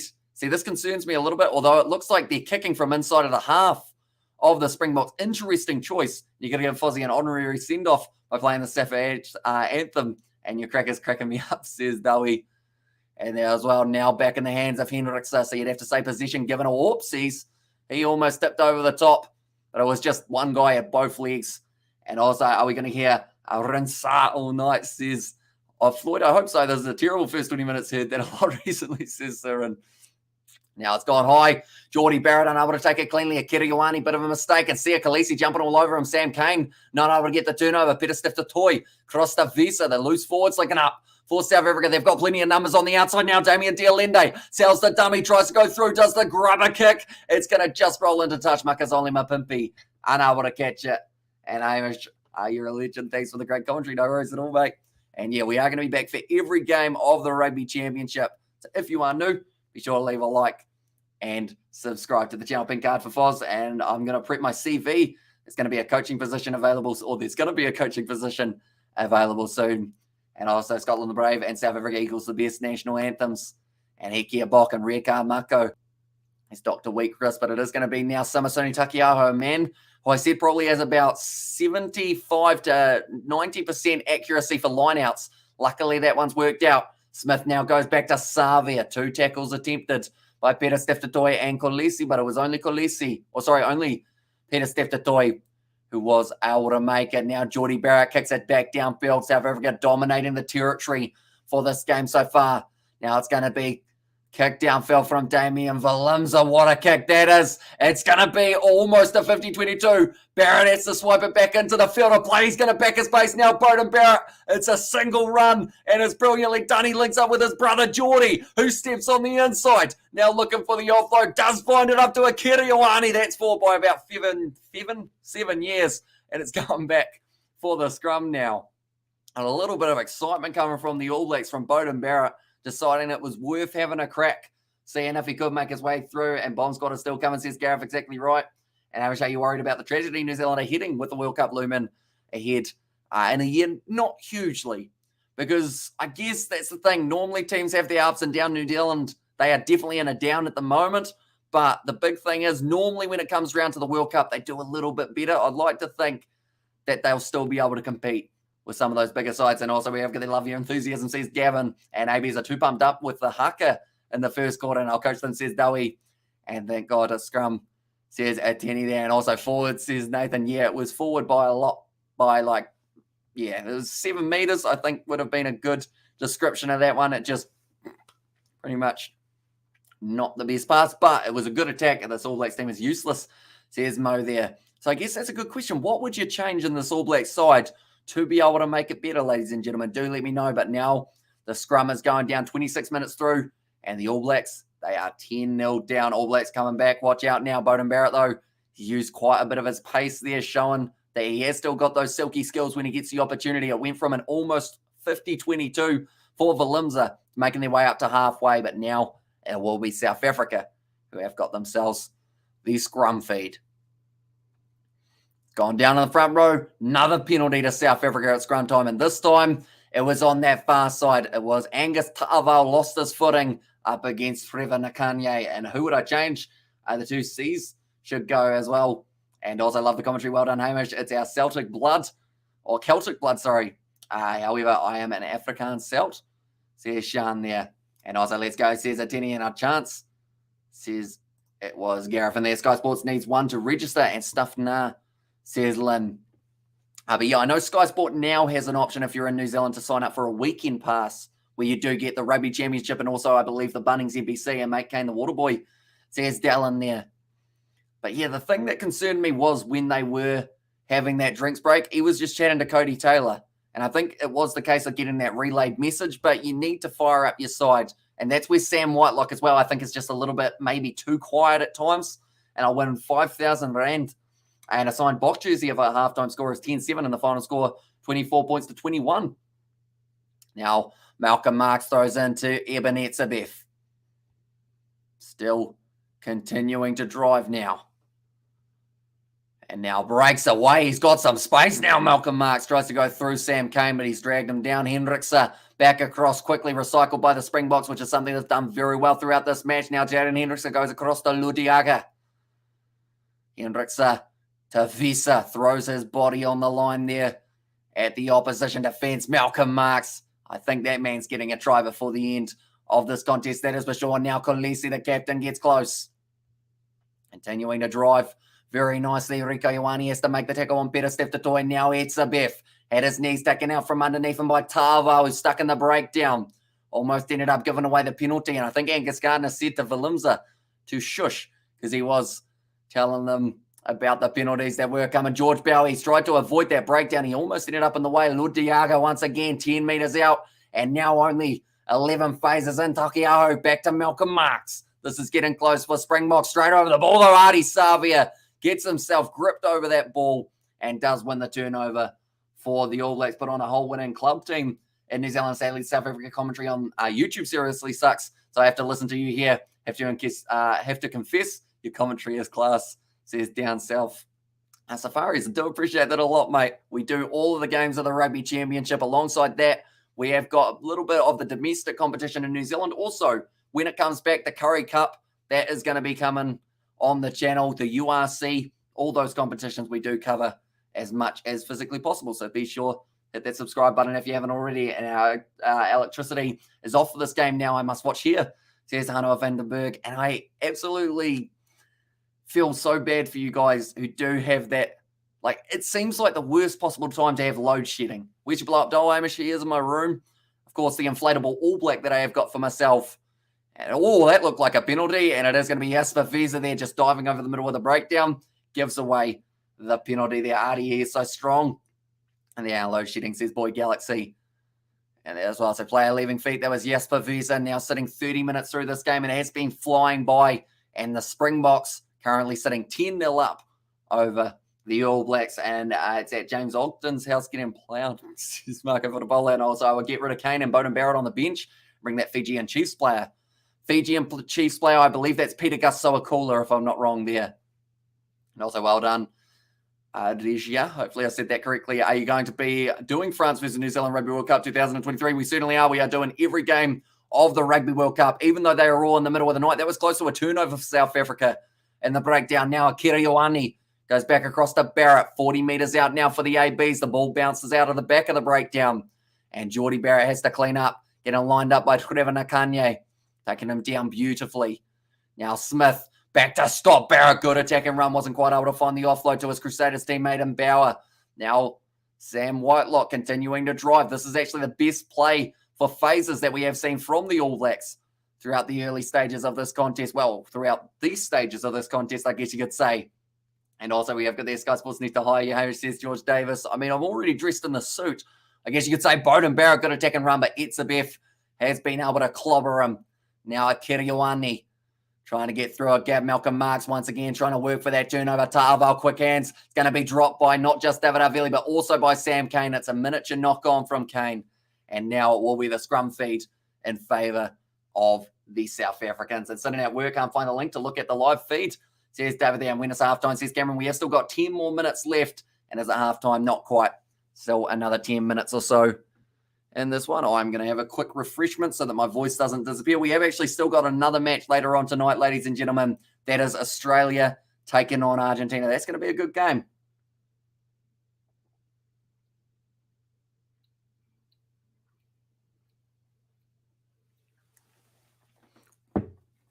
There we go.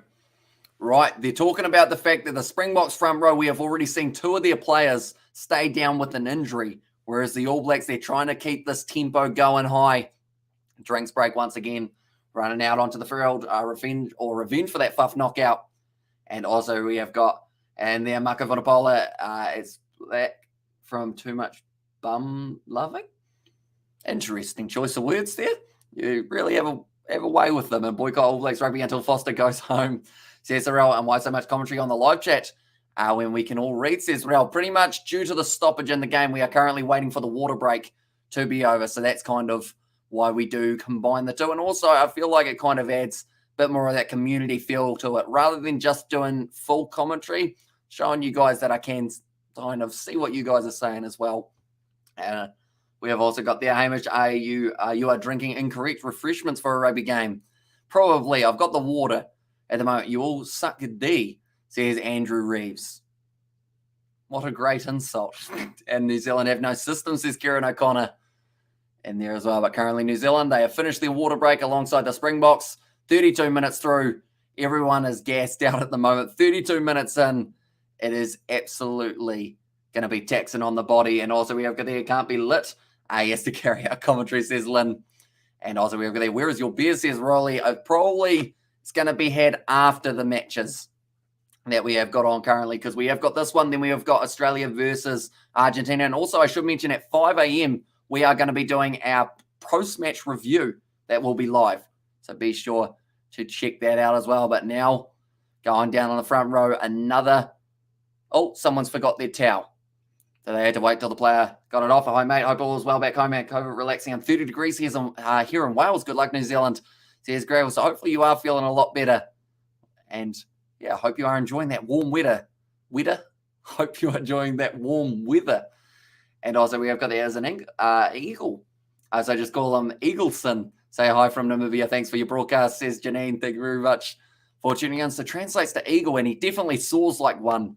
The way that he goes, the conditions are probably brutal for playing, 30 plus degrees Celsius. And this game's been played at a high tempo. And great stuff watching from Fiji, and very thankful for your commentary and there as well. But we are going to be doing the rest of the Rugby Championship, ladies and gentlemen. Also a whole heap of other competitions. Now, will be Jaden Hendricks to go short to Damien Dialende using his 101 kgs. It's going to be a penalty, though. They've actually said that it was offside against the Springboks. So New Zealand, they may consider going for the corner here, or maybe just taking the 3. It's winter, you are lucky, says Sean. And I don't know about lucky. I think we're sitting, we're actually 9 degrees. That is better than it used to be. When we used to do the middle of the night live streams, we would sit at like -2, which wasn't too fun. I hope you didn't, wait a moment, it's going very quickly. I hope you didn't put on a whole suit, Hamish. You only really need the top half. Nah, I did go with just the pants, didn't I? Just normal pants. Thought, nah, no need to put on some fancy dress pants for it. I got some, I normally have like weird socks on, but these are just plain ones. And I asked my family who will win. 7 Springbok and 5 for the All Blacks, says Boy Galaxy. Will you cover some of the URC games that are coming up soon, says username. We certainly will. We will be covering as many of those games as we physically can, which will include the South African sides, the defending champs, the Stormers. Doing very nicely. Just subscribe, class. Commentary, says Barry Allen. Thank you very much, mate.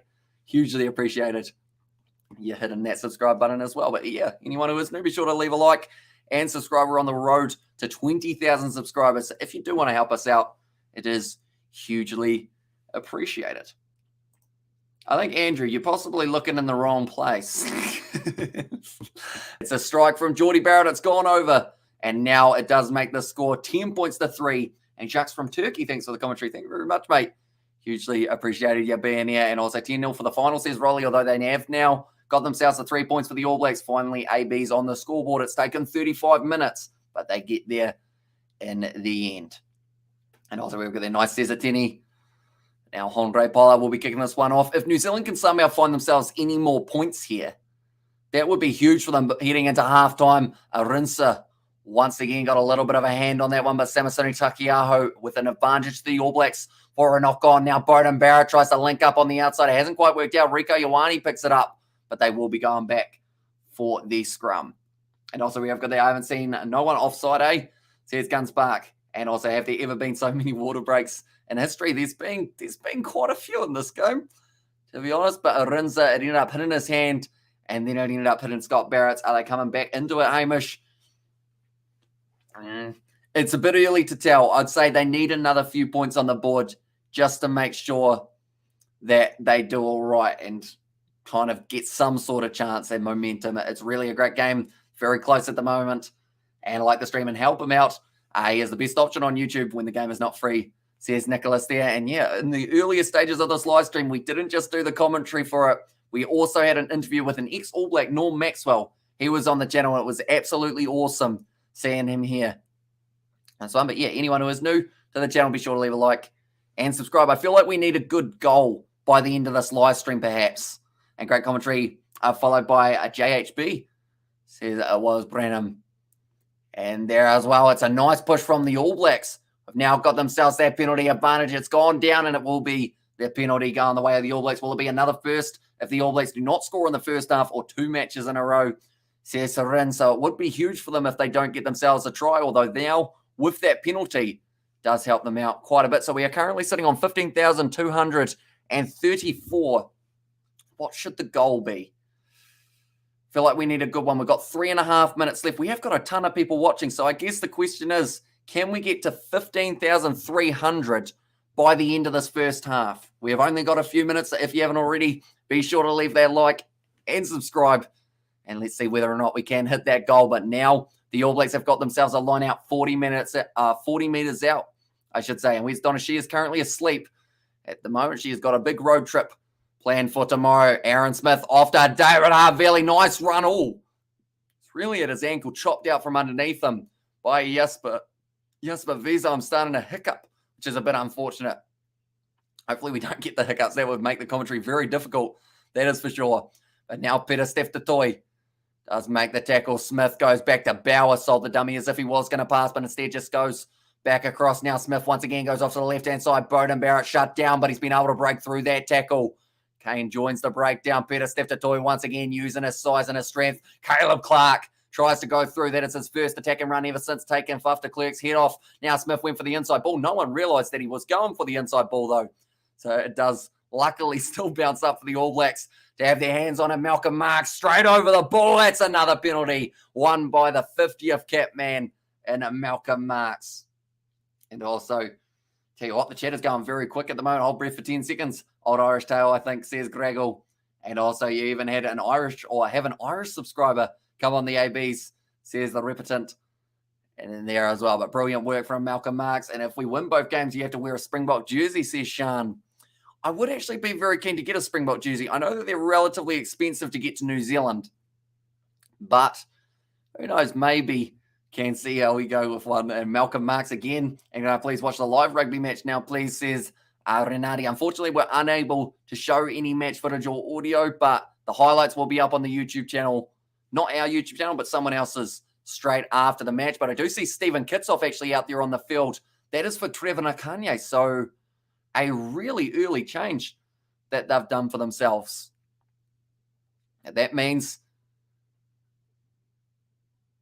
okay, so Justin Marshall's just explaining it. Pretty much the props have been told to go 110%, and then once they gas out, that's when the subs do end up being made and come on the block. Says Branham, and also New Zealand will come through. I hope, says the New Age.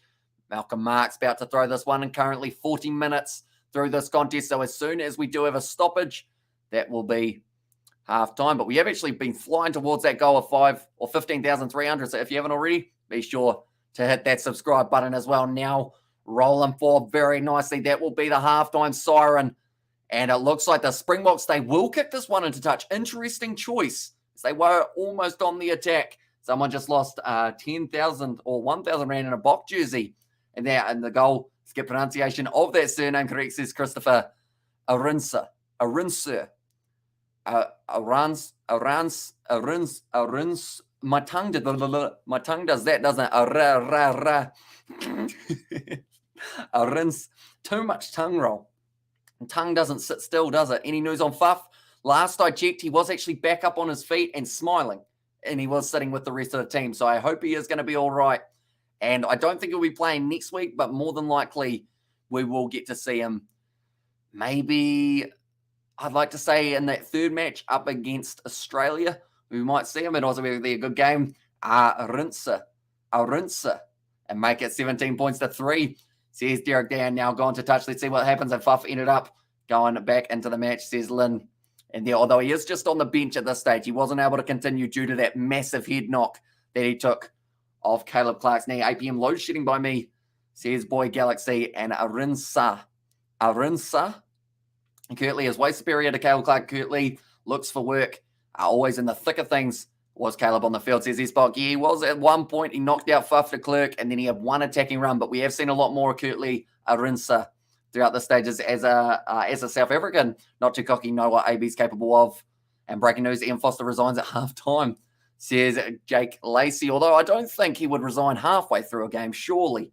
That would be a bit rough on the team if you were just to ditch them before they get into the second half. But the stats for that half, more possession going in favour of the All Blacks, going in favour of the Springboks, more territory in favour of the Springboks as well. And let's hope Jake says Lyndon and as well. But I certainly think that they need something, a team talk of some sort to get them fired up, because they just haven't looked like they are at the moment. Arinsa.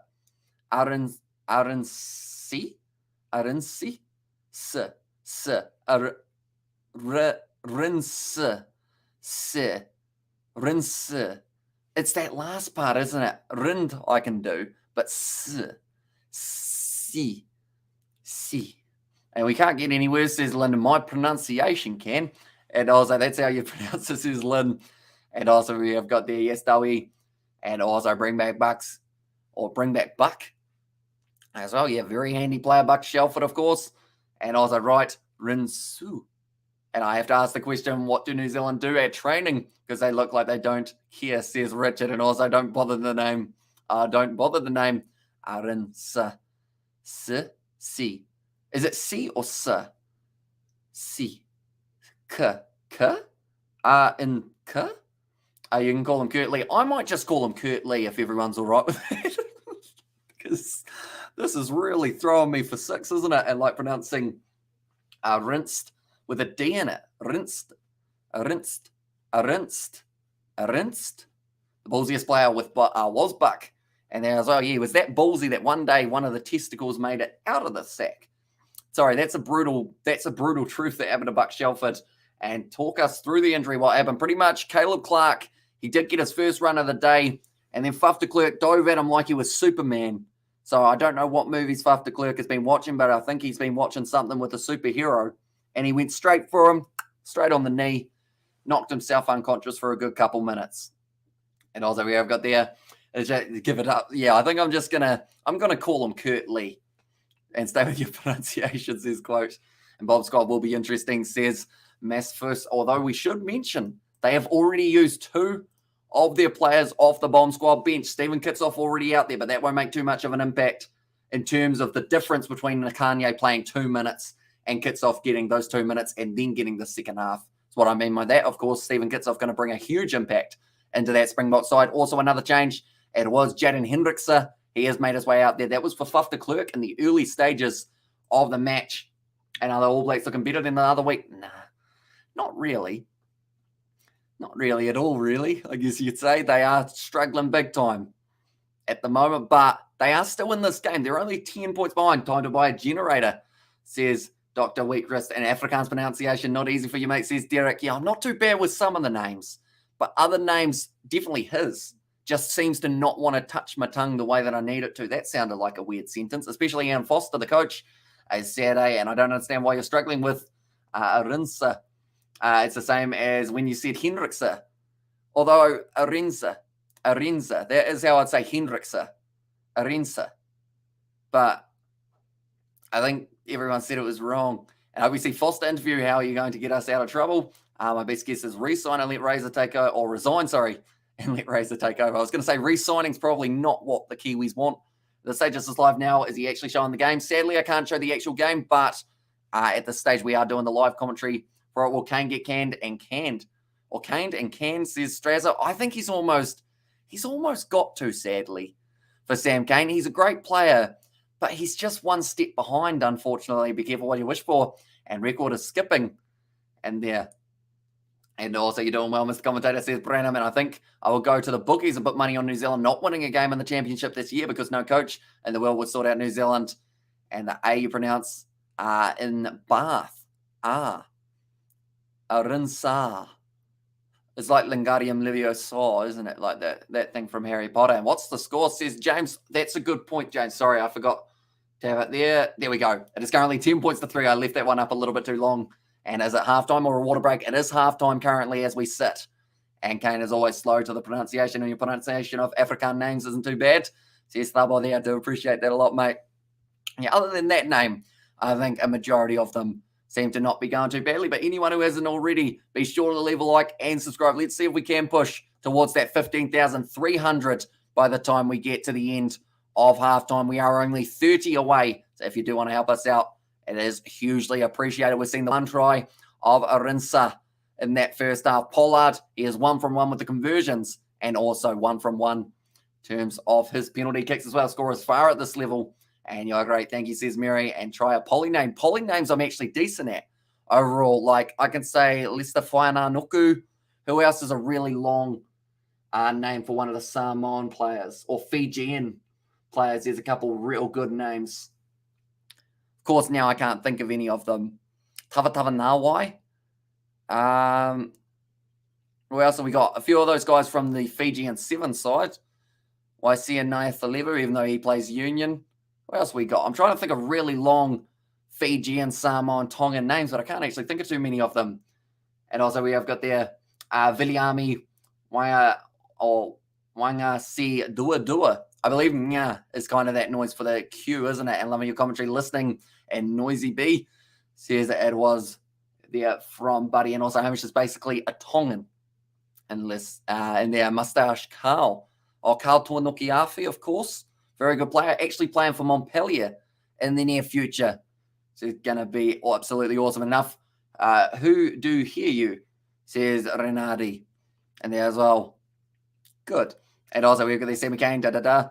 Or sweet Sammy Kane, da-da-da. Maybe if the crowd were to chant that, it would fire him up a little bit. But currently, he's just not quite finding the mark that he needs to, unfortunately. Rinsa.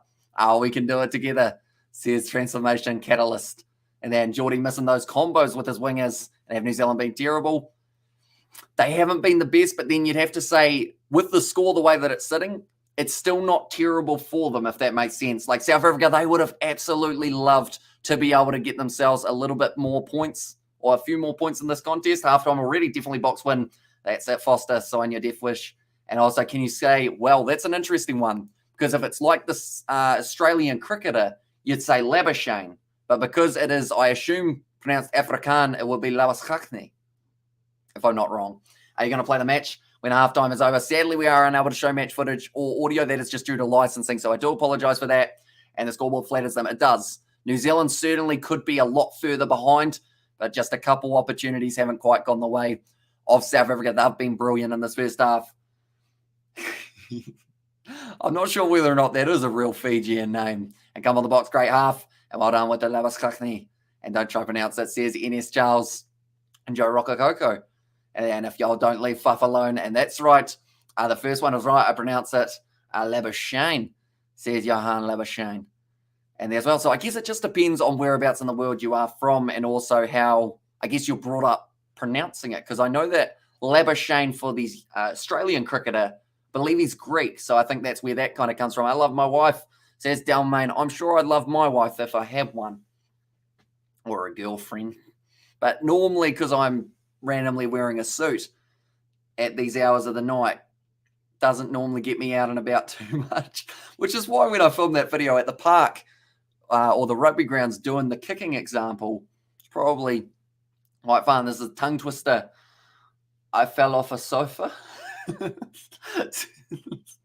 Says Tuariki. That just sounds like me every day. And also, how about Fundanerva? And there says Derek. And I don't love my wife, says Novmum. That is because you are the wife, Novmum. And also, yeah, there's always a Safa pronunciation and a correct pronunciation. And can you pronounce Taranga Wewe? I think that is. And also, we have got the vase you made just now. A girlfriend, if I have one, says Cameron. And I cannot watch the match, says Cecilia. I don't have a wife, says Holmes. And I fell off a lorry, says Nya. That doesn't sound very ideal for yourself. But yeah, anyone wondering about the footage? Sadly, we are unable to show match footage due to licensing, but it is going to be pretty awesome to see the second half in action and also the highlights. We will show you guys, or we can't show them, but we can tell you where to find them after. And also more emphasis on the rend. Rinsa. That was kind of more aggressive, wasn't it? Rinsa. Rinsa. I rinse the dishes. Is that kind of how you say it? I rinse the dishes. That sounded like I was Italian. I rinse the dishes. Honestly, the only place I can watch the game while in the rural areas of around the stadium, says Lunaris. And Dylan, what's up? Says Lynn. Yeah, shout out to you, Dylan, and that's correct. Says Cameron, I rinse the dishes. That's how I'm going to remember it from now on. As long as that's correct, see how that goes. And will we see a worthy performance from the ABs in the second half? I hope so. I hope we see something in this one. South Africa, for me, after that first half, they could go on to win this game by 15 points at least. I like my wife's sister. She's so hot. Says Marco Vanapola. Well, you got to help a brother out, Johnny. You know? We could be step brothers. We could like have a room, bunk beds, you know, like they do in the movie with Will Ferrell and that other fellow whose name I've forgotten. The least famous of the two. And I rinse the dishes, bloody says Derek. And there. And also, I'm surprised with the bad refereeing recently that Clark didn't get a red card for running at his knee into fifth space, says Delmain. Thank you very much for that super sticker, Andre. Hugely appreciated, mate. Ravskakni was born in South Africa. The Afrikaans community weren't happy with him when he mispronounced his surname. The correct way to pronounce it is the South African way, says Thabo there. And please say Tolly. Hopefully that's nothing offensive. And who are we backing for Argy Bargy? I think Argentina-Australia is going to be an absolutely awesome game to see who does get the better of it, because we have actually seen the fact that Michael Hooper's out there, and also give Rinsa a rest. And going on the rugby with respect, says Fionn. Yeah, currently we are waiting for the halftime break to finish. They've actually got a McDonald's ad at the moment. It's quite sad. Our nearest McDonald's isn't all night, and you get Lavaskakni right in Afrikaans, not Arinsa, says Dawi. And also hello from South Africa, says Maraki. Welcome in. Hope you are doing well. But the second half looks like it's just about to get underway, so it does mean that we do get to see some more of the action. But like I mentioned, anyone who is new, be sure to leave a like and subscribe. The crowd have been rocking for this contest. Just the one try being scored by Kurtley Arinsa. And now the Springboks, they have got themselves a 7-point lead in this contest. And I saw that Michael Hooper withdrew. So yeah, he is going to be missing from that side. And also Argies will smash the Oz, and no try in the second, says Vincent. Now, currently, Jason Ryan getting his first interview as All Blacks assistant coach. It's a massive opportunity for him. He needs his front row to muscle up with the big Bok pack. We've already seen the territory and position go in the way of the Springboks. This is an awesome stream, says Betty V. Yeah, it has been hugely appreciated, all you guys tuning in. Anyone who is new, be sure to leave a like and subscribe. We are currently 19 away from hitting 15,300. So if you do want to help us out, please do, and hit that subscribe button. Line breaks 3 for South Africa, 1 for the All Blacks. An AB's fan from Kenya, how do you rate the AB scrum? Says Dixon, it's certainly the weaker of the two, but I would say they're not too bad overall. They've won a couple penalties for themselves, but yeah, South Africa certainly have the stronger one in this one. And Silver Ferns got kicked by Jamaica, useless. Yeah, they did end up losing by about 15 points in the netball, didn't they? And now the Silver Ferns, they are the women's netball side. And so pleased that we've got you commentating since we can't watch you. Are great, says Mary. I do appreciate that very much. We are back for the Rugby Championship game a little bit later on tonight. It will be between Australia and Argentina, kicking off in 2 hours, 45 minutes time. And the second half of this game is just around the corner, but we will be doing our live review of this match straight after this one is finished. So anyone who is new, be sure to hit that subscribe button. Stick around for that one as well. Bok team pray and kick now is the time, says Renardi there. 40 minutes to decide Fozzie's fate. Exactly right. He needs at least one win in South Africa. Can't believe that guy earlier thought you were South African. I would think like I'm Italian. I'll take Italian. I can't think of a single Italian word now. I just want to go like this, but it's not really Italian, is it? It's kicked off for the second half, ladies and gentlemen. And straight away, Kurtley Arinsa has been able to do very nicely, tying up the ankles of Akeriawani. Now Aaron Smith goes back to Whitelock. New Zealand deep inside of their own 22. Need to get some territory going here and kick it downfield. It looks like Geordie Barrett off his left boot, his non-preferred foot, has been able to kick it into touch. It's a decent strike of the ball. And then Afrikaans is Labaskachni, where the ch is guttural. And then also we have got their watch great highlights for the Waikato versus Hawke's Bay. Don't understand why it went to extra time, but remained a draw in the end, says Marie. So pretty much the reasoning behind it is once it goes to extra time, you've got 10 minutes to try and split the sides. And if you can't split those two sides in that time, then that is pretty much, it just counts as a draw. Everyone gets 2 points rather than them playing for a huge amount of extra time, if that makes sense. Malcolm Mark's about to throw it in 35 metres out now for the Springboks. It's gone to the front, Ludiacha. Oh, in fact, it was actually Ibn Etzebeth did manage to take that one. Rinsa once again doing nicely. Kits off. Now driving nicely. He's driven backwards in the tackle from Akeriawani. Now, it looks like Arinsa has stayed down in the back play, so we have to keep an eye on that. It's a turnover by Whitelock. A little bit of a loose carry from the Springboks now. Adi Savia finds the offload to Aaron Smith. Good stepping from Rieko Ioane trying to go through.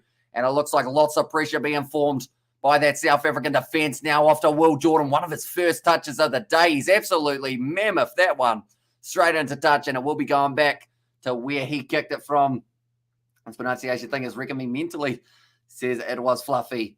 And also we have got Chow. Chow is, of course, Italian for a Kiwi. You're not doing bad with the Afrikaan names. Good on you. Says it was Paul in there. Yeah, I think the thing that's helped me out big time is the Currie Cup and the URC. We have done quite a few of the, I guess, South African matches, which does help out. We need Papali'i Satutu Tuipilotu on the field. Where's Brad Weber? He actually played for Hawke's Bay in the game a little bit earlier on. Now, Malcolm Marx throwing the ball in nicely, taken by Lou Diacha. And now, Malcolm Marx at the back, 40 metres out. They start to Malcolm March forward a little bit further. Love a good pun, and that was one of them. Number 2 off the back, still Malcolm Marx's ball. They've gone forward about 20 metres, and the All Blacks trying to wheel it around. Hendrickse passes back across to Damien de Allende once again, running hard at Beauden Barrett. He's had his hands full with de Allende's heavy carrying that we've seen throughout this contest. Now it's Peter Steph-Toy. Nice work, continuing phase play here for the Springboks. Kitsoff gets another touch. I believe Frans Malherbe still there out on the field, but I believe Vincent Koch won't be too far away from making his way out onto the park. Now Jaden Hendrickse puts up the box kick from just outside of the 40-metre line. Interesting choice. Oh, big collision. Jordie Barrett's done an ankle, and that looks like he has really hurt himself there. I think it might be an Achilles, but he just does not look in a good way, which means South Africa have a man advantage. It's Ibn Etzebeth trying to go through. Great turnover from Scott Barrett, getting the ball back. Now slung across to Jordie Barrett, who was on 1 foot before, but he still managed to boot it about 50 metres downfield. And now Pollard is back to cover. He will be returning a kick of his own. It goes high. Jordie Barrett trying to block Makazole Mapimpi. Barrett gets up in the air and takes it nicely. He's had a very good game so far, Scott Barrett, bringing that physicality to the South Africans. Now it is going to be going back across to Angus Ta'awal. Doing nicely, working in the breakdown. Stephen Kitsoff gets the turnover, 40 metres out now for the Springboks. Etzebeth off to Khaleesi, taken down by Will Jordan. Now Kitsoff back again to Pollard. South Africa with the kick in behind now. Damian Willems are going for a bit of territory, and it does go into touch. Nice play from the South Africans. And also Oz have Foster's, and it's exported. AB's have Foster and Wadham exported. And there's Sam Kane as Foster's wife. And this is not fun, says Nov. And damn why AB's fighting each other in the air, says Lex Axel. Yeah, it seems to be a lack of communication at the moment for the All Blacks. Seems like something's just going a little bit wrong for them. But anyone who is new, sure to leave a like and subscribe. We are hoping to reach our goals of subscribers on this live stream. Also, if you do enjoy a little bit of music, I will mention my friend Isaac, his band. He's one of the Kiwi lads. They have got a single coming out. Be sure to check out that link. Help support him over there as well. Arinsa going off injured and is replaced by that name. That's an impressive name. Arinsa now going back across. Taken down 40 metres out from the line. Hendrickse once again slinging it off to Lutiache. At the moment, you'd have to say South Africa don't deserve to lose this game, but they need more points on the board, or else there is still a chance that they could. Jordie Barrett tries to go for a Makazole Mapimpi, goes into touch.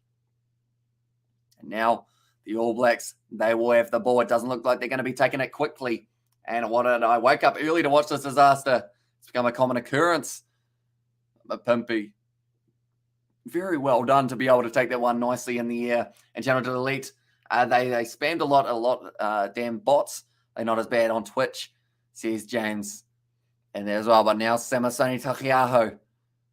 Looks like one of the Springboks players is staying down. Lou Diacha is staying down. He's got a bit of a knee injury. The All Blacks are frustrated. They want the game to continue.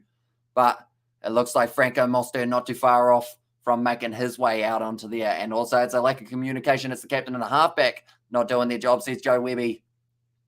As well with Malcolm Marx. I would say that he gets to play deep into this match, maybe about 60 minutes or so.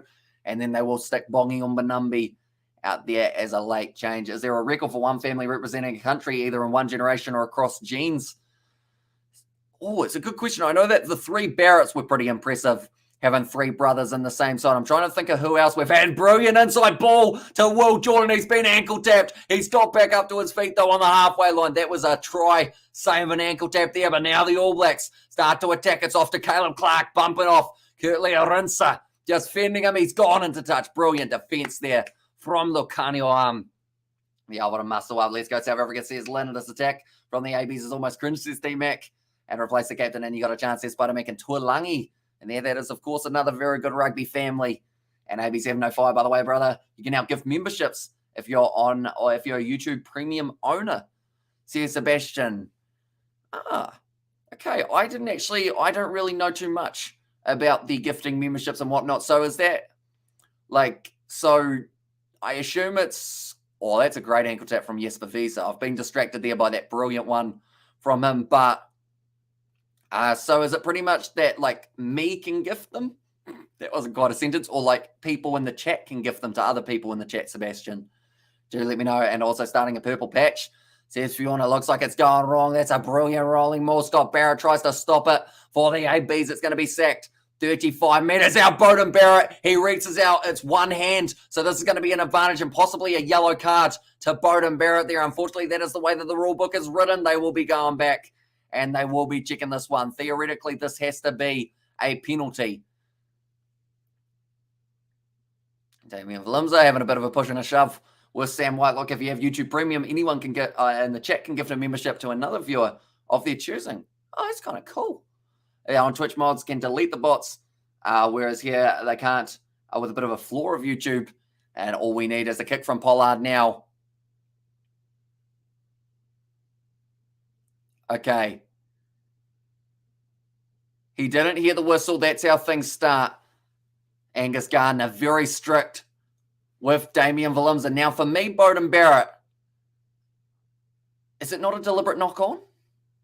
He went at it with one hand. They're saying he did enough, but normally to do enough, you need two hands in the equation. And put Mwonga on. What does this New Zealand side doing? And also come on, Whitelock, chill my guy, and South Africa is here, says Mary. And there as well. But now, so because Bowden Barrett has almost got that intercept, they've said that it doesn't count as a deliberate knock-on. But Tyrell Lomax actually out on the field now, so already a change being made. That is for Ta'avao. But possession 58% in favour of South Africa, 65% territory. And also we have got there, what's the yellow for, guys, says James. No yellow in the end, but Bowden Barrett very lucky to not end up with a yellow card. No Afrikaans name, no Indigenous names. Says Lynn there. It's going to be now Jaden Hendricks off the back. Passes across the right-hand side. Andre Pollard tries to back his pace. Finds the offload to Arinza. That is going to be another penalty in favour of South Africa going back for the initial advantage there. And also Lomax goes hard. Says, he's getting very good with his running game for Tyrell Lomax. I should have mentioned he's actually been very impressive recently getting that running going. But anyone who is new, be sure to leave a like and subscribe to the channel. We are closing in on that goal. Scrum penalties conceded 5 against the All Blacks and just the 1 against South Africa after 49 minutes. Bowden Barrett has to stand up this half. Says T-Mac, and what's up, my Fiji boys? Or from Fiji boys, go Bok. Says Fiji and Zulu. And go easy on Bowden. He's a good kid, says Van Man. And there as well. But now, Springboks, they will be able to line up this kick from about 42 metres out. Andre Pollard, shouldn't be any issues with the distance of this one. Definitely with it being played at the altitude as well. How strong would Oz be if Union was the first sport, not third, says I'm Nutty. They'd probably go very well for themselves, that is for sure, although Rugby League does manage to take priority. But the Aussies playing a little bit later on tonight will be Australia versus Argentina. Surely Box get it done today. Says Dexter, these extra 3 points will be huge for them. And also any chance you could call the Melbourne Cup this year, says Gita. If they are showing it here in New Zealand, we could possibly look into it. We have got the Kiwi Lads Sport channel, where we do pretty much cover anything that isn't rugby related over on that channel. And in fact, we actually do cover some rugby over there, but Pollard strikes it beautifully, 42 metres out, and does now make the score 13 points for 3, or 13 points to 3. Richie Mo'unga warming up now by the looks of it. Right, the question is, do they take Havili off? I think that will be who gets the boot here from the All Blacks lineup. They'll take Havili off more than likely. Franz Malherbe also going off the field, and that is for Vincent Koch, a very dangerous man when he is out on the park, but it's nicely taken by Caleb Clark. New Zealand having the possession back, retaining their own kickoff. Oh, the Springboks have got in, and Kwaka Smith also out there on the field. I want to say that is for Peter Steph Toy by the looks of it, unless it's for Sia Khaleesi. Looking around, trying to see who else I can spot. Geordie Barrett doing nicely to take that one. He's under a huge amount of pressure, though. Jaden Hendrickson drags him down nicely. But the thing with the Springboks is they've got so many jacklers who just managed to get themselves straight in the breakdown right. I see that Sia Khaleesi still out there, so that was for Peter Steph-Toy. That Quagga Smith has made his way out there, and Sebastian has put the link to the Kiwi Lad Sport, so be sure to check out that link as well. And are the set pieces and breakdowns getting worse, or is it just me? No, they have not been very crispy at all throughout this match, that is for sure.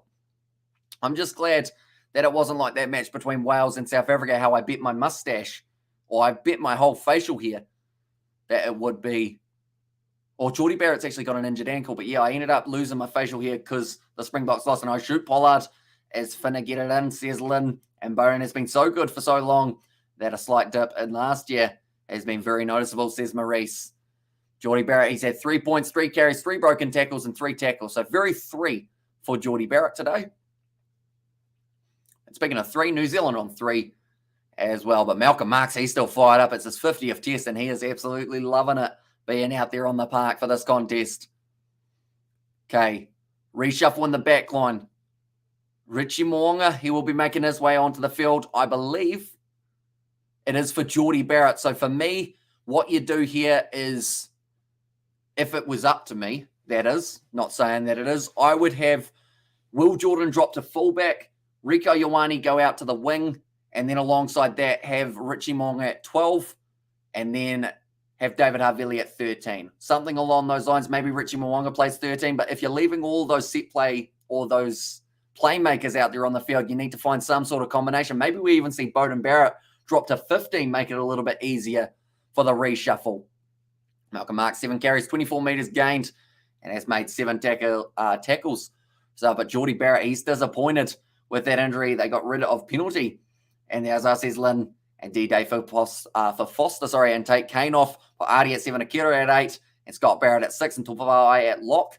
Smith off, Finley Christie on, and take Beauden off and put it on Richie. Although I should also mention, they have got Shannon Frizzell off the bench for the All Blacks that they may consider at some point. And what is an Artie on? He is currently on, but I think they were saying about the reshuffle who replaces Foster in 30 minutes' time. I think Joe Schmidt would be the man who gets the nod, if anyone, at this current point in time. Malcolm Marx is outstanding tonight. Yeah, plenty of penalty turnovers for his side. A kick for touch from Richie Mo'unga. Now, this is what I like to see. He is fired up, and he is trying to get his backline fired up at the same time.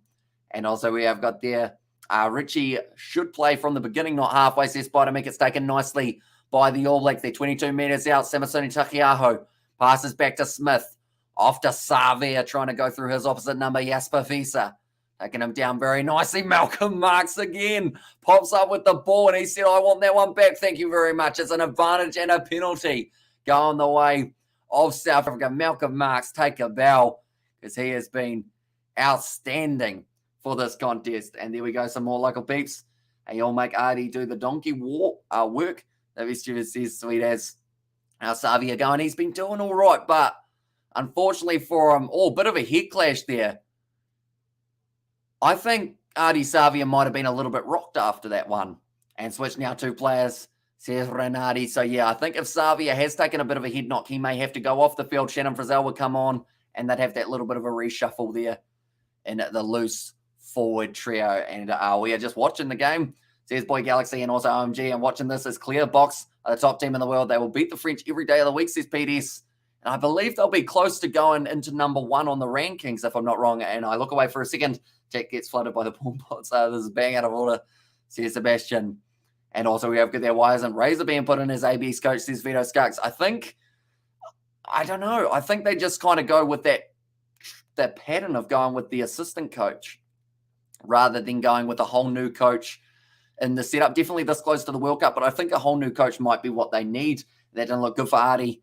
And I don't want the ABs to lose to get rid of Foster and his wife Kane in New Zealand a week, says Richard. And the French to win the Rugby World Cup 2023. And there, but Malcolm Marx off the field, Bongi Manumbi now with his first line-out throw of the day, and it's stolen by the All Blacks. That is one thing that you lose when Malcolm Marx makes his way off the park. You lose that line-out accuracy. Kicked in behind. Now it's going to be a foot race. It's a great kick from David Havili, but I want to say it was taken back.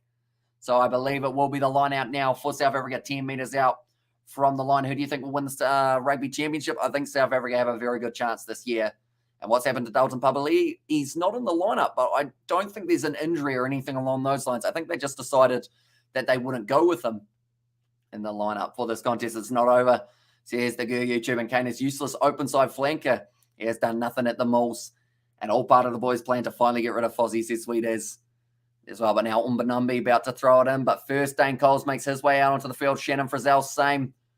So it will be a Kiriwani off the field, and Samasoni Takiaho also makes way. The ABs need a lot more than a new coach. The whole system needs updating, says Fionn. Yeah, there's a lot that is going on for them at the moment that just doesn't seem like it's completely working. They need a fresh start. Now it's a penalty to South Africa. The rush defence from Shannon Frizzell. He's made the mistake there of being offside.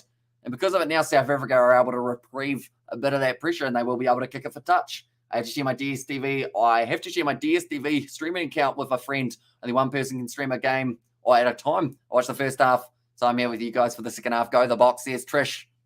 And as well, Foster and his wife, Kane. So here's RJJ. It's gone into touch, but Shannon Frizzell getting it wrong early on.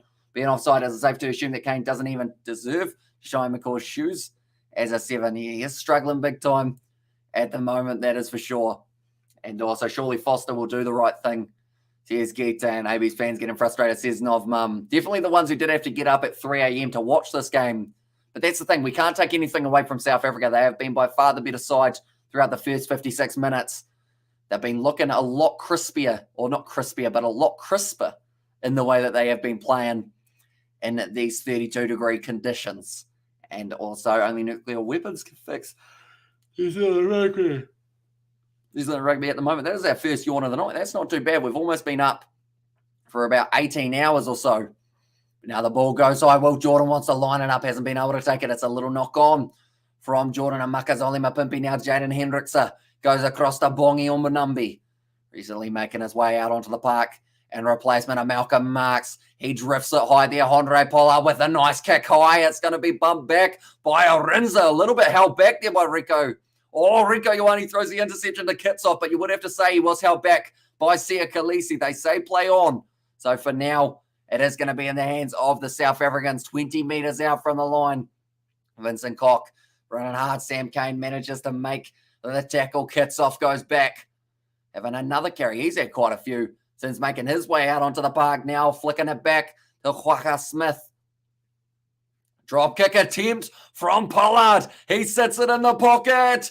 And it's good. It's gone over from Andre Pollard. And that now makes the score 16 points to 3. And almost swallowed your headset by it, says Yucks. And then also we have got, come on, all the All Blacks and South Africa are just the best, says Drew Campbell. And there's the yawn. Are you sure that you'll get through the next match? We certainly will. We have a glass of water in between and we will be good to go for another about 7 hours, I think we're going to be up for, because after the next match between Argentina and Australia, I believe one of the other Kiwi lads, George, he is going to be coming around and we are actually going to be filming some sport content. It's going to be for the Kiwi Lads Sport channel. I think we're going to be playing the Nintendo Wii, for anyone who remembers that good old console. And also, I can only imagine how drunk South Africans must be right now, says Lynn. And has New Zealand created any try opportunities missed the first half? Not really. We've only seen one big run from Bowden Barrett and one big run from Will Jordan. Other than that, there's been nothing else. But Scott Barrett charges it down. Pollard takes it, and it's going back for another penalty in favour of South Africa. And also, Pollard reads my comments. Says RJJ, and we or we you, we have got the we that we are going to be using for that one. But offside by Scott Barrett and Wii Sports video. That is the plan, Sebastian. Believe we are going to be doing some sort of either Wii Sport or Wii Sports Resort, something along those lines. But I think giving George a controller for that or a remote would be very dangerous. This game is over unless the ABs contact or concur miracle. In the last quarter, can't see it though. And thank you, Box. Razor. Says sweet as. Told you, Hamish. 100 times ABs will never win. Says Biodomec and also New Zealand will not beat their granny, says Richard. Well, I'd hope not. And Duper Rockers in a can, a Red Bull will keep you going. That sounds dangerous. Indeed, but now it is going to be Andre Pollard. Does kick it down into touch. I'm actually going to check the betting odds at the moment. If I was a betting man, like the All Blacks have got to be about $5 underdogs at least at this point. Springbok jersey. Hamish says, Sean, I would have to buy one. And by the time it gets here, unfortunately, it was possibly a little bit might be after the tour. I'll see whether or not anyone in New Zealand. New Zealand are $12 underdogs. Okay, so they're a little bit higher than I did expect for them to be. It's another penalty to the Springboks, though. I sound like a broken record, but the Springboks, they have been playing a very, very good game of rugby. If it wasn't for your commentary, this would be boring. Bok should have gone through more, or should have got through more. Probably too much respect for the ABs, says Stevie G in there as well. And yeah, like I mentioned, credit to the Boks, the way that they've been playing in this game. They have been looking very dominant, but George Bauer closing that gap is what the penalty was for. It's just little mistakes from the All Blacks that kill all of the momentum for themselves. And yeah, I was gone for 1 minute and South Africa has 16. Now they do indeed a drop kick attempt from Andre Pollard. That's going to be one of the videos that we do highlight next week in our preview. We did goal kicking this week. I got one over. See whether or not we can do better with the drop kicks in the build-up next week. And also, yes, read your mind, RJJ. And also, we have got there all that Yankee hedge fund money is working well, and players are supposed to know the rules as well, says I'm nutty. And yeah, it's just like the best way to put it is it's just stupidity, unfortunately. Like there's no real other way of putting it other than they should know what they can and can't do, and closing a gap in the line out is pretty much what you're taught as soon as you become a prop or a lock or any of those forwards. You've got to leave that gap. And also, if Foster doesn't win at least one of these tests, Foster is gone. They did indeed. And who are the ABs, or what are the ABs doing wrong? Players or the coaching, says Dixon? I think it's actually a mix of both. To be honest, there's been some players who step up in these games, but there's been a lot of guys who have been average throughout the last little while. Too many mistakes. ABs need to clean it up and get their killer instinct back. And crispier, says Lynn. And there, yeah, not quite the word that I was after. Of course, crisper would have been the better choice of the words. But Tupavai, the only player off the All Blacks bench that they haven't used yet. And also we have played out of form by Foster's puzzling selections. Says Joe de Groot out on the field now for Bauer. It's going to be stolen by the Springboks. It's a bit of a rough pass. Arunsa's going to have to clean it up, and he's done just that. 5 meters out, almost charged down by Dane Coles. It's a brilliant clearing kick, though. Great hands from the All Blacks. They want to take it quickly, but they don't decide to in the end. Too much rugby for the ABs. Says Nya there. And also going to kill each other again tonight with all the alcohol in their system, says Jacques. Rico is there, says Lynn. He is Rico Ioane. We've hardly seen him throughout this contest, which I think is also something that the All Blacks need a little bit more of. But anyone who is new, be sure to hit that subscribe button on the channel. We are back in a very short moment after this live stream. We will be doing our post-match review of the game, and that will be a live stream as well, where you guys can talk all about what you thought of this game and everything along those lines. Then also in that process, we are going to be, after that one, doing the Argentina versus Australia match. So if you do enjoy the Rugby Championship, be sure to hit that subscribe button. Dane Coles flicks it out the back now. David Havili, the short run.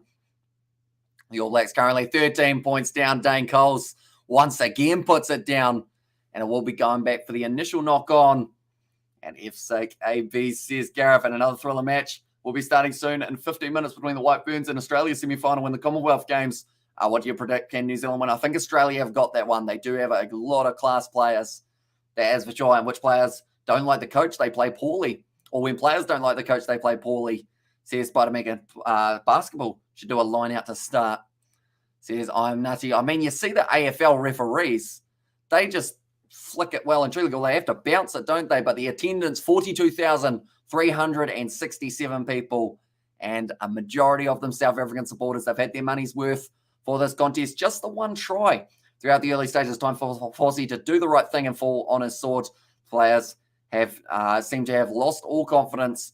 He should have sent the Ferns instead, says Transformation there. But Malcolm Marks currently, he's got a bit of a black eye from earlier on, but he has been able to get himself 3 turnovers, at least in this contest in the breakdown. This is what they get for knocking Fuff out in the beginning, says Lennon Bok. And thanks for the live commentary, bud. Great to hear what's happening, says Trish.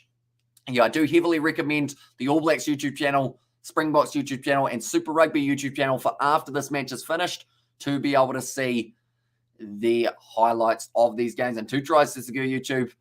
And there, and also we have got, I thought our South Africans were ruthless against our coaches. Kiwis haven't much charity either, says Russell Dole. Although I think the thing is, I know that someone was comparing it between Jacques Neighbour, whose name I say very wrong, I believe.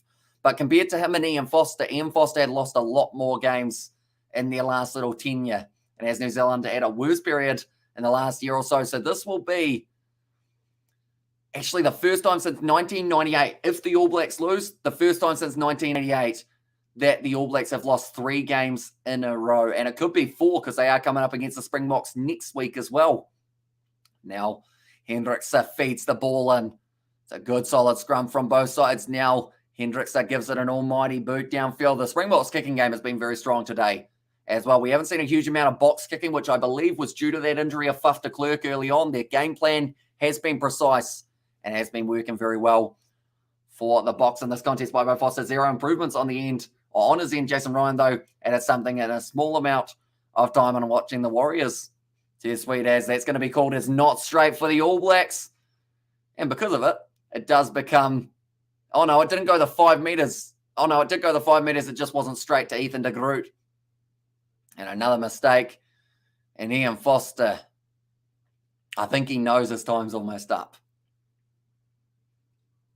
But now, 64 minutes through. 16 minutes left, 13 minutes left in this contest. That's a lie. 13 points difference in these two sides. But the turnovers conceded 17 times the All Blacks have given the Springboks the ball, or the Springboks have just plied it from the All Blacks' hands. 10 penalties against the All Blacks compared to the 6 of the Springboks as well. And I hope Scott Robinson's phone is ringing. And why am I watching this? Says Knob Mum. The good news is it should be a better game between Argentina and Australia. It should be a little bit more evenly matched throughout that one. Hendricks now. It's good pressure from the All Blacks. Trying to put the pressure on the box scrum now. Kurtley Aransa does kick it high. Waiting for that one. It's going to be taken nicely by Beauden Barrett, who has slotted in at fullback in replacement of his brother Geordie, who has got an ankle injury now. Dane Cole's quick hands off to Caleb Clark. Once again, Aransa has been all over Caleb Clark in this game. It is now going to be the line out for South Africa. And you got to say, when he's given up 27 kgs, he has been brilliant in this one. Press conference, a good hit out. Some positive outcomes, says Fluffy.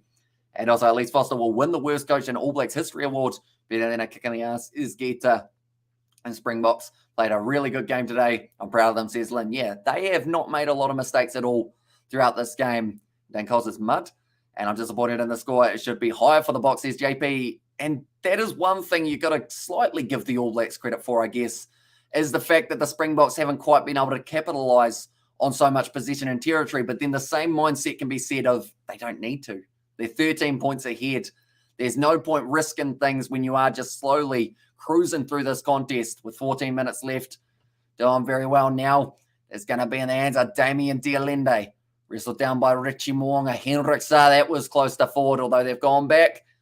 And it is going to be now the scrum feed for New Zealand. And also, what were the bonus point rules? So you need 3 or more tries than your opposition. And then the other side of things is you do need 7 points or less between the two sides. And also, has AB's ever gone tryless through a whole game, says Nicholas? I'm sure there would have been games in the past, but it hasn't happened in quite some time. My brother, this is a tough watch, says Finton. Imagine AB's winning. The whole of New Zealand starts rioting because Foster gets to keep his job, says the winner. And Awieva's got their score tries only. So it is 3 tries or more than your opposition. Scott, it's going to Leinster, says Richard. I got South Africa by 8 on Super Brew, looking good. And South Africans are going to drink themselves into a coma tonight, says Lynn, and kick to Jordan, says Floyd. Yeah, we've only seen him about once. Tackles, George Bauer made 11, Savia made 11, and Kane has got 9. Yes, but Vesa had 10. And the most meters gained out of anyone was Damien Valimza. And Niabar, says Trish there. And Foster, any last request?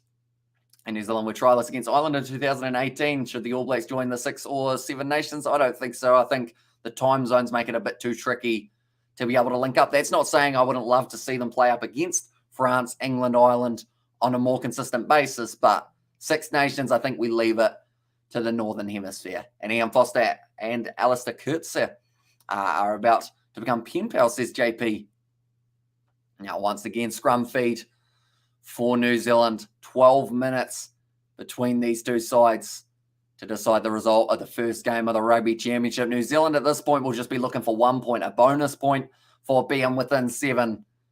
That will be what they need. But Aaron Smith goes back to Richie Moonga. Kicks it in behind. He's seen a bit of space, but it's once again going to be back in the hands of Damian Valimza, who looks to run. It's a great step. Quintupaya able to drag him down, who's recently made his way out onto the park. Aaron Smith asked for a knock on. He is denied it. Isn't the fourth try, the bonus point try, if the rules changed since the last time I checked, says foul ball. So pretty much Rugby Championship, they do it a little bit differently. Normally it's 4 tries gets you the bonus point, but for this competition, you need 3 or more tries than your opposition. So theoretically, a team could score 7 tries, but if the opposition scores 5, they don't get a bonus point for that one. They should try giving the ball to Jordan. Here's Roberto and by Aaron Smith.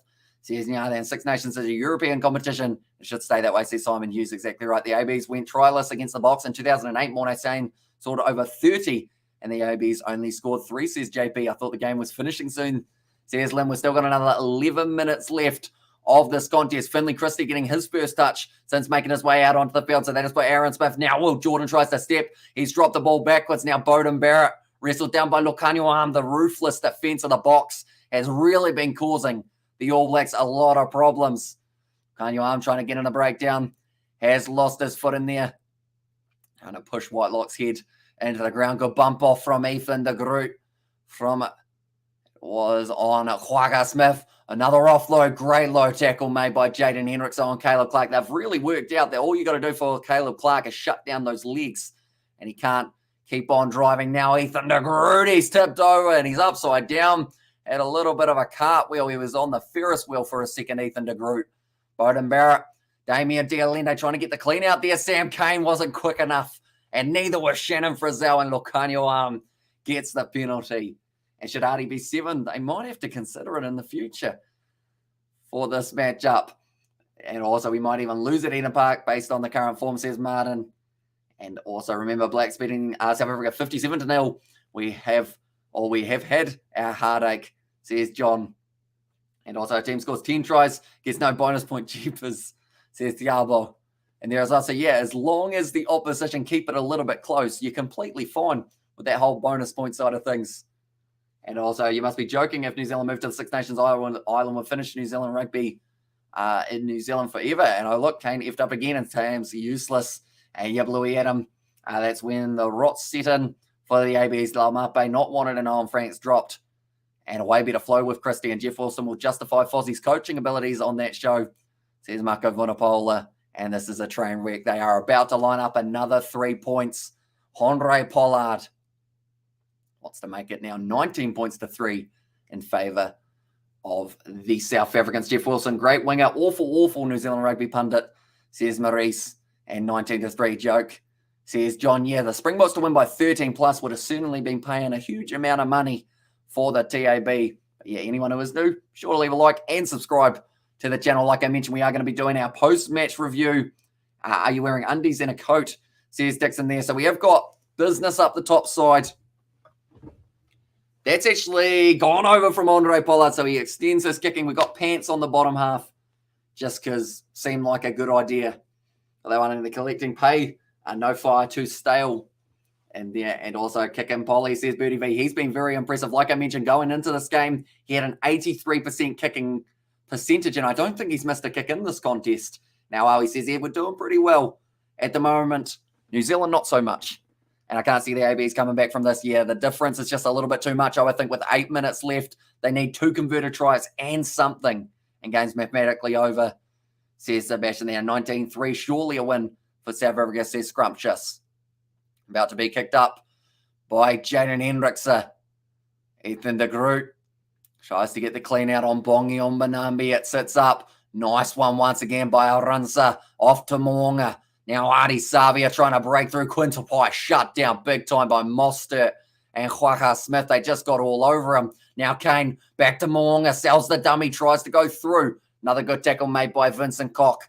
Back from Christie to Bowden Barrett. The 2 Blues teammates. Like they're saying there's no depth. Ethan de Groot's had his knees taken out from underneath him again. Bongi Umbanambi telling the referee he rapped. Normally, if you tell the referee you've done something, it's because you haven't. But Bongi Umbanambi playing the game smart there. And the Boks might get more. And thanks for the commentary, Hamish. Well done. Kind of lost interest in the game now. Don't take the dog out for a walk. And I might see a few horses, says Fionn. It's gone high for Richie Moonga. Going for the cross kick. Nicely taken, brilliantly taken from Andre Pollard. Now Jaden Hendricks, a bit of pressure in the breakdown from the All Blacks. And bye-bye Fozzie, bye-bye Kane. Great commentary, Hamish. Big thank you from Johannesburg. Cheers, Louise. No worries at all. What was South Africa 13 plus paying? I assume if it's anything like South Africa just to win this game, I think South Africa 13 plus would have been maybe about $5, somewhere around that mark at a guess. Oh, Beauden Barrett's just broken his neck almost. And Kurtley Arunsa, he's gone up for the ball. And I think he has also almost knocked himself unconscious. This does not look good. Beauden Barrett might have a broken neck. Kurtley Arunsa might be knocked completely out. And Harris, great commentary, says, Alter, this is concerning for both teams. Arunsa has been brilliant throughout this game. Beauden Barrett, he landed very awkwardly on his neck and spine. So, I think Arunsa might get a red card here, unfortunately. You be very careful what you say, says Angus Gardner. And okay, Hamish, let's the Springbok jersey, get the Bok undies, says Sean on there. Or Sean, sorry. And also enjoy the horses, bud. We are all glued to the commentary, says Trish. Right, the stretchers being run out on the field. I hope they've got two of them because they're going to have to put both players on them. They just not good. I hope they are both okay. Exactly right. They landed very hard. And also, we look at there, what I say, bro, South Africa by 15, says Maxi in there. Okay, Arunsa's got a red here because he had no eye for the ball. Beauden Barrett flipped, and Beauden not worth it. Easy now, says Enes Charles. So Arunsa, Beauden Barrett, it's a clear red card, and he might be suspended for the rest of the day. And red card all day long, says Gerard, and it's such a shame because Kurtley Arunsa, he has been one of the stars for South Africa in this contest. He just got it majorly wrong. And because of it, it's a red card. He will get a lengthy ban. Yeah, we've seen players get 6 weeks for that. That could be his Rugby Championship over. Beauden Barrett's still down. Arunsa's still down. We're going to have another stoppage in play here. And also, red card on a stretcher. And Justin Marshall, he is very concerned with Beauden Barrett getting injured in there. It was an awkward fall for Beauden. But now what we're going to do is I'm quickly going to change the time of our next live stream. We are going to be doing our Springboks versus New Zealand match review. That is going to be starting at 5:05. But he is sitting up Beauden Barrett. He's looking around. He might have just dodged a bullet and a long, lengthy layoff. Wasn't nasty, it was. Beauden Barrett landed extremely awkward on the back. Kurtley Arunsa stayed down. He's got a red card, though, for it. He might end up with a large ban. And has the ABs ever been trialists? They have indeed. I believe 2018, someone mentioned. And who has the red card? It was Kurtley Arunsa, the one man who scored a try throughout this match. He's staying down because he knows it's a red, says I'm nutty. I think he took a pretty big knock in the process, though, because he didn't really leap too well for that one. Artie Savi has been working his bottom off in this contest. Jordan has said hi. And now I wonder if Beauden Barrett or Barrett's wife is watching. I think she would be. And Artie Savia apologises to the referee because I think he might have gone a little bit hard on him. Well, this one, well, it looks like we're going with Richie Mo'unga as our 10. I think so. Red card ref, were you blind? Says it was Enes Charles. So, yeah, the red card has gone against Kurtley Arunsa. And he's sitting up, thank God. And thanks, Hamish. Great commentary. Funny how the game began with an injury and ended with an injury, says Michael. That is very true. We've seen a lot of hard hits. And Arunsa still man of the match.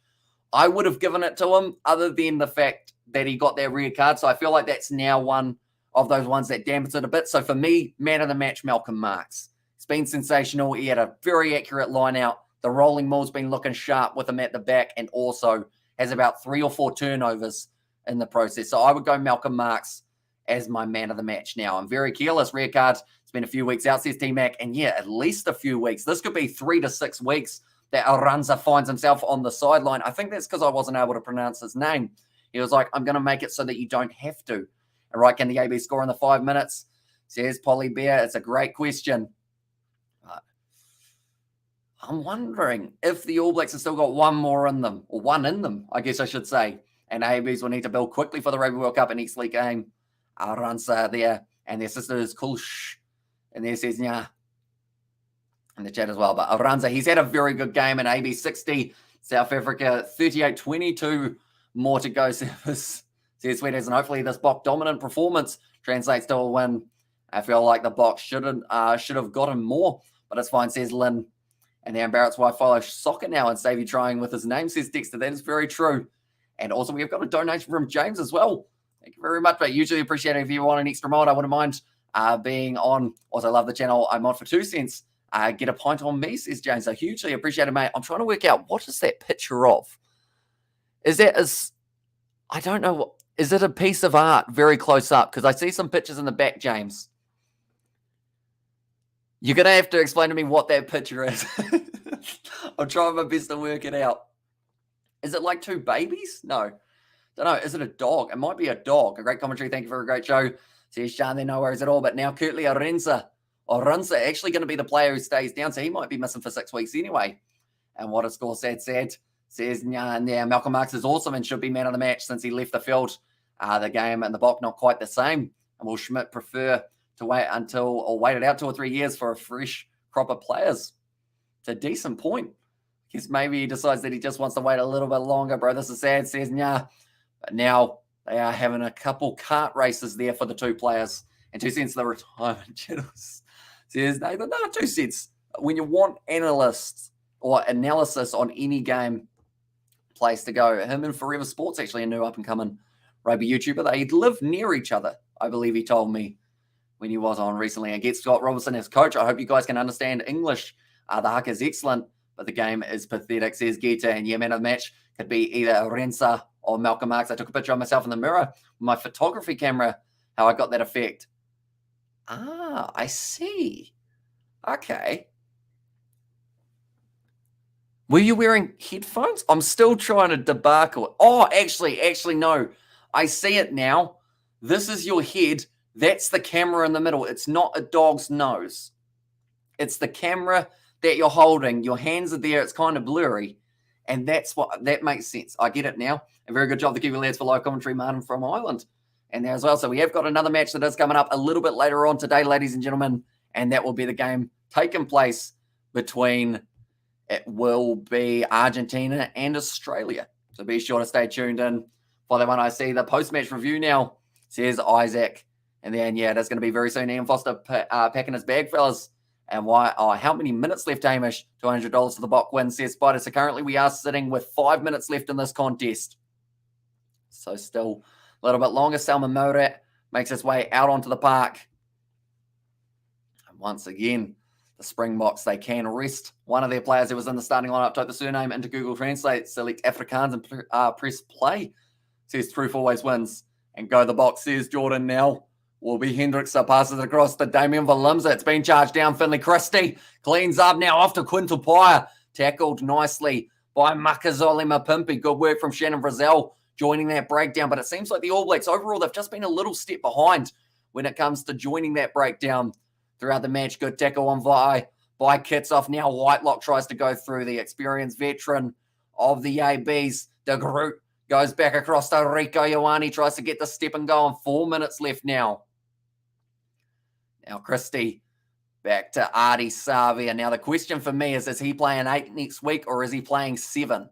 That is probably the big factor. Will Jordan, nice pass off to Havili. He's put it down. And look, Kanyuan, brilliant. Last-ditch effort from Richie Moanga right around the bootlaces. And that saved the All Blacks behind once again from South Africa. Now Kitsoff across to Jaden Hendricks. A Kwaka Smith. You know a team's playing with confidence when a number 7 kicks it. He's kicked it out on the full. And also, we absolutely destroyed you. If off New Zealand, says Gareth. And there's also ice cream soda, banana split, but New Zealand was up to go Foster. And also, box building for another World Cup. And also, I'm from Ireland too, the Kiwi lads. I do streaming on Twitch as a hobby, so I know all about too well about dealing with annoying bots. Feel YouTube need to do more for creators to delete them. If you get me, says James. So, are you a sports streamer or are you a gaming streamer, James? Do let me know your Twitch. I've watched a little bit of Twitch in my time. Like, it's quite a nice one to have on in the background while editing or something like that. And everybody's out on their feet, says Isaac. Yeah, that 32 degrees is hitting them hard. And also just the pressure. Caleb Clark, he's going through now, though. It's a one-on-one between him and Damien Valimza. Valimza, last-ditch tackle, drags him down. And that just shows how much effort the Springboks have put into this. Frizzell reaches out. And it will be the try for Shannon Frizzell late in the game. I mean, it's something, but like Justin Marshall said, what a passage of rugby. Would have been great to see about 17 minutes ago, I would have thought. But Shannon Frizzell has done nicely. Does manage to score the try for the All Blacks. Too little, too late, but it's something, I guess you could say. About Caleb Clark, he thought he had the pace, but Damian Valimza's last-ditch defence was brilliant there. Desperation from him, almost pulled down the shorts of Clark, but he was able to stop him in the end. Dominant box. Says Dylan, just one try, ABs, please, says Transformation, and you have got one. Just down last-minute try, making ABs look better, says Dylan. Yeah, the scoreline is very flattering for the All Blacks, is all I'm going to say here, because they certainly should have lost by a lot more. Richie Moonga lines up the kick. It's gone over. And the score now is 19 points to 10. Would have been interesting. We had 10 minutes on the clock. And thank you for the commentary. So irritated with YouTube South Africa. Says Mary Vincent. And more boys from the South Island, says Isaac. Now on One in the World, says Guns Park. And cool name Shannon Frizzell. And Ireland are really not that good. They think they are the dogs' bollocks because they beat a mediocre All Black side. They went life and death with 14 men in England. They will get a reality check next year, says Ronnie O'Sullivan. And all I want to hear from Foster at the post-match is I resign. There's nothing else. If not, then shut your mouth. I feel like the thing is, Ian Foster, he could become a massive villain, but also he could become a meme if he could just grab a microphone, be like, I'll quit. Mic drop, down it goes. And then everyone would be like, fair play, Fozzie. At least you decided now's the time to do the deed. But now Havili, wide cut out pass after Rico Ioane. The All Blacks want one more. If they get one more, they actually manage a bonus point in this contest, which would be a lot more than some would say they deserve. But now Will Jordan hits off on that. No, he isn't. He did let it go, unfortunately. Now Tupawai goes down. Makazole Mapimpi almost joining from the wrong side of the breakdown. Now flat pass. Quintupai ball on the outside to Sam Cane. It's gone backwards. Willie LaRue, the foot racer, the veteran. He's got it down. And Willie LaRue scores the final try of the match. And that is going to be the icing on the cake for the Boks. And this is more of the scoreline that you would say that they do deserve. Willie LaRue does manage to run it in. Off the grubber as well. He is excited. He doesn't score many, Willie LaRue, in recent times, but being able to get one right at the end of the game is a very nice feeling for him. It was a mistake from Shannon Frizzell, and then from there, it did end up going down. We have got there. Thanks to New Zealand given, or happy to give the specific team this win, says Sean. And there as well, but what we will very quickly do, try is all clear. I have to quickly change the time that our next live stream is going to be starting. It is 5:10 a.m. That next one will be kicking off. And also was hoping South Africa will get 15 plus for the world rankings boost. Oh, they're close. They're very close.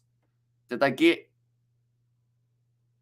Oh, if this kick goes over, I think it's 26 points to 10, so they will actually get the world rankings boost for themselves. And also we have got their wise in the score updating, isn't it? 19 points to 8, says Lynn there now. It is currently sitting 26 points to 10. So South Africa, they do get themselves a boost on the world rankings and deserve scoreline exactly right. Doing very nicely for themselves there. But I do see a little bit earlier on whereabouts is he. There it is. And he won't get paid out if he quits, says Norm. So that's the thing. He's going to be wanting that extra little bit of money.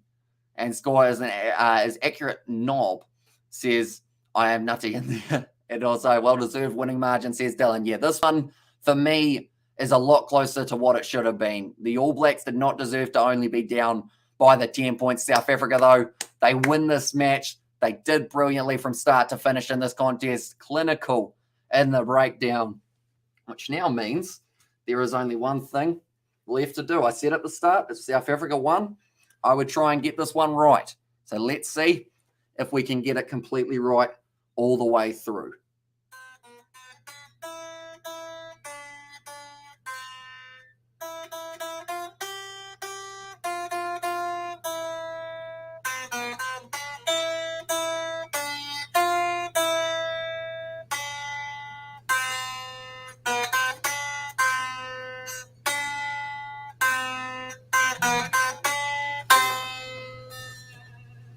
There you go. Perfect. First try. And while that comment came in before the try, and also start to finish, bang on, says Gunspoke, and also We have got in there Coach the ABs, or Coach the ABs, bro, show him how to hit. And also, well done, Bok. And there, it wasn't an awful match. It was well played, Bok. Says Gladwin, yeah.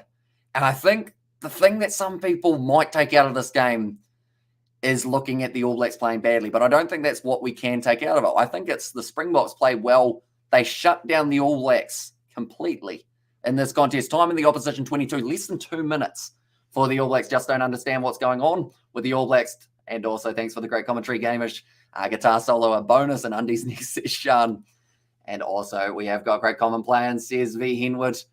And they're beautiful, says Kieran O'Connor. And great to hear you again, Hamish. See you next week. So, yeah, we are going to be back in only a couple hours' time as well with with Australia taking on Argentina. That is going to be an epic contest when it does take place.